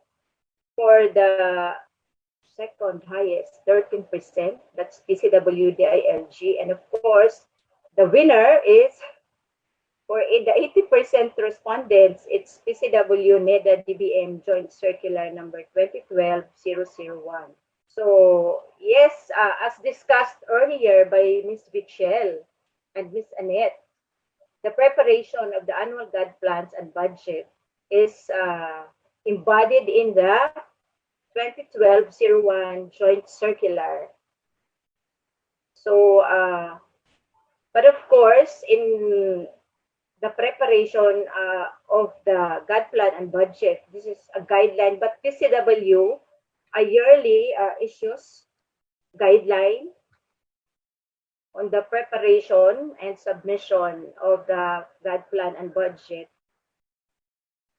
for on a yearly basis for its endorsement. Okay. So the next, thank you, our dear participants, for the very responsive answering of the question. So number 2, Don? Yes po, Director Sophie. Now I'm seeing the second poll question. Pero before this pala, Director Sophie, pwede po yung pong microphone kasi may mga feedback tayo na medyo mahina yung audio from the end of our participants as well. Na lang po, pa-ensure na lang na malapit ang ating mikropono ng ating headset sa ating bibig para mas malakas, mas audible, mas malinaw ang discussion. Okay, am I clear? Okay po ba? Clear po ba sa mga participants natin? If it's clear on your end, please pasabi po yes na better. Yan. I think I'm seeing a lot of yeses na, Director Sophie, na malinaw na on the end of the participants. Just maintain po yung ganyang pong volume, Director Sophie. Lalapit ako. Medyo Okay, so salamat sa inyong pasabi. At least nagagawa natin ng paraan kung paano natin iayos para magkaintindihan at magkarinigan tayo dito sa train or webinar natin. Okay, for the next question. Yes, Director Sophie, the next question natin. No? Very maalamat na tanong to, no? Ang question po, the threshold provided under the GAA as to the amount of GAD budget is it 5% or exactly 5%? Or is it at least 5% or not more than 5%? Okay, let's see. Mukhang madaming sumasagot, Director Sophie, ng at least 5%. Ano? Yan, mabilis ang mga participants natin this time. Meron na tayong over 400 responses from them. Okay, thank you for the responses. At it just showing that we are all very active in this webinar. Thank you for your active participation. This is the only... Ayan. Sabi ni Miss Nars, Director Sophie, ang aming division chief, may sumagot pa din. Meron pa rin daw sumagot ng 5%, saka not more than 5%. Ano po, nakakalungkot, no? Buti na lang talaga, Director Sophie, we have this opportunity para mabigyan kayo rin ng pagkakataon na mas malinaw ito, ma-highlight, ma-emphasize, madiinan, ma-stress natin kung ano ba talaga dapat. Director Sophie, I will end the poll now and I will let you see the results. Okay. More than it's 88% says that it's at least 5%. And palakpakan dyan, at least 8%. Siguro yung 11 and 1, they are not so familiar for now because, as I've said earlier, there are participants that are babies in the government service, in their agencies, and probably they are not more or less, if they're member of the GAD focal point system, they are not, they are not into more or less determining this or in coming up with their plan and budget, that it should be the maximum or the minimum should be at least 5%. So so with this webinar, we will be in a way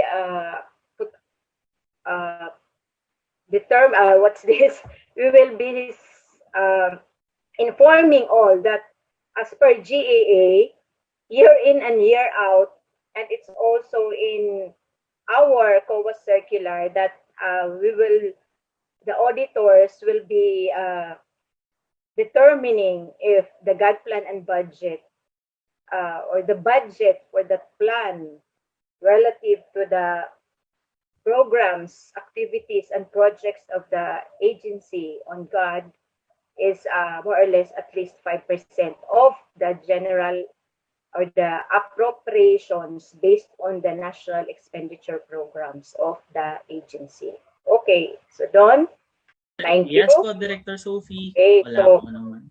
so when we say at least, it could be 50 and 100 depending on, but of course it's as discussed earlier, it has to be properly endorsed and reviewed by the PCW. Okay, so yung mga items doon sa GAD plan and budget natin. Okay, so next, this is what I said earlier, that other poll questions that I have in a way naidagdag ko doon sa ano.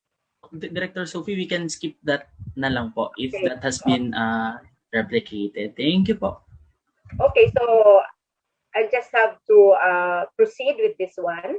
Yes po, go ahead po, Director Sophie. Okay, so I would just like to kind of type in the chat box, our dear participants, if what's the basis for the annual formulation of programs, activities, and projects dapat kasama dyan to be included in the GAD plan and budget.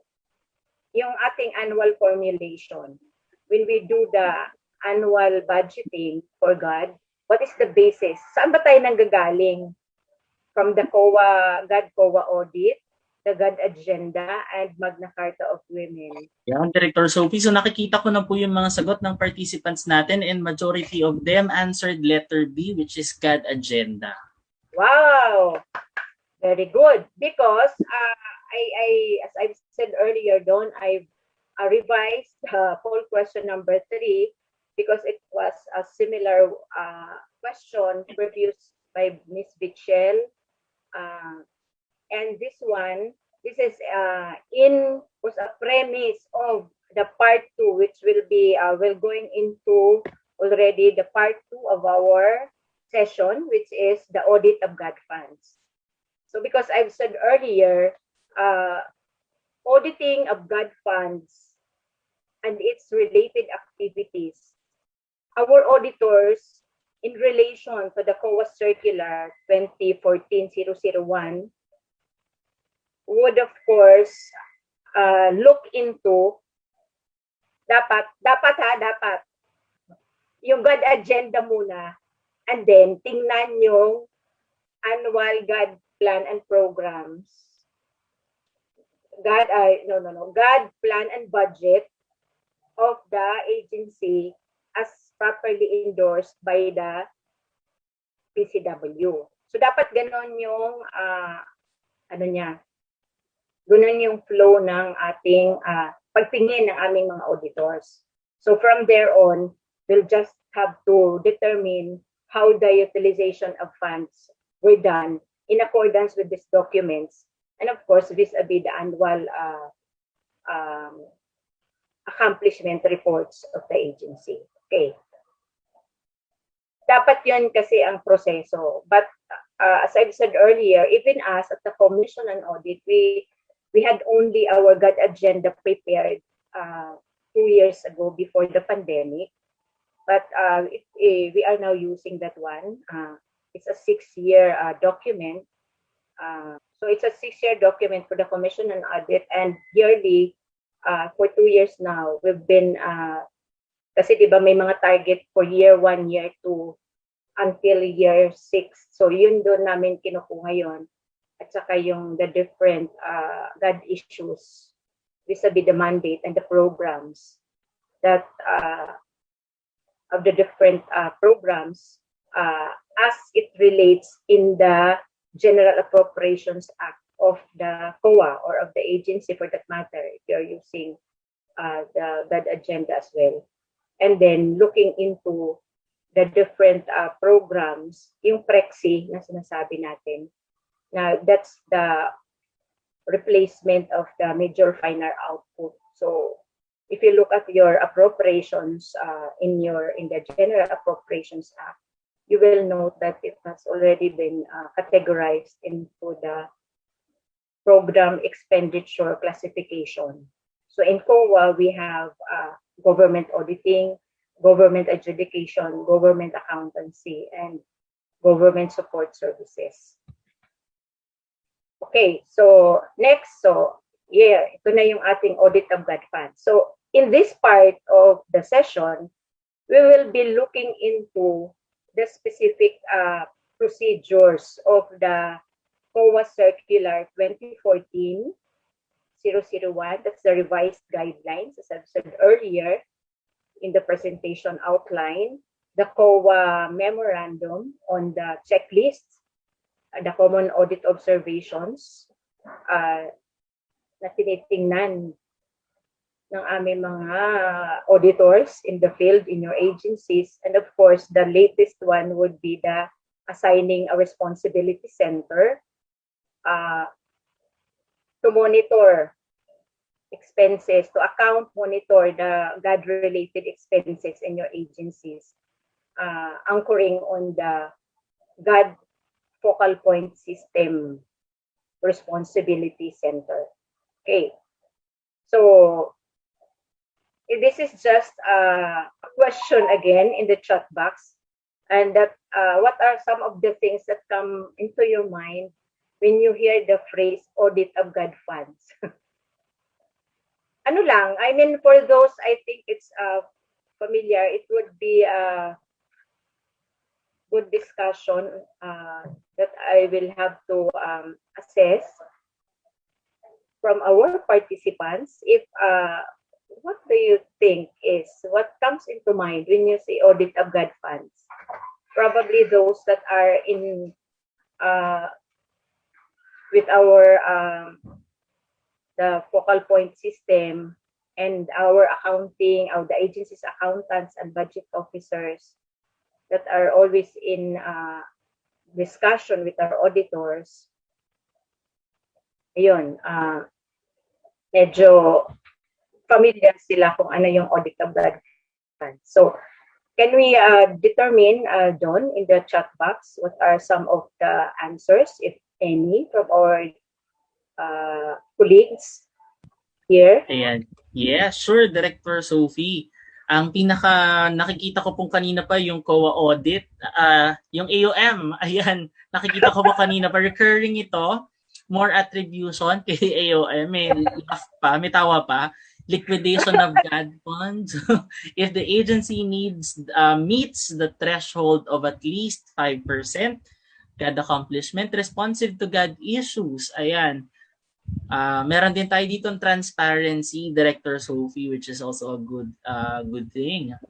Meron din tayong accountability, how GAD funds are utilized, review of expenditures related to GAD PAPs. So yun yung ilan lamang, Director Sophie, sa mga matitipid na binigay na sagot ng mga participants natin.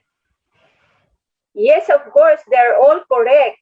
I mean, audit of GAD funds could be at the level of our participants, but for the auditors, of course, it's a comprehensive audit. But for those who answered AOM, that's already that's already the audit action kung mayroong mga issues or gaps in the audit of GAD funds. As I've said earlier, GAD funds audit vis-a-vis your utilization as of the funds, vis-a-vis the programs or projects or activities indicated in your budget or in your GAD plan and budget, and the accomplishments reports na produce ninyo para dito, di ba, at the end of the year. So, kung meron ng issues, AOM.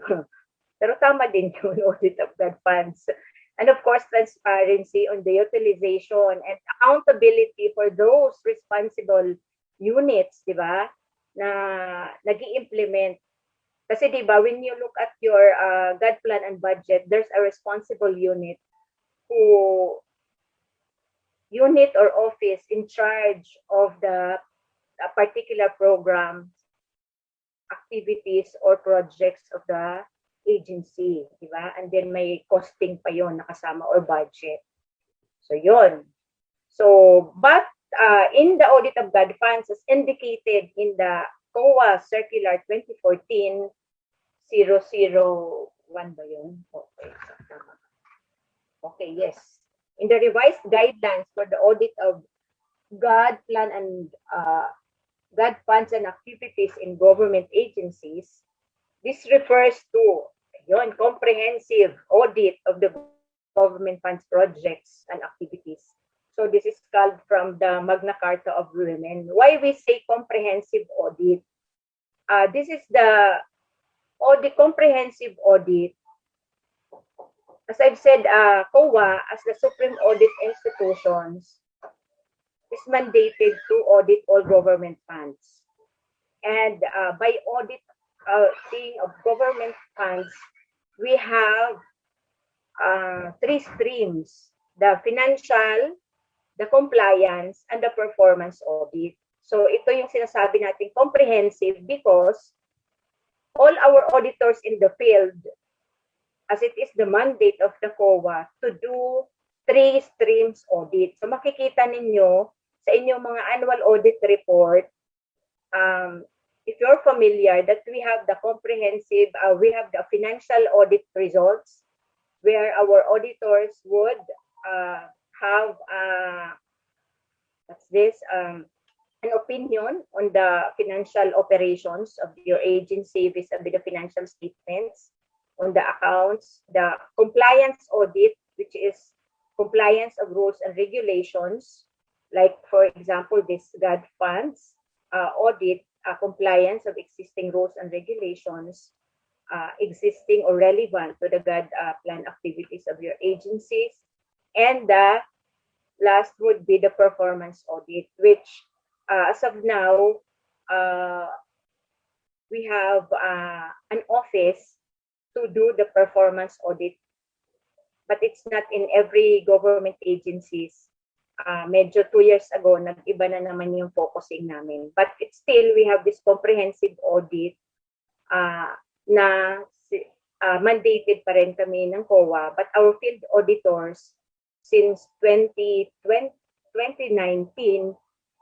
they're only focusing, our field auditors, yung nandyan sa mga agencies natin ngayon, on financial and compliance audit. So, kaya nga we are coming up with an audit guide specifically for performance audit that would determine itong sinasabi natin na economy, efficiency, and effectiveness of interventions in addressing gender issues. But our auditors in the field, in a way, could look into these elements of performance audit, the economy efficiency, vis-a-vis addressing the interventions or the gender issues indicated in your GAD Plan and Budget. Kung tama ba yun, na ito ba yung mga issues na dapat i-address ng agency na nakalagay doon sa GAD Plan and Budget, vis-a-vis the programs, activities, and projects and the mandate of a particular agency. Dapat ganun ang tingin niya. So, it could be a not so full-blown determining performance or auditing performance on this aspect, but more or less, yung ganun lang ka-limitado, pwede naman din yun, dapat nilang ginagawa yun. But as it is, parang ilan lang yung gumagawa yun ng mga auditors namin. They are more on financial and compliance audit when we relate that to the audit of GAD funds as it is now. Okay, next would be, so this is the revised guidelines. So as I've said, we will be responding on financial compliance audit and fraud audit kasi, yung sinasabi kasi, pwede din naman, pero gumagawa din kami ng fraud audit, but this is not the turf of our auditors in the field. We have a fraud audit office in COA, which does the assessment and evaluation of all complaints. Yung may badges of fraud. Kumbaga, pero sa GAD audit, parang napakalayo na mayroong mga fraud indications in the utilization of the funds when it comes to GAD audit. So wala pa kami. Through the years, wala kaming but we're just, or I am just presenting this, that these are our audit responses or our what we do as an auditors. We do financial compliance, performance audit, fraud audit, and even levy audit, but that's another office in our agency or in COA that's doing the Meralco and other levy audit related operations of other agencies. Okay. So now we go into the specific guidelines of this COA circular, the revised guidelines on the audit of GAD funds. So what are those indicated in this guidelines? So again, we will be prompting you with the 5%. So isa yon sa tinitingnan ni auditor, di ba? So at least 5% dapat ng total budget ng appropriations ninyo, ng agency. And when we say agency, as discussed earlier by Ms. Annette, it should be the department or the whole agency, not only of the constituent. So kumbaga, yung kabuuan ng department ng 5% na yon ng total budget. Kasi even pag nag-audit din kami, it's we have this consolidated annual audit reports. And so we audit, although we have auditors in the field of the different constituent units or field offices of a department, like yung mga DepEd, the Department of Agriculture, tinitingnan dito naman din sa central office yung kabuuan ng GAD implementation when it comes to the budget of the agency or the department for that matter. Okay, so at least 5% dapat yun. So ngayon, ito yung mga ODA-funded projects which we've been 5 to 30% of the funds. But mind you, of course, our auditors are familiar with these specific guidelines, but in a way, as of now, parang hindi namin, I don't know my offices in Cluster 1, we have limited order funded projects. It's just because PCW is under our audit jurisdiction, but we have a special audit on the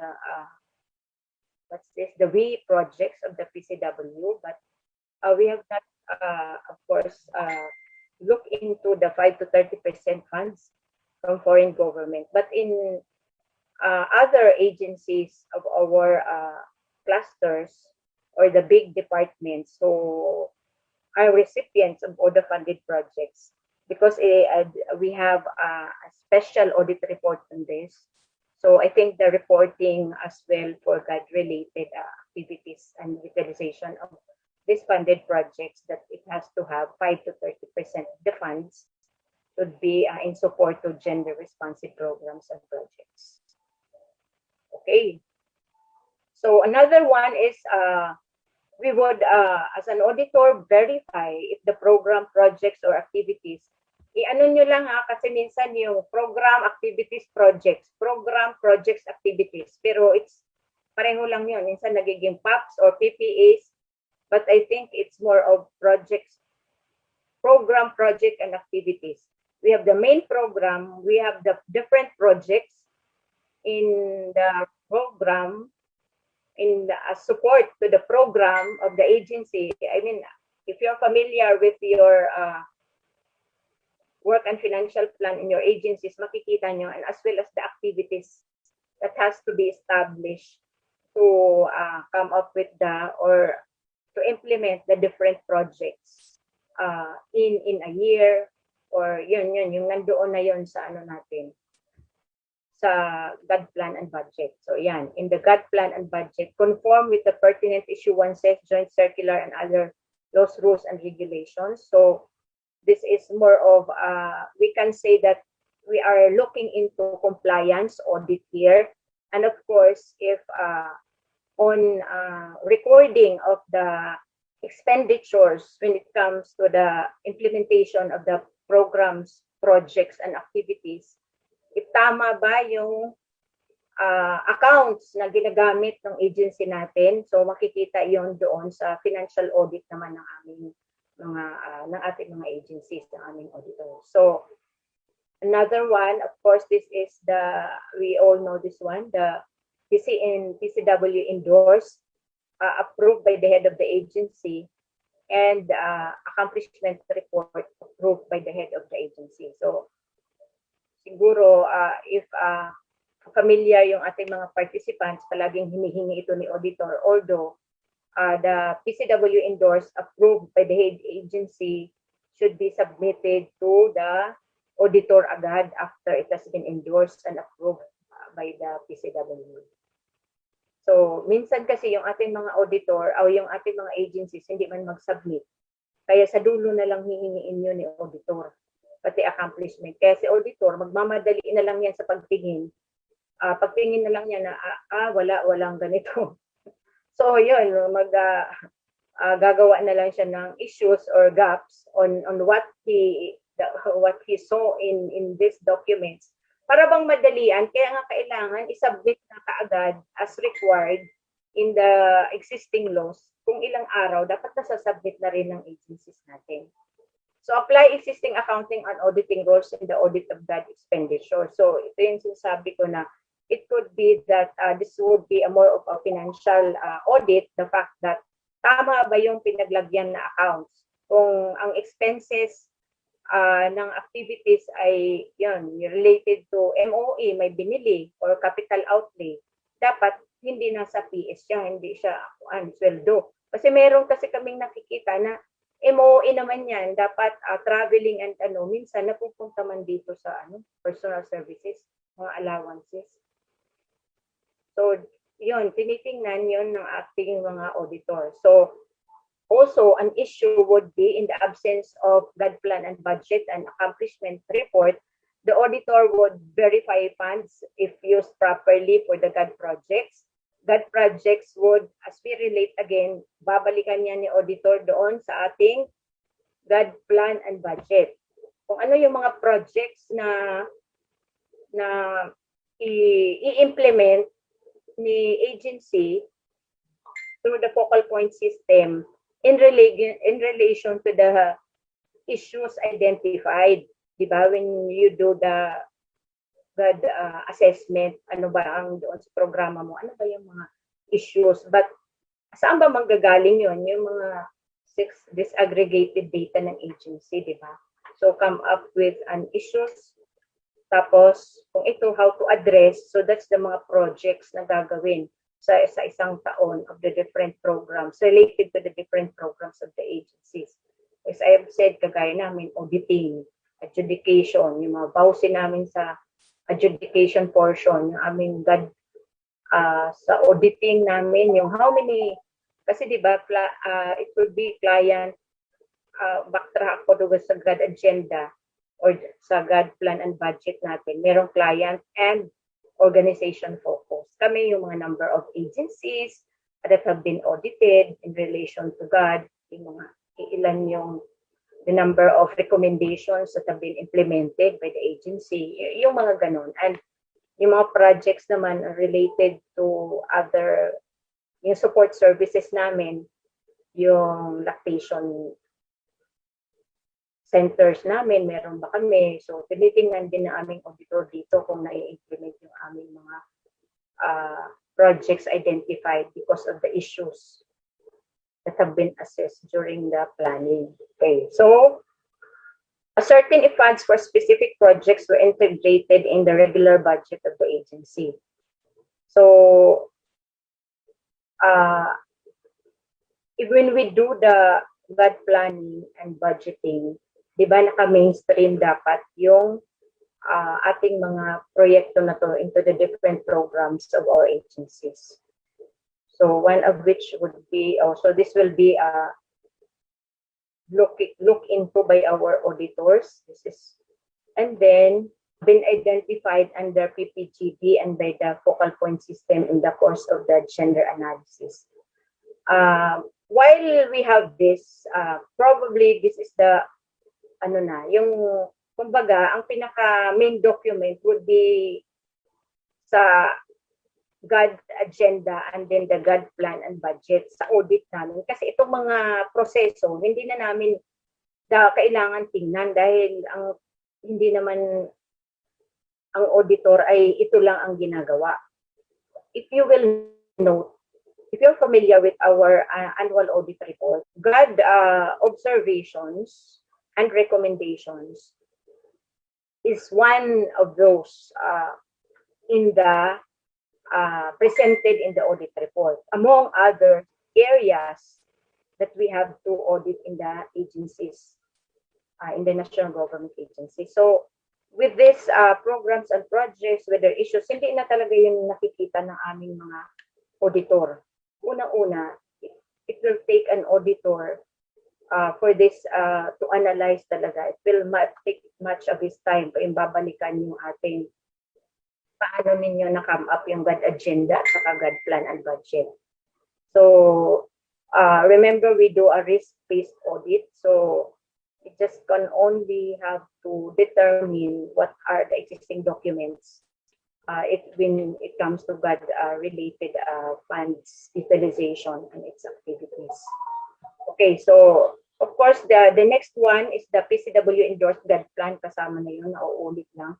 And then the personal services, the salaries assigned to plan, implement, and monitor the GAD PAP. So kasama na rin naman ho doon sa planning and budgeting natin na document. So kasi meron kami nun yung we have this system in the COA that we have to for the GAD plan and budget, we have to indicate how many number of personnel assigned to, example, the focal point system and the different committee members. So, inaano namin yun, itong attribution, kumbaga, of the amount of their salaries that are into these activities, the GAD planning and other related activities. So meron kami nito. Pero yung ating mga auditors, I just don't know if they're looking into, but of course this is part of the circular. So dapat tinitingnan din nila dapat pero as I see it in the observations, well anyway, ang observations naman kasi yung makikita namin dito sa central office. So wala naman ganito na observations, yung itong ganito na salaries, na hindi na-assign. So wala naman siyang, wala mga observations. So you will note that later kung ano yung talagang mga common observations lang through the years. Okay, so for the maintenance and operating expenses, so this is just saying that expenditures for supplies and materials shall pertain to GAD projects, which are organization focused, and those which are among approved by the PCW. Such supply shall be included in the annual procurement plan and programs of agencies. Of course, this is related, ito na yung nagsasanga-sanga na yun, na pag tinignan nila na ito ba yung ginastos dito ay GAD related na nakasama dito sa budget nila, at saka ito yung accomplishment, ito din yung amount na ginastos nila doon sa accomplishment. Sa titingnan din naman yan ng auditor na ito ba yung mga supplies na yan na ginamit para sa GAD-related activities ay nasa annual procurement plan ng agency. So, kumbaga, that's not only looking into the document, the planning document, tapos pupunta siya sa pag-implement noon, ano-ano yung mga ginastos niya in relation dito sa binudget niya. So, ano yung naging accomplishment niya. And then, kung ano yung mga pinamili niya, related ba yun doon? Titingnan din yun. Kung related, nasa annual procurement plan ba yun? Kasi dapat, that's an input, di ba? Whatever your plan, GAD plan and budget, should be an input to the whole government plan. So, kung nandoon sa, ibig sabihin, government plan, ibig sabihin, the agency plan, which includes the annual procurement plan. Kung meron kayong mga supplies and materials, and also other related activities. Na, for example, may ipapa-repair kayong mga equipment, di ba? Na ginagamit dito sa GAD projects and or programs. O di kaya yung so kasama yung dapat doon sa annual procurement plan na agency. Hindi siya nauuna o nahuhuli. Dapat kumbaga intertwined lahat itong mga plans na to in the agencies. Kumbaga nagre-relate siya, nagsisynchronize. Kumbaga yun. Okay, so attendance in training abroad on GAD may be allowed, provided, I mean, there's a specific authority, of course, that's yung mga, di ba, may mga trainings tayo abroad related to GAD, like yung tuwing March, di ba, meron yun, yung merong mga travels, yung ating mga members ng GAD focal point system to attend trainings or other related GAD activities na sponsored by counterpart agencies abroad. So, dapat may authority. I mean, even in our regular audit, this is the basic requirements, diba, in the audit, and we all know that you have to have an authority. And then the trainings are not offered in local or training institutions or universities, of course, and knowledge from such training should be cascaded to the employees. So this is part of the conditions that has to be indicated in the specific authority when we attend a GAD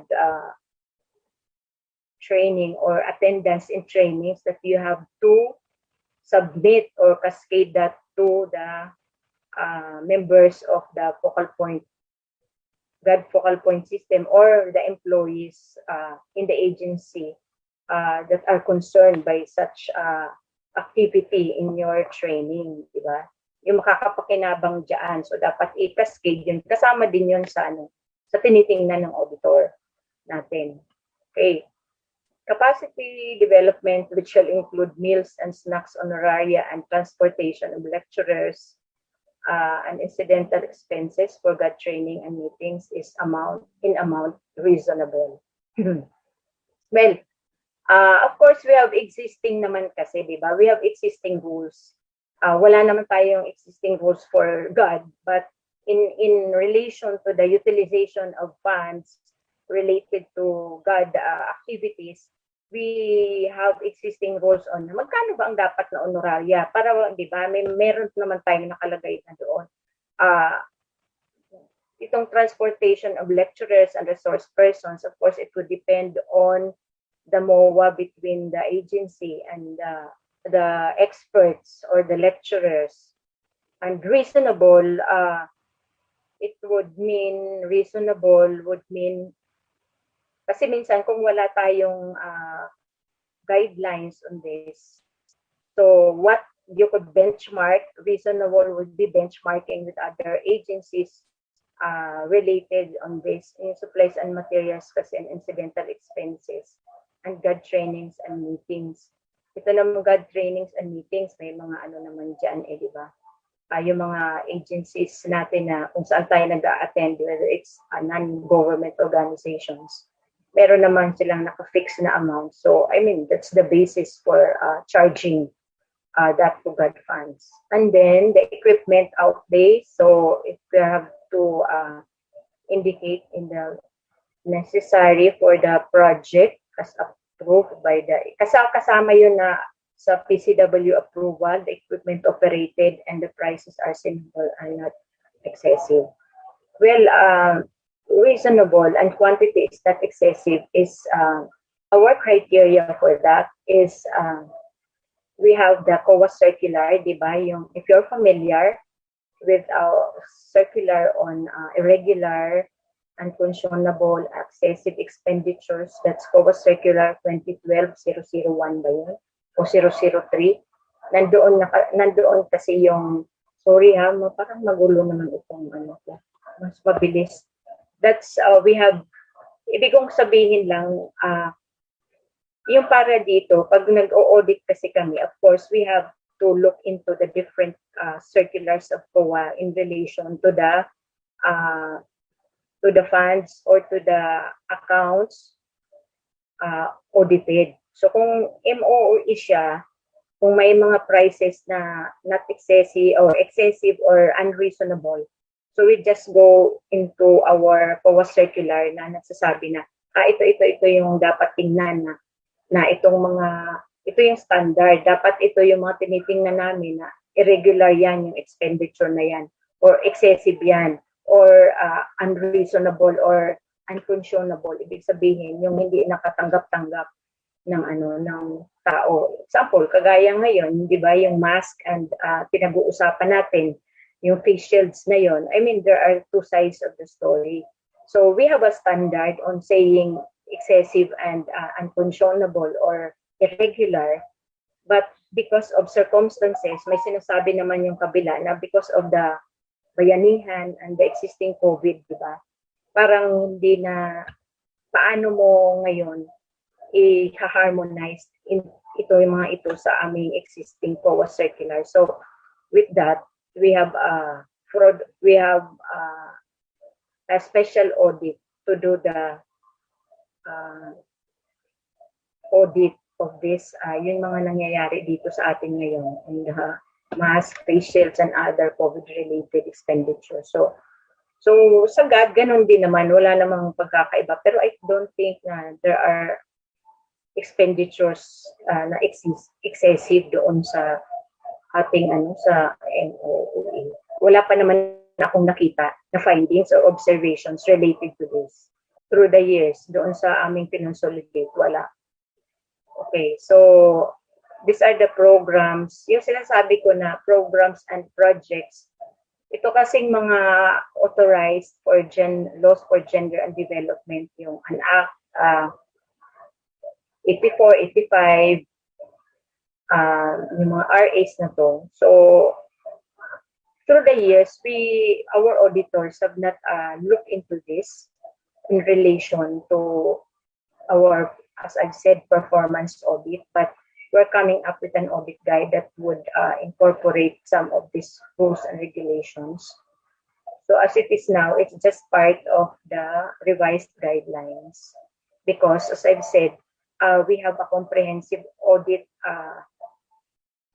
mandate. So in our guidelines, we have ilalatag mo dapat doon ang lahat ng aming dapat i-audit. But in the field, as it is now, our auditors are not looking into performance. As I said earlier, it's just they are looking into compliance and financial audit. Majority of our auditors in all of the government agencies. Malinaw pa ba ako? Hello? Yes po, Director Sophie. Malinaw pa naman po kayo. Thank you. Okay, so poll question. Don, number 1. Yes, Director Sophie. So, ito pong poll questions natin, 3 po ito na sunod-sunod. Indicate the most appropriate audit response for the given GAD activity. Audit response could either be letter A, financial and compliance audit, letter B, performance audit, letter C, fraud audit. So pare-parehas na ganito po ang options natin hanggang sa pinakahuling poll natin. But the first one is, the agency ensured that 5 to 30% of funds in the ODA-funded projects are in support of gender-responsive programs and projects. Is it letter A, financial and compliance audit? Is it letter B, performance audit? Or is it fraud audit, which is letter C? Yan, Director Sophie, sumasagot na yung participants natin. Most of them selected financial and compliance audit. Yes. Yan, sige. We can stop the poll in 10 seconds. Ayan. So, Director Sophie, stop ko na po ang poll. Yan, and I'll share the results. Okay, so it's financial and compliance audit, the winner. Wow, 91%. Okay, so process natin. Ano ba yung question? The allocation, di ba? Yung 35 to 30% of the project. Tama ba? Sandali. Doon pwedeng close natin yung Okay, so appropriate response kayo yung auditor. Anong response ang gagamitin ninyo to determine if the agency allocate 5 to 30% ng ODA funded projects. So, this is, of course, financial and compliance kasi yun lang, i-determine lang kung ikaw si auditor, nagamit ba niya yan? So, we have in compliance, more of a compliance in a way that you have the specific criteria, which is 5 to 35% of funds. That's the criteria that the auditor will use. And then what is the subject matter would be the ODA-funded projects in support of gender-responsive programs and projects. So more or less, it's financial and compliance audit, more of a financial compliance audit. Financial would only come in if, of course, the expenditures for this responsive programs and projects would be recorded as to the appropriate accounts. Example, kung meron dito na projects niya, yung expenses niya ay yun nga sa training, di ba? Training or attendance in training, local training. Tapos doon niya nilagay sa nirecord niya sa supplies and materials. Mukhang may gaps na makikita si auditor. That's financial naman. So, but it's debatable because minsan sasabihin nila na kasama naman dyan, di ba, sa training program yung supplies or dyan. So, but of course, financial and compliance audit would be the appropriate response for this scenario. Okay, next, Don. Yes, Director Sophie. The next one is the agency ensured that I think we're done with this na po, Director Sophie. Next one na po tayo. Next po question. The efficiency, I think, Director Sophie, it's the economy, efficiency, and effectiveness na po tayo. Okay. In the light of the existing standards on gender and development. So, give away na yung economy, efficiency, and effectiveness of the implementation of the project. Shall be evaluated in the light of the existing standards of gender and development. Giveaway na siya, Director Sophie, no? Majority of our participants answered performance audit. Okay. Tama yon in ano. Yun nga yung sinasabi ko kanina na for these elements to be as a criteria for the audit of GAD funds and related projects or implementation of the GAD-related projects, kailangan mo mag-performance audit ka. Pero yun nga, sa amin kasi yung full-blown performance audit it will take not only 1 year, depending on the nature and the extent of the scope nung i-audit natin. Of course, the materiality of the amount as well. But hindi naman ganun ka lalaki din doon sa natin mga agencies. Okay, so thank you very much participants for this responses, and of course for number 3 poll question. Sige po. Pa-next slide na po, Director Sophie, kasi ang nakikita po sa screen ay yung first, yung ano nyo po, yung pang-apat na poll question. Okay. Isa pa po. Yan. Number 3. There are glaring badges of fake transactions concerning gender and development. So is it financial and compliance audit, performance audit, or fraud audit? Yan. Ang bilis. Director Sophie, ang bilis ng mga sagot ng participants natin. Ayan, di magkamayo. Pero majority of our participants chose fraud audit po, with 96% of the total number of participants. Okay. Yung transactions ng fake transactions talaga. Pero yes, normally it will be a fraud audit kasi nandito na yung mga fake transactions, di ba? Kung glaring talaga, intentional yung mga fake transactions na to concerning gender and development funds utilization, talagang fraud audit. But the process in POA would be, though our auditors in the field or a particular auditor in an agency where there's transactions, fake transactions have been noted, gagawa siya ng one of the audit actions would be an issue an AOM. That's a due process to an agency, to the head of the agency, para sagutin niya na meron kaming nakita ng mga fake transactions regarding GAD funds utilization. So, i-issue niya yung AOM, sasagutin. But still, if the sagot is not acceptable to the auditor or to the team will submit that to the director of the cluster, which that team is under jurisdiction, and the director would submit that to the fraud audit office for constitution of a fraud audit team.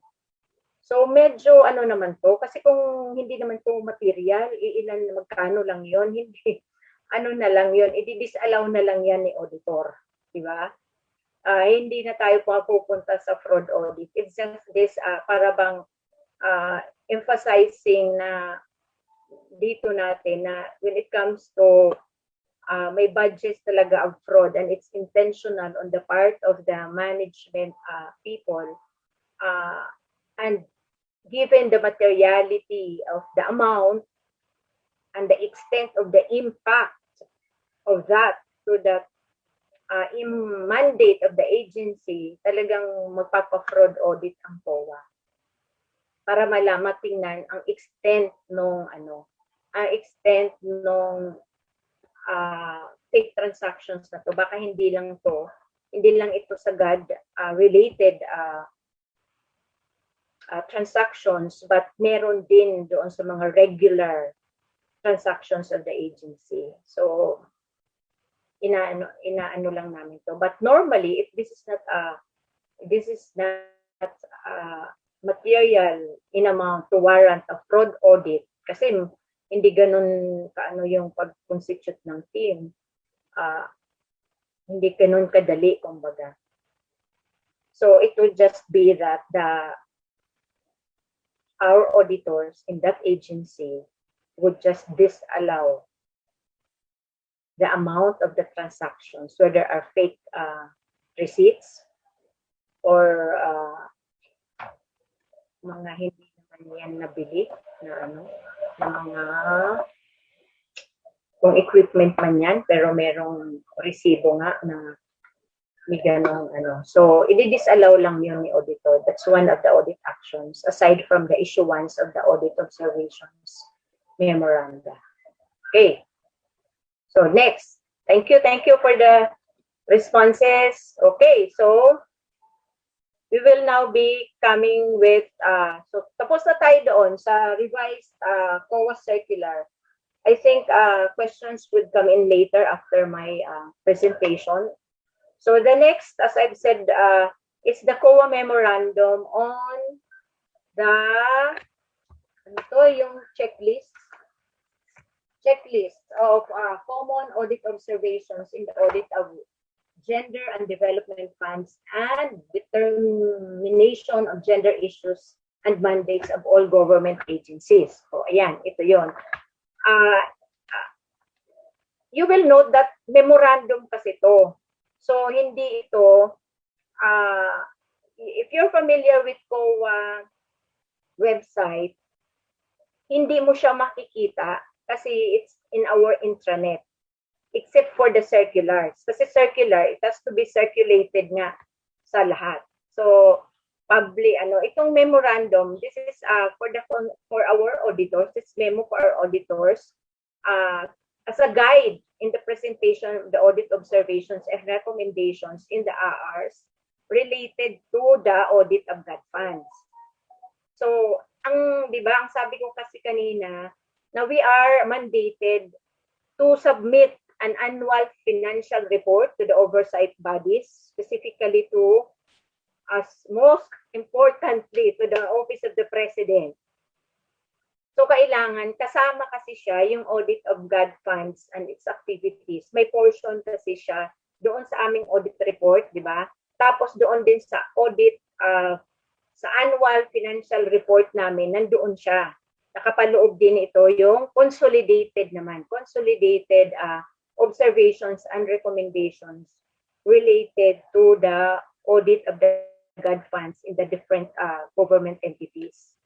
So, to guide our auditors or to guide the group para ma-consolidate ito na hindi yung hindi iba-iba yung mga tiningnan ng aming auditors, paano ba ito i-consolidate? So this memo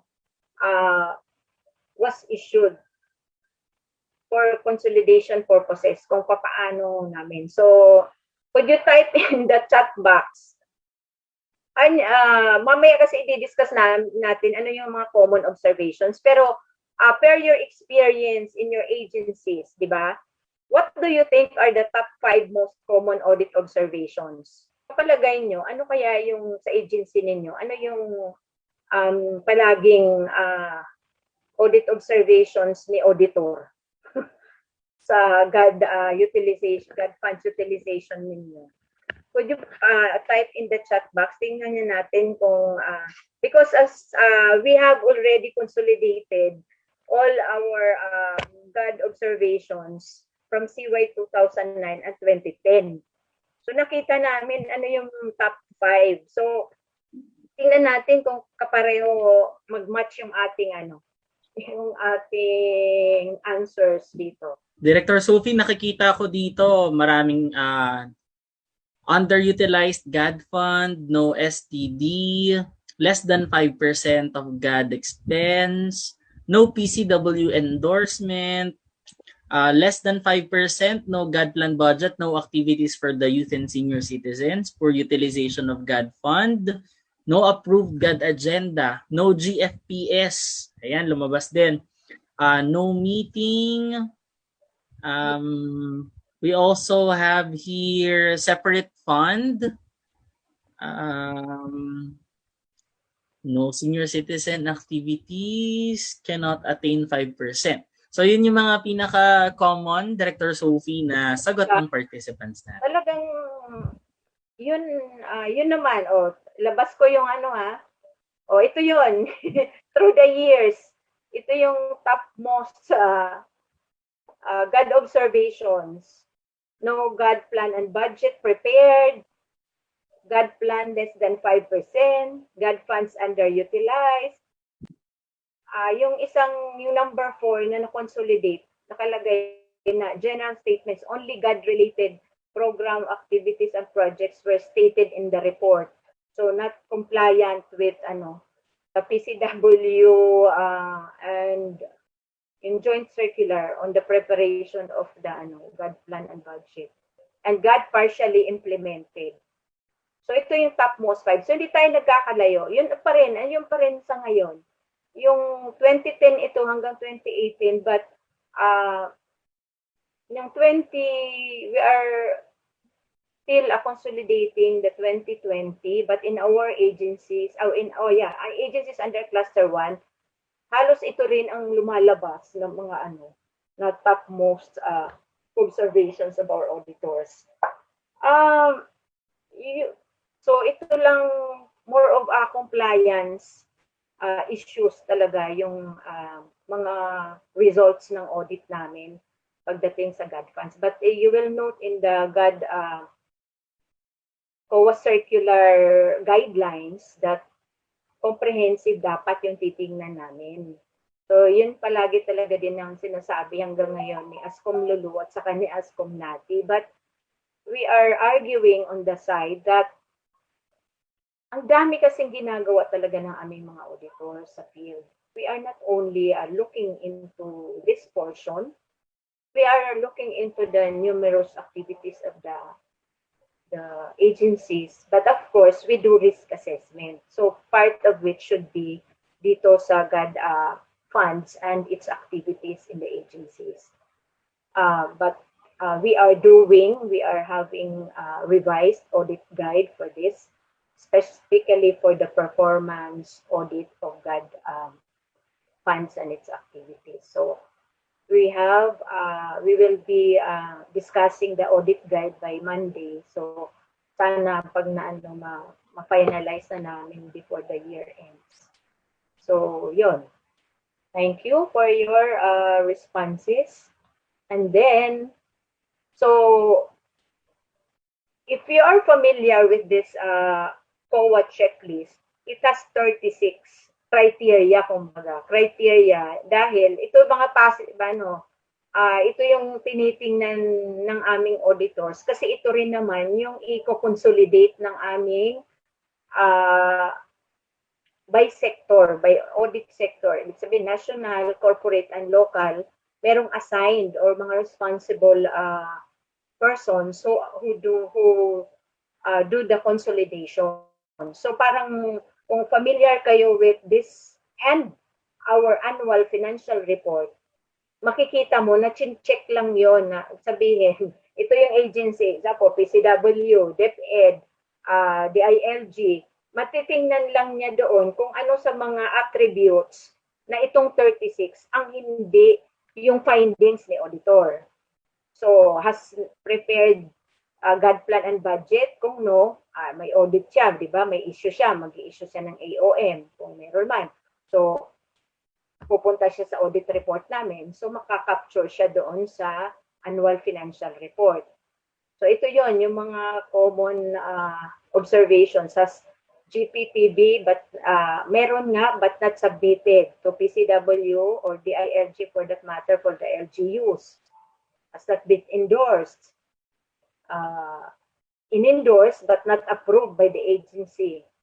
Ayun, yung ganung mga maliliit na ayun, sinasama yon nila na in-audit. So, As to GAD Plan and Budget, yung DILG, yung endorsement kasama doon, or sinubmit ba yon kay auditor? Kung wala, minsan yung auditor namin sasabihin niya, was that submitted?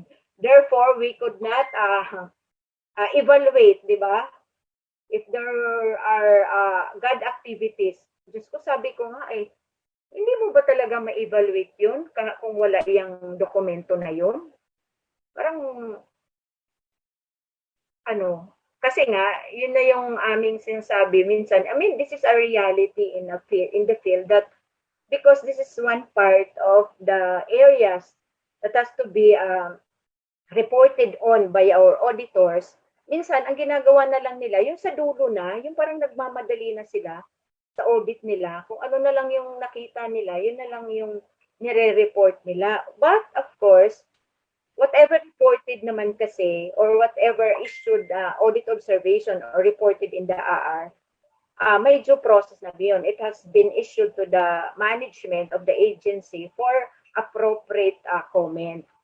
And if the comment is not acceptable to the auditor, or magre-rejoinder lang naman sila doon sa audit report nila na isasubmit for publication in the website. So, yun.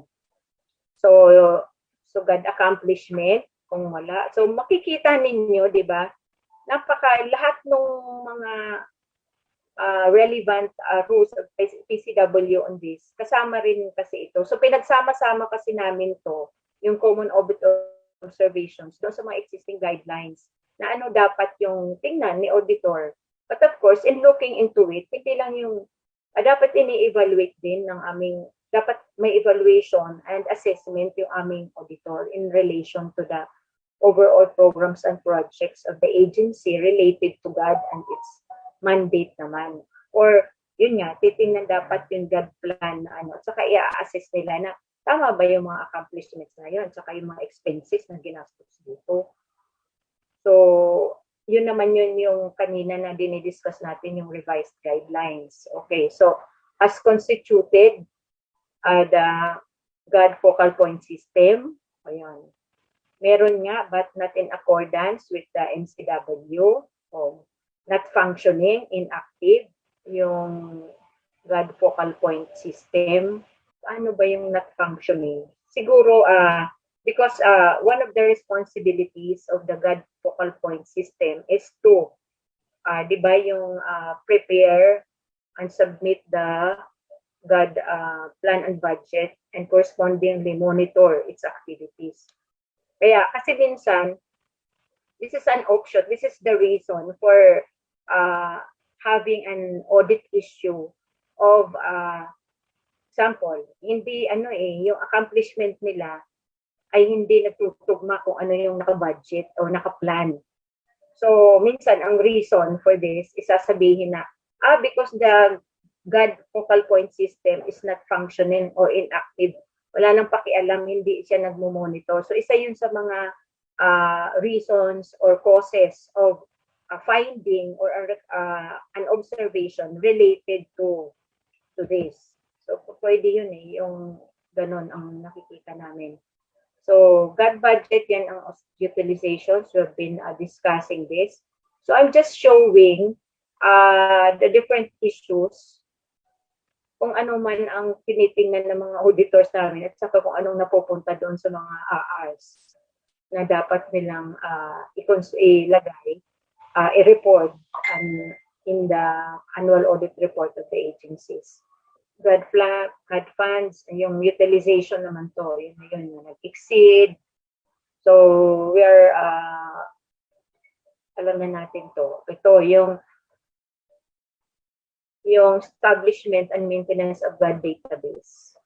Wala pa kaming, hindi ko alam pero I'm not so familiar with my agencies na meron kasing report on this. Na no aggregated data on file. Pero yung ibang mga agencies meron ito na nire-report nila sa ilang mga ARs. But for my agencies under the cluster 1, wala masyado itong has not conducted gender analysis. Okay, and then the COA code, I don't know if GAD monitoring and evaluation system. Oh, so this is the other observations na lang na nakikita ng aming mga auditors. Like for example, yung bow desk ng women's LGUs. Kung meron, kasi kasama din yun doon sa revised guidelines, and then yung GAD monitoring and evaluation system, GM.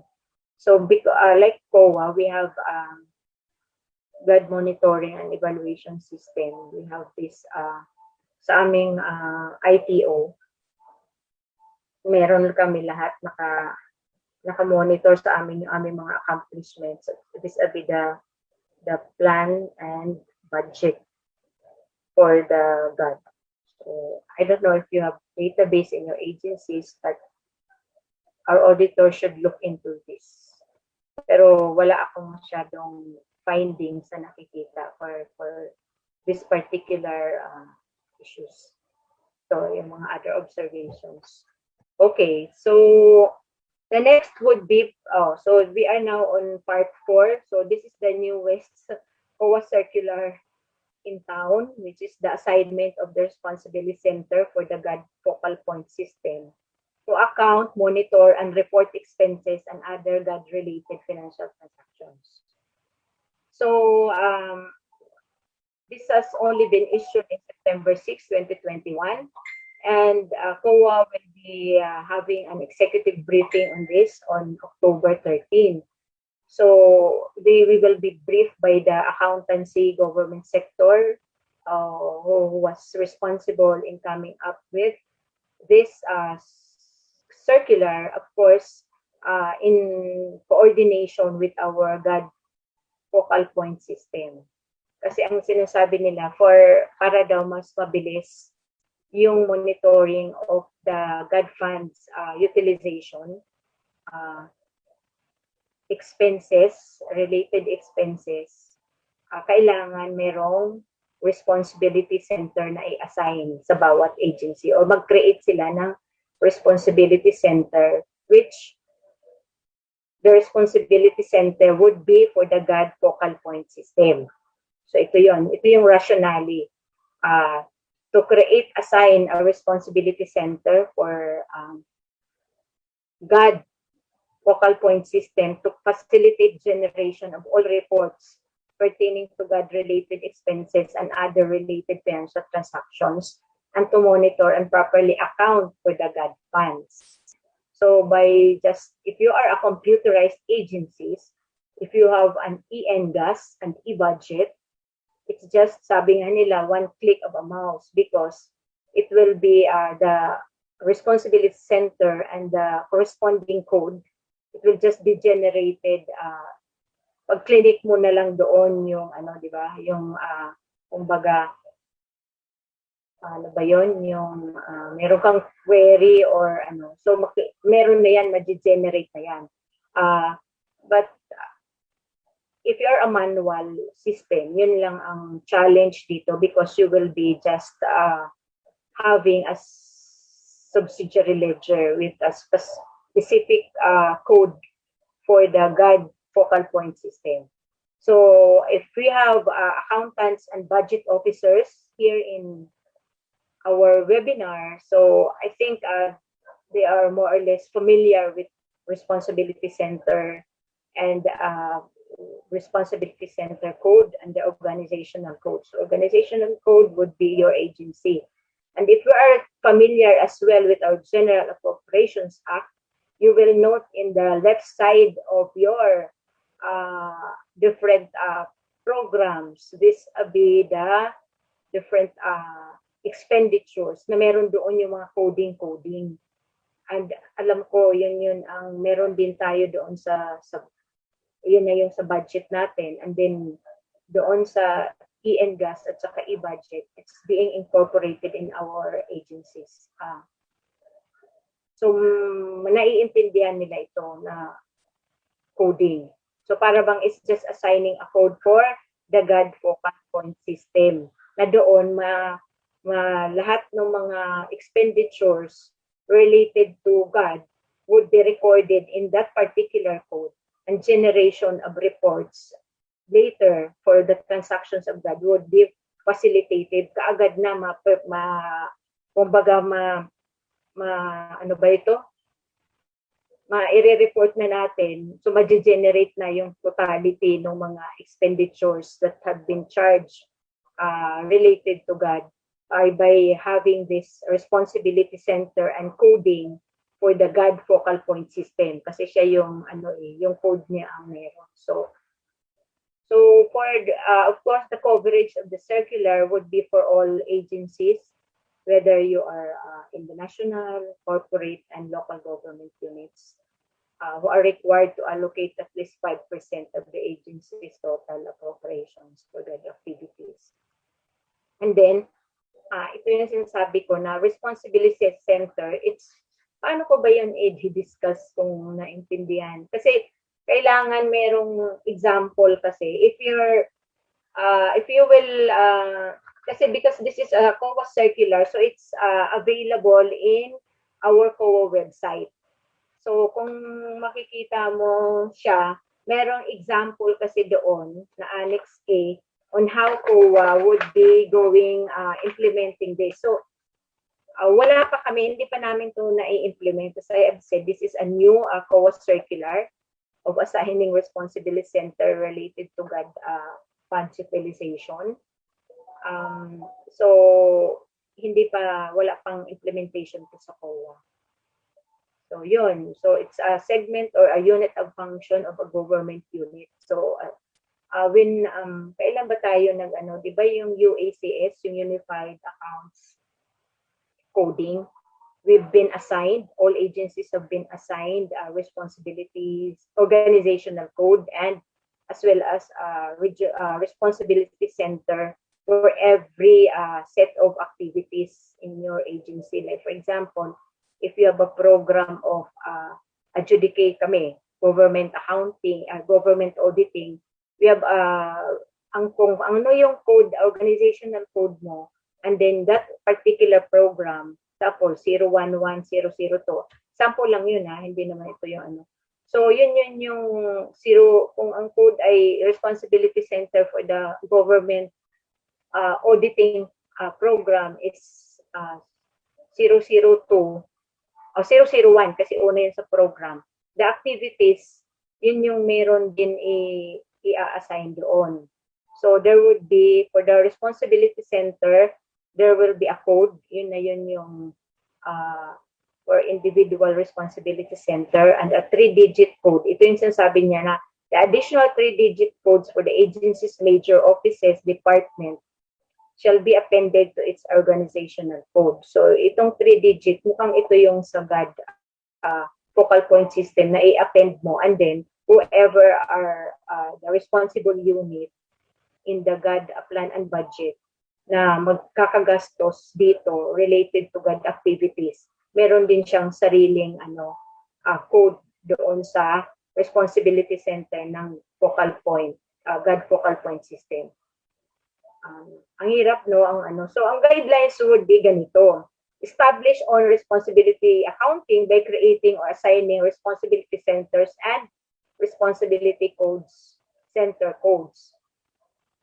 So, tapos, with the existing responsibility centers, kung meron na daw, re-evaluate the existing in the organizational structure and segregate the identified expenses and other related financial transaction expenditures for GAD-related activities.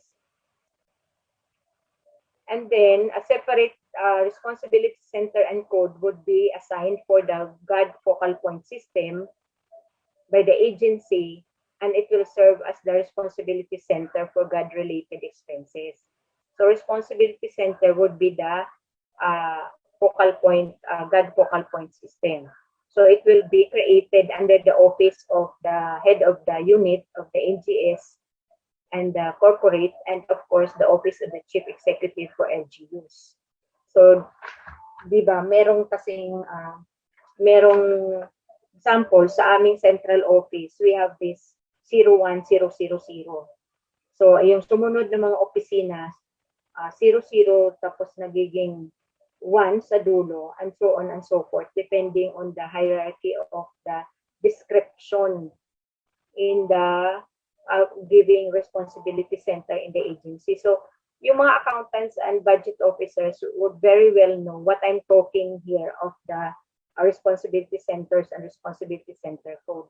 But it is sufficient to say that this is this coding would in a way monitor and account all the expenses related to a particular office and for a particular project like this one, GAD focal point system, na ma-generate at the end of the day or at the end of the month, kung ano man yung sistema na meron kayo for generation, na makikita mo kaagad kung magkano ba yung nagagastos para dito sa office na to in relation to a particular projects or program.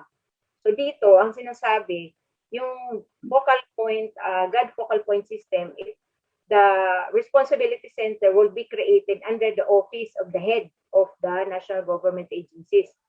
Like example, sa COA, it will be created under our executive offices, yung GAD focal point system, which is, sa ano naman talaga, yun naman ang, di ba, the GAD focal point system directly reports to the head of the agency. So, yun lang yun. Tapos, it would be reflected kung may i-ingest kayo yung e-budget or any computerized accounting system, i-assign mo lang doon yung coding for the GAD focal point system. And then, using the assigned code, the GAD-related expenses and other related financial transactions shall be prepared following the prescribed PCW-NEDA-DBM joint circular for NGS as well as for the LGUs and government corporations. Sorry. Director Sophie, nako, as much as we really want to make the time longer for the very interesting discussion, pero medyo tapos na po yung ating time, so we'll be asking you to wrap up the discussion so we can proceed to the question and answer portion. Okay, so kasi nga this is the last addition requested by PCW that I have to discuss, di ba? The assigning of responsibility center for GAD-related activities. So this is just showing you the COA circular, but this if you want to to see more of the guidelines, although the guidelines ito na yon, may example lang doon sa aming sa COA circular na yon. Ang example ay yung COA coding namin. So yun, basta ang importante lang dito ay this assigning of responsibility centers and the coding would facilitate the generation of the expenses related to GAD activities and its implementation of the programs projects. Okay, so for part 5, this is the, sinasabi ko lang na this is the communication, the audit actions of the auditors in having all those specific guidelines on COA GAD audit and the common observations. And sige, dagdag na natin yung responsibility centers. Any gaps or issues that will be looked into by our auditors, they will just have to issue an audit observation memorandum, putting forward all the issues or the gaps noted in the GAD activities implementation in relation to the funding of that and the planning and budgeting, as well as the accomplishment reports related to GAD. And then if there will be some requirements that need to be submitted or the documents, they will just issue a notice of suspensions. But in the event that the agency cannot submit, a notice of disallowance shall be issued.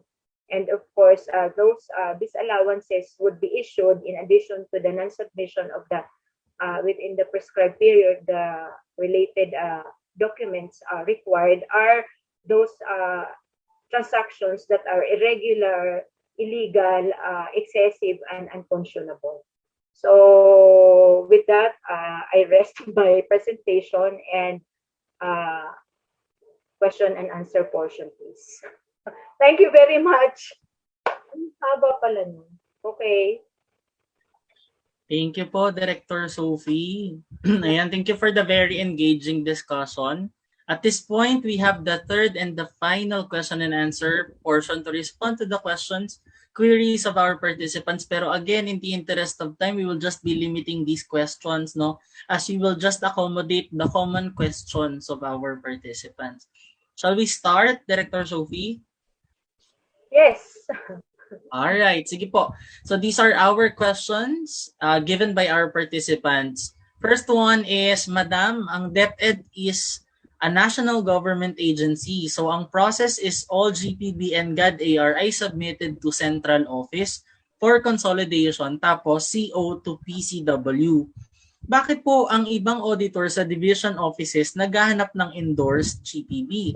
Ano pong maibibigay ng GAD coordinator sa auditor at ano ang pwedeng gawin? Okay.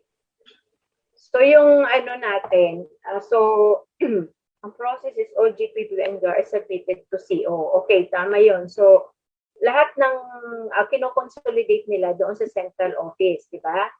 Tapos sinasubmit sa PCW. Bakit ang auditor naghahanap pa ng endorsed GPB ng division office? Yun ba yun?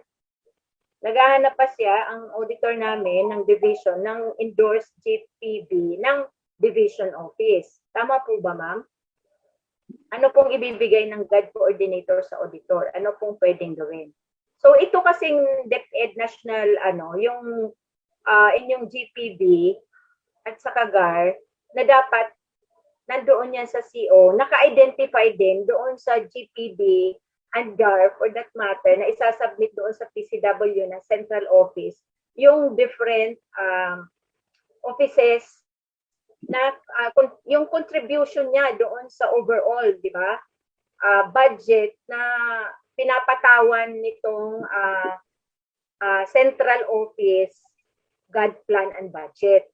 So dapat siya nandoon. So kung naghahanap si auditor ng para sa division office lang na GPB, dapat ibigay mo yung GAD ng CO kung wala kayong dapat meron kayo yung sarili ninyo, di ba? Kasi kino-consolidate lang naman din yun sa CO. And the CO, yun ang sinasubmit sa PCW for endorsement. So with that endorsed CO, GPB and GAR, ibibigay mo kay auditor with your division office GPB and accomplishment report. Dapat ganon. Kasi yun na yung dapat na ipakita mo kay auditor, yung endorsed GPB. Kasi sabi nga natin kanina, it has to be yung central yung dapat nagsasubmit at saka na-endorse ni PCW. Hindi yung individual dahil talaga namang doon nga lang sa mga department, ang PCW hindi na kaya i-accommodate lahat para ma-review and endorse yung mga GPB. So, ganun siguro ang pwede nating gawin, which is, hindi lang siguro, yun ang dapat gawin natin sa DepEd doon sa division office kung maghanap si auditor ng GPB. Dapat yun yung isa kasi din na isa sa mga namin din, yung sa issues din on capacity building, that not all our auditors are capacitated on the different rules and regulations, not only for COA rules, but also yung other, kagaya ng mga PCW issuances, NEDA, and related agencies. Dapat ganun nga, nakakapacitate din namin lahat.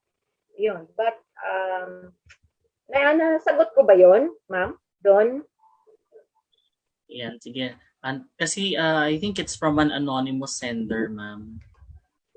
But yeah, we can wait for the response kung mag-identify po na galing sa kanya yung question. If she or he got the right answer for the question na hinahanap or hinahanapan niya ng sagot. Yan. So, antay tayo sa chat box. Pero next question tayo, Director Sophie. Question number 2. In case of DOF and with the upcoming change of administration that could affect the major programs of the department, can we submit to COA a tentative GAD agenda and resubmit another once finalized? Okay. Uh, as it is now, submission of the GAD agenda, kasi yung hindi naman kailangan yung GAD agenda i-submit doon sa COA, di ba? The only, for an annual audit, the auditor would look into the annual GAD plan and budget as well as the corresponding annual accomplishments of the agency. So it would just be a procedure for the COA auditor if he or she will have to look into the GAD agenda. So it's not the GAD agenda are not submitted or is not submitted to the auditor, but it is the annual GAD plan and budget as well as the annual accomplishment of that plan. So hindi namin as I've said, na kay auditor na yon kung part sa audit procedure niya na kunin yung GAD agenda. So more or less yung GAD agenda, 'di ba na dapat nagawa na natin yun no 20 kami nga din 2019 lang but then it has been the PCW circular on that or memo is in 2018 ata na kailangan gumawa tayo noon. So, by this time, ma'am, siguro nakaano na yon yung GAD agenda ninyo, kung ipapasubmit ni auditor as part of his or her procedure of the team, for that matter, ay yung finalized na. Kasi ibabangga niya yon doon sa particular annual GAD plan and budget and accomplishment report. Tama? Okay ba? What will happen? Sasagutin ko yung nasa chat box, Don. We actually already lined up the questions, Director Sophie, for you. Sure. I'll be asking Miss Edna May Cruz to please send your question in the Q&A tab para po ma-address natin siya appropriately. Now, let's proceed to the third one, Director Sophie. The third question is, will we be flagged if we submitted an unendorsed GPB to COA? What happens if we submitted an unendorsed GPB? Sobra naman yung flag. Siguro, yes, di ba kanina nga, as part of the common audit observations checklist is the auditor would look into if yung GPB natin ng agency ay unendorsed ng PCW. So, isa yun, yun ni COA, manonotice yun. So, you will be receiving an AOM kung talagang gagawin nila yon, or they will just call your attention that what will be the reason why bakit ba siya unendorsed GPB. So, what will happen if we submit? So, COA will just issue an audit observations, as I have said, for that unendorsed GPB because in compliance audit, as I discussed earlier, we are looking, the auditors or your auditor would be looking into compliance of rules and regulations in relation to that. So, yun. So, yung magiging implication pag hindi tayo mag-submit ng endorsed GPB sa COA for evaluation or for further review. Okay, ma'am? Thank you. All right. Thank you for that, Director Sophie. Let's have the fourth one. Kasi actually, meron po tayong 6 na questions para sa inyong session. But now let's have the fourth one. Ito, okay. Sino naman daw or anong entity ang nag-audit sa Commission on Audit? Okay, so who audits COA? If you are talking of an entity independent of COA, I will say none because it's not in the Constitution. It is not constitutionally mandated that an agency or a ministry or a department would audit COA. But in our central office and in the different COA regional offices, we have auditors. We have team who audit the transactions of the central, the regional offices. But of course, they are COA employees. But because of the standards we have, like standard on independence, on the accounting, auditing, and other like performance audit standards, compliance audit standards, financial audit standards, they are all complying with these standards. So I can say that more or less they are independent, but no independent body audits COA as we are now because of our existing institution structure. Wala eh. Kaya sabi nga ni President Duterte, di ba, siya na lang pag naging Vice President siya. But still, the Constitution has to be amended kasi wala yung nakalagay doon. But we are the only Supreme Audit institutions that have no independent ministry or department that audits the Supreme Audit institution. In other countries, you will note that they are part of the finance, and there are agencies that audit the Supreme Audit institutions. Yun po. Alright. Thank you po, Director Sophie. So, by the way, mga participants po natin, we already sent the post-test and the resource person and activity evaluation form link sa inyong chat, sa ating chat box. Kasi we noticed na yung ibang mga participants natin already have to go home because nandiyan na yung mga services nila to bring them home.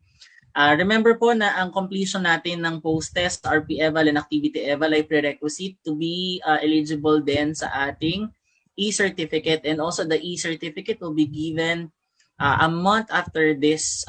So we can expect na kung qualified tayo sa e-certificate, we will give the certificate via email next month po. Yan, kasi we also have to do checking, validation, and other work. Ayan, sige Director Sophie, move on na tayo sa dalawang remaining questions for you. Yeah. How to attribute PS, I believe it's personnel services in GAD utilization. Is it the entire salary of a personnel or prorated? Does it include the entire PS items or limited only to salary? Okay. For, di ba merong yung sa attribution ng PS, in COA, we are, it is prorated.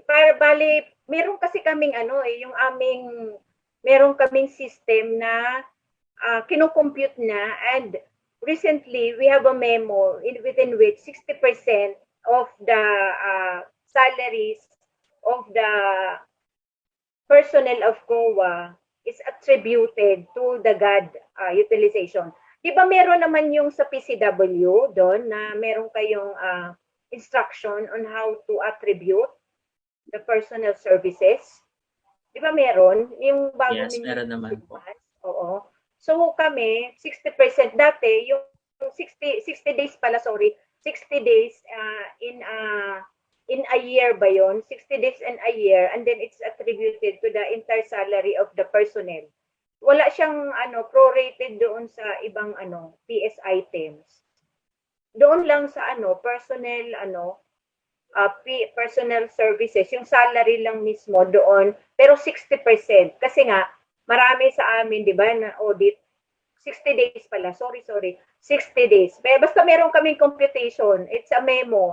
And if you want, I can give you that one on how we go about the computation of the attribution of PS in our GAD budgeting. Kasi nga, yun, di ba kanina sabi ko may GP BAIS kami.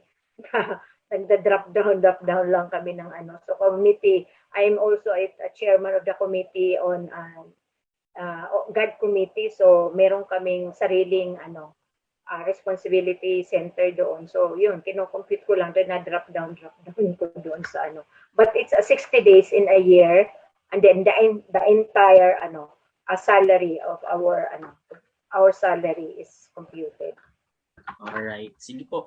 Salamat po for that, Director Sophie. And however, no, limited time na po tayo for the question and answer. So tapos na po tayo sa question and answer portion natin. Pero don't worry, mga participants natin, while we're here, while the training team is inside the webinar room, we will still continuously respond to your questions in the Q&A tab. So I am certain, Director Sophie, that through your presentation, the participants are enlightened on the revised guidelines and the audit of GAD funds and activities of government agencies, including the activities that can and cannot be charged against GAD fund. Another important part of the session is on the summary of common audit findings in line with GPB implementation, which I am sure will prompt our participants to ensure strict compliance to GPB process. Ayan. Again, Director Sophie, thank you so much sa pagpapaunlak for being one of the subject matter experts for the National GAD Planning and Budgeting Forum. Thank you din. Maraming salamat sa PCW at saka sa DON for your ano ba yan? Yung palagi mong nire-remind ako. Alam mo, sobra talagang busy for the past days, but grateful for all the reminders kasi napaprompt din ako to submit. And all the participants, maraming salamat for your attention and all the questions. Anytime, nandito lang naman kami sa COA, so you can, you have my, PCW has my email addresses, so anytime you can chat or email me for whatever questions, and I would gladly respond to your concerns and issues related to GAD and COA for that matter. Sige, thank you po Director Sophie sa pagpapaunlak, no, na tatanggap din po kayo ng mga further questions coming from our participants. Ayan. Also, Director Sophie's email address can be found in the website of the COA, as well as the telephone number of Director Sophie's office. Ayan. So, pwede natin siyang tawagan kulitin if we have further questions. Ayan. Now, to wrap up the webinar, allow me to highlight the key points or the key learning points in today's discussions. Our resource persons have enabled us to first, of course, appreciate the importance of GAD planning and budgeting in addressing gender issues that delay and hinder our attainment of gender equality. Second, of course, widen our understanding on GPB and GAD fund audit-related policy imperatives that serve as our basis of compliance and commitment to GPB processes. Consider strict observance of GPB steps, processes, and schedules, and improve our understanding on audit of GAD fund, common audit observations, among others, to help us utilize GAD fund appropriately. Ngayong araw, no, nakasentro ang ating mga usapan, ang ating mga diskusyon sa GAD Planning and Budgeting. Pero sana palagi nating tatandaan na hindi sa pagpaplano natatapos ang mandato natin na mag-promote ng gender equality. We hope that your submission and implementation of GAD Plan and Budget will be partnered by your passion, no, to do GAD work, not just for compliance, but more importantly, a commitment to reduce and eventually eliminate gender inequality. Overall, it will be good to keep in mind that the GPB plays important role to pursue equal opportunities for women, men, and people of diverse gender identities.